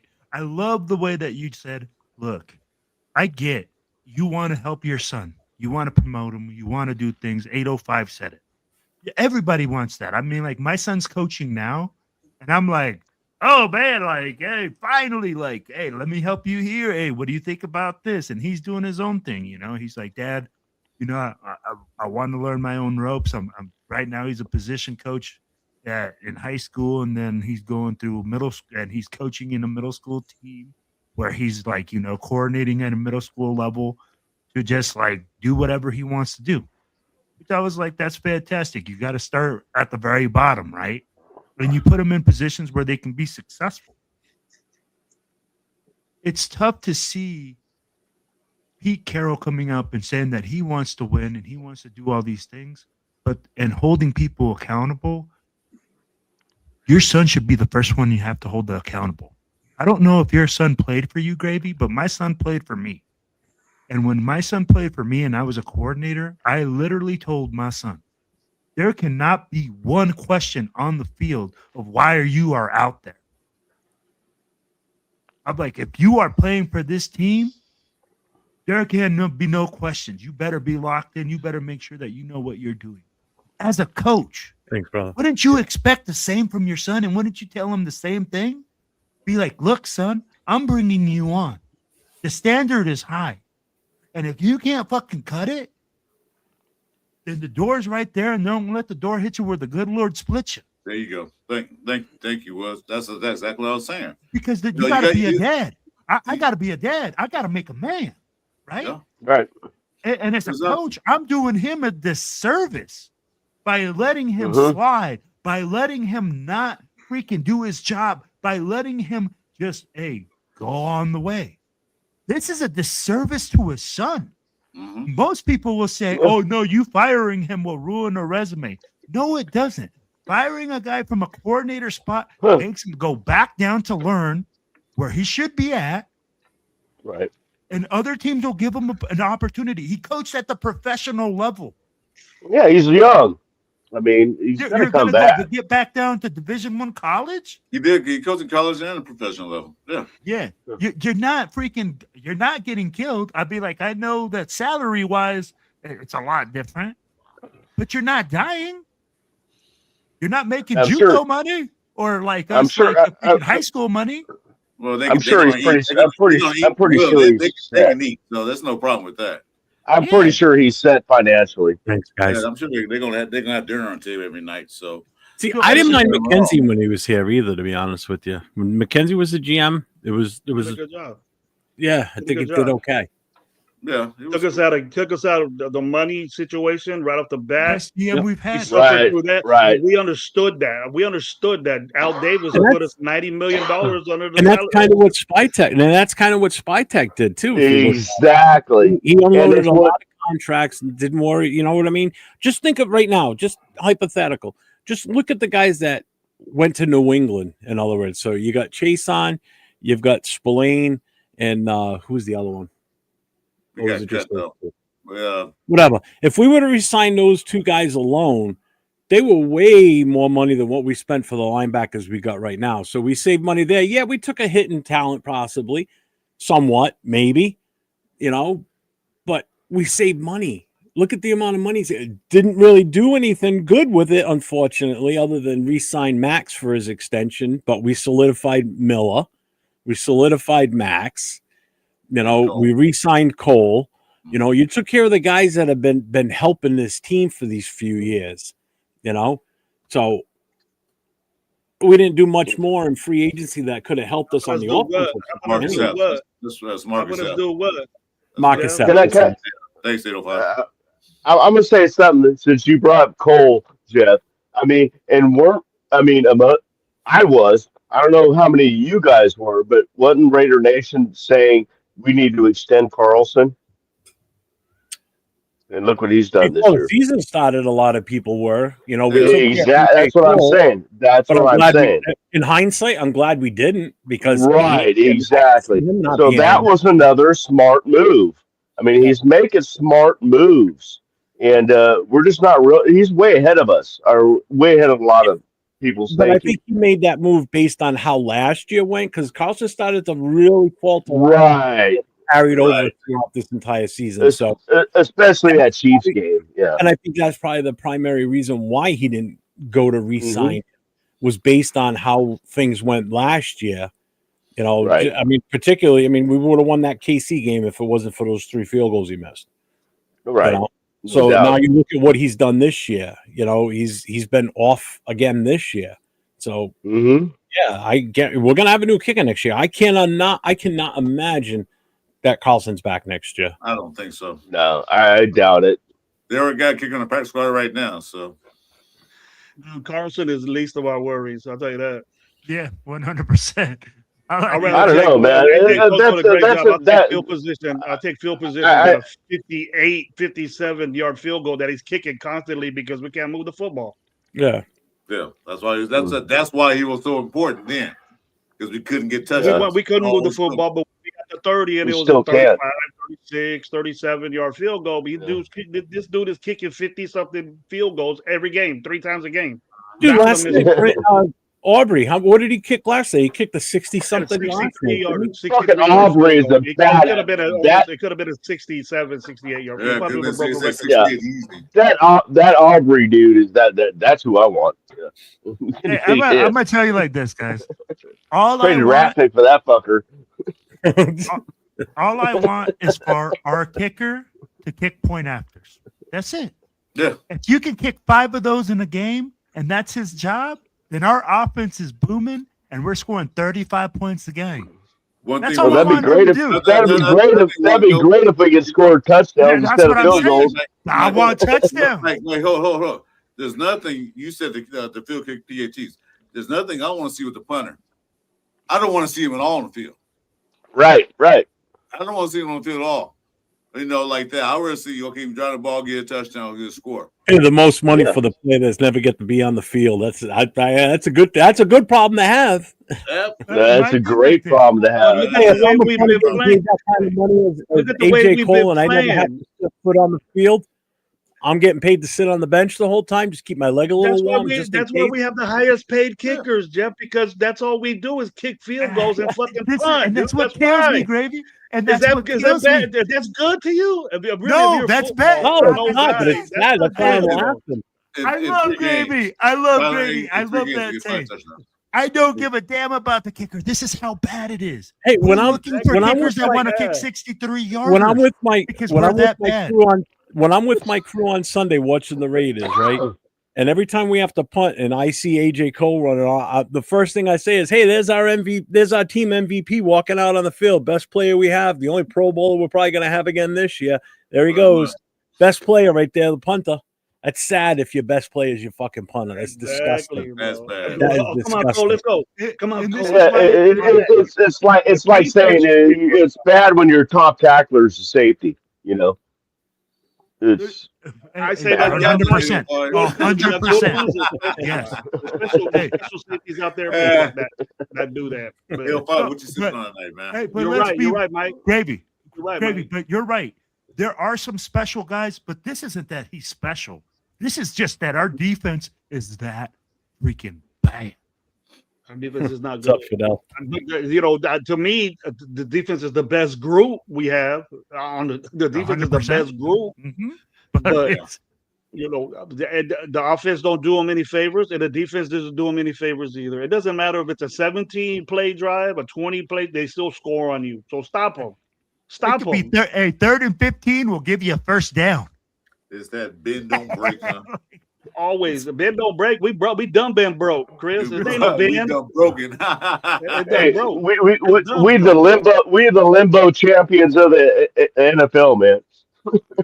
It's like, we need to get a fullback. I'm hearing that. We need to get a fullback. Oh, man, come on. What is that going to do? What the fuck is that? The fullback's going to get blown up 3 yards behind the line of scrimmage, and then Jetty's going to run into him 5 yards. Right. Run into him instead of running to the lineman. It's like another yard back. Eric Henry has one. It is soccer football. These someone like Marshall Reese. That's the only football I can see. But other than that, first thing, I love. Can I finish? Get the line first. Because like you said, if they come in the backfield, they're going to hit the fullback. He's going to hit Genty. They're going to be a big old pile of mess back there. So, no, just get the line fixed first. 100%. Because right now it's an absolute joke, Chris. I mean, I'm seeing offensive linemen getting bench pressed into the backfield. You're seeing guys running into each other. I'll be like, Keystone Cops, that Jeff called it. Keystone Cops. and this is why I said, man, great. I love that he's a coach and he's running back pro this year. when you're talking about offensive line, these guys get the vision from it.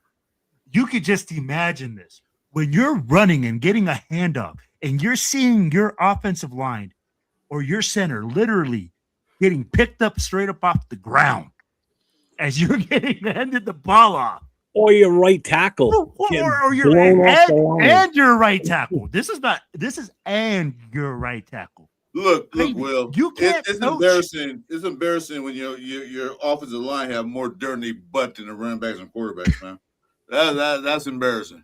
There was one of the clips that 805 played Wednesday night. I remember it. It's just so clear in my head. I can see it. I watched that. I know what you're gonna say. I watched that, and I know what you're gonna say right now. They snapped the ball. Glaze and Khalil Mack, they were 1-on-1, right? Khalil Mack got underneath him so bad that I think Glaze's right foot hit the ground once. And he was just like, he was almost like he was hovering backwards. He was going back so fast into Geno Smith. It was like as if Khalil Mack was going up against a ghost. Like he was going literally right through him. It's like, Jesus Christ. This is what we've got going against a guy of his caliber. He's out on an island by himself, trying to stop one of the better defensive ends in the league right now. And this is what we're putting out there to defend it. Oh my God, that was so bad watching. Feel like he was carrying him. I'm like, and dude. That's what I mean. It's like he lifted him right up off his feet like he was nothing. Yeah, that's the fundamentals of the game. That's what I mean. This is the basics. You can't even power rusher. These are grown ass adults playing a fucking kid's game, basically. And this is shit you learned in Pop Warner. Is the you have to have your center of gravity low. You have to have your footwork right, or you're going to get pushed around like a little kid constantly. And that's what's happening to our line. And who's coaching that? I don't see it sometimes in real time in the game because I get so much going on. But when I watch his film breakdown and I see it in slow motion and stop and rewind and going back and forth, I sit there sometimes with my mouth open watching this. It's like, are you shitting me? Why is it we're seeing this? But when they review the film in their training facility and they go through how are they not picking up on this shit? How are they not helping these guys fix this shit? But then you watch Caleb Rogers come out there on Sunday, and he's got the fundamentals for the most part. He's got the base footwork. He's got the body base itself. I mean, this kid was actually playing pretty damn good for the time he was out there. He's not totally involved in the block on the nose tackle with the center, but he's got his hand on the guy, so he knows where the guy is, and he's looking around to make sure no one else is coming in on his right side. And if he needs to help out the center, he's right here to make that move. So this kid's already well and above some of these guys that have been starting all goddamn season. But yeah, he wasn't ready. So magically in 1 week's time, he was ready to play all of a sudden. And this is that's desperate. That's a desperate move. And the thing is that you could be fundamentally right and fundamentally there, right? And I think the kid is, bro. 45 plays, 17 plays. Okay, that's just about 30. That's just about 35% of the offense that he was involved with. And 17 plays out of 35% of a guy playing 17 plays. That's a. If you put it in the offensive alignment view of it, or offensive group, that's a lot of plays to be in as a rookie. The fundamentals were there, just like I said. They were there. He's going to be a good kid, but throwing him in a situation like this, what confidence? Like you always know this, Jeff. You just said it a little while ago that if he's not confident, and if he does his job and you still get a sack, the whole offensive line is nobody's with him. He went in there pumped up, ready to go, right off the bat. Boom. What, second play of the game, he gets sacked? Second play of the game on our first possession, Geno Smith got sacked. And then he got sacked again when they tried to go for it on fourth down. So you're desperate for offense productivity if you're going in for fourth down on your first possession. And we scored. We scored on they scored on their first possession. I honestly, in all honesty, I have a feeling that his confidence level got boosted a little bit on after Sunday. And they took him out. Yeah, I'm willing to bet that Rodgers felt good, and he should feel good because I give him all the praise in the world as a rookie coming in there in those circumstances against that defensive line. Yeah, Khalil Mack's out there. He might not have had a lot of contact with Khalil Mack. but he's still got a taste of what it's like to be on the field with a guy of his caliber. Okay. Could he have done the same thing with Myles Garrett? So did DJ Glaze. DJ Glaze got a whole lot of taste of what it was to go against Khalil Mack. Well, 805 did a great job at this. Look at Miller's kick step and what you were talking about. The reason why Mac was doing that with him, that it's been known that Glaze has a bad kick step and he does it. His hips go straight up. He stands straight up against these big power. Yeah. It's known in the NFL that Glaze is not good with. He does the same exact thing. He does the same exact thing that Parham does. He comes out of his stance too high. He comes out too high. He's standing fully erect already.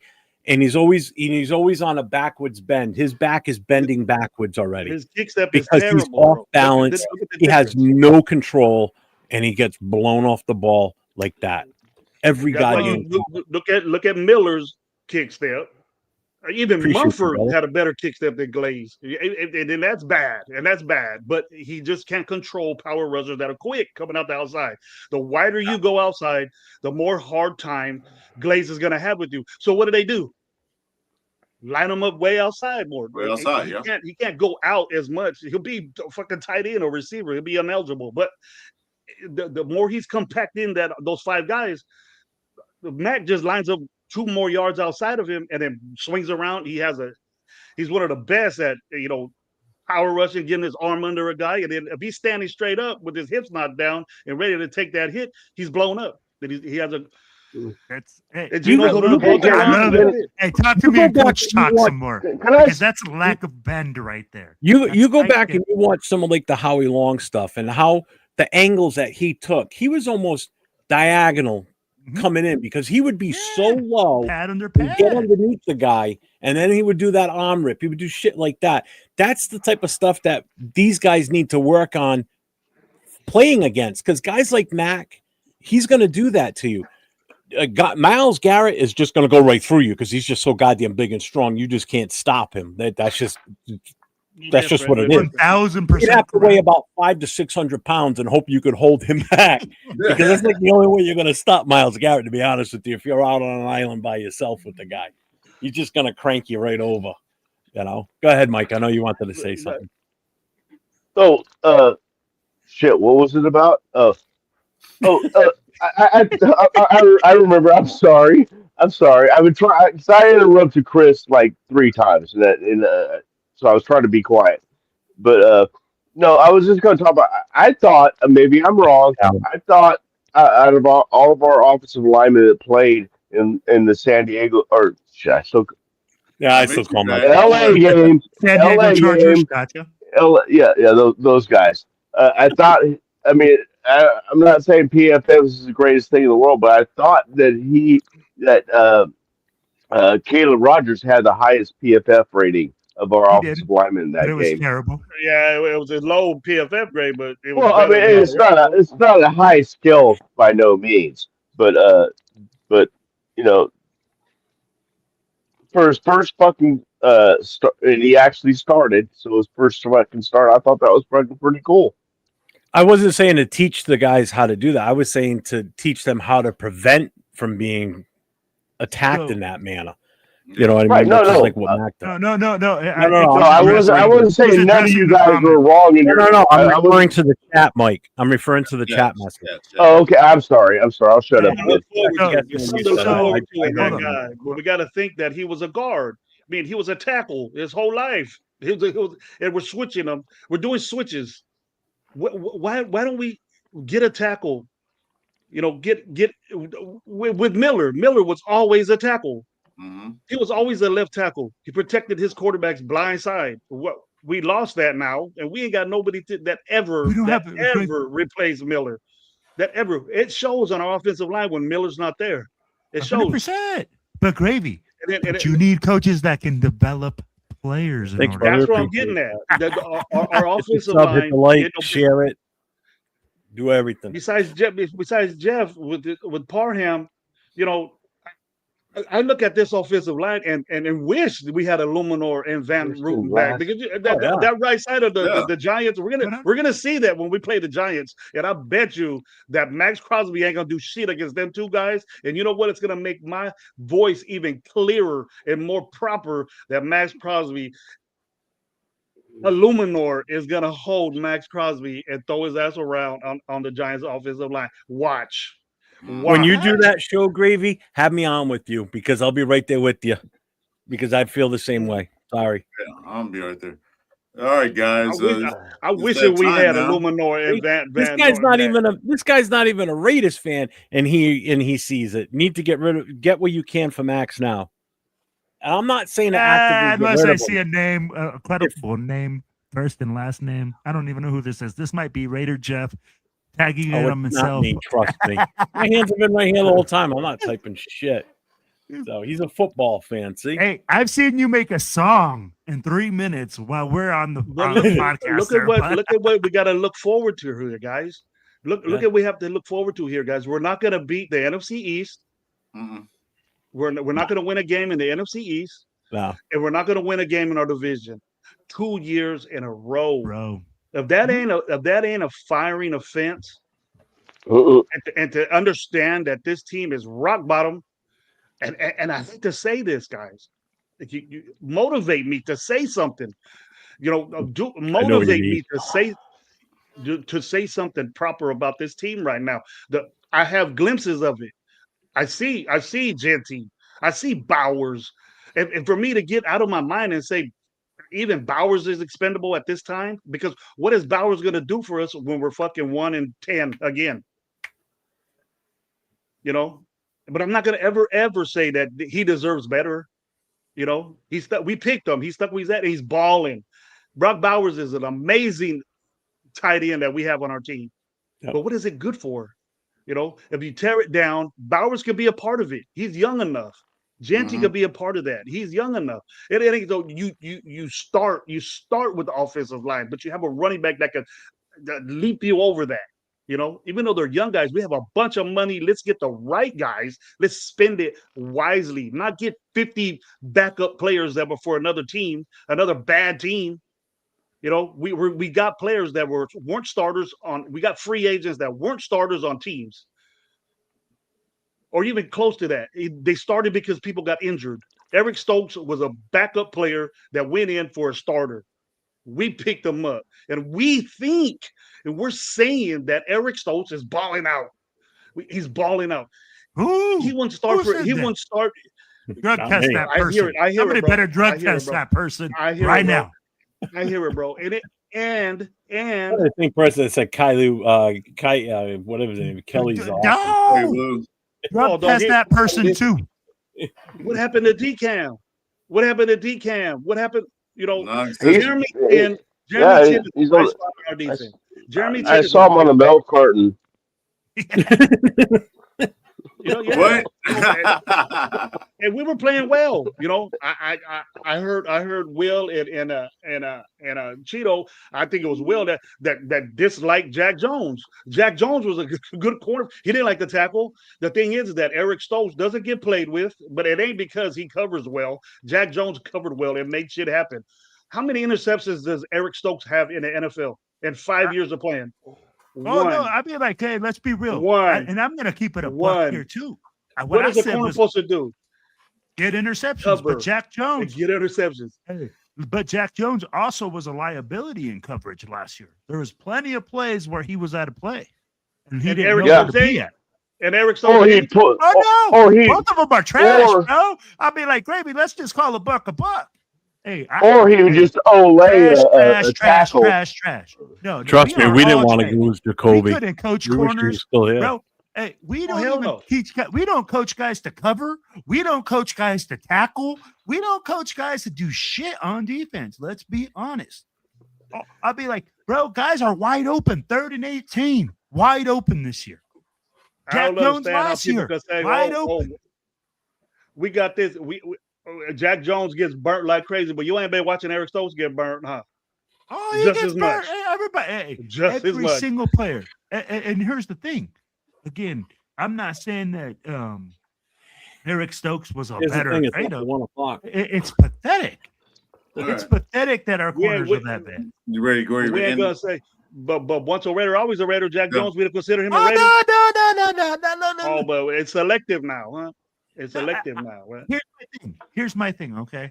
But this thing of once a Raider, always a Raider, I get what you're saying, but I'm not going to sit here and go, oh, let's go bet a guy that was a former Raider just because he was a former Raider and go get him on another contract. That's stupid. This is business, bro. This is a We've been business, doing that. and I'm in the business We've of been winning. doing I And on get that what you're note- saying, but you asked me. We weren't saying Hey, that when he was well, taking shit to the house. definitely, We weren't hey, saying that when he guys. was. We weren't saying that. We weren't saying that when he was Can't taking stop shit to the house on pigs. But all of a sudden that changes. But Eric Stokes has never done that. He's never done it. anything. Bomb. Hey, wait, guys. I got one thing to say. You guys make great points. Jeff got to go. We're going to end the show. But on that note, we need to win it. I agree. We know what we got to do. So, guys, thanks for coming in. Gravy, especially you. Will, always a pleasure. Thank you, Mike, buddy. you Always a everywhere. pleasure. Thank you, brother. Mike is my professional backup in case one of my guys are missing. Always there. What up, Mike? What up, Yeah, Sack thanks Town for Mike? Apocasi for being Yeah, here. Mike. Who else? Jason Downs was here earlier, so thank you everybody for chiming in the Rob chat. We Fugazi appreciate was it. here. Huh? Appreciate I didn't you get all. to see Fugazi. Chris and I will be back on tomorrow night along with Jason Downs doing the Raiders Last Call podcast. So check us out tomorrow night, 9 o'clock Eastern time, 6 o'clock Pacific. Until next time, folks, stay safe and go Raiders. Go Raiders. Yeah. Raider Nation. It's Friday night. You know what time it is. 401 Raider, Jeff on the mic. Let it drop. Yeah. Yeah. Silver and black when the lights come on. Another week, same pain, same song. But we show up, no matter the score. Cause the shield, it's different when you're born to roar. Bad calls, heartbreak, chaos on repeats. That we pull up every time, still take a seat. Hit that chat, turn the volume to the top. It's Friday night, time for that mic drop. This is the Raiders, Friday night mic drop show. 411 Raider Jeff, yeah, we let that fire flow. Rants, laughs, pain, you already know. Raider Nation, ride or die till the end of the road. Mic drop, let the truth explode. Friday night lights and the nation's in control. The East Coast, mic drop, let the truth explode. Friday night lights and the nation's in control. From the East Coast nights to the Vegas Strip, we vent, we rage, we joke, we trip. From blown leads, flags and coaching mess to the fans who still scream RM with no stress. Leftovers cold, now the takes stay hot. Raider Nation therapy, this the spot. Every Friday night we clean the slate and drag this team like we're tired of the weight. Yeah, silver storm in the sky. Hear the nation's battle cry. Not a win, but we still unite. Cause pain brings family every Friday night. This is the Raiders Friday night mic drop show. With 401 Raider Jeff, yeah, we let that fire flow. Oh, comedy, chaos, that's how we go. When the team tests every ounce of hope. Mic drop, let the truth explode. Friday night lights and the nation's in control. Mic drop, let the truth explode. Friday night lights with the nation in control. When the red does pop like the nation in control. And the night pop with the nation in control. When the week goes wrong, when the Raiders fall flat, we show up stronger, imagine that. So hit the light, take a seat, don't stop. It's Friday night, baby, it's time for the mic drop.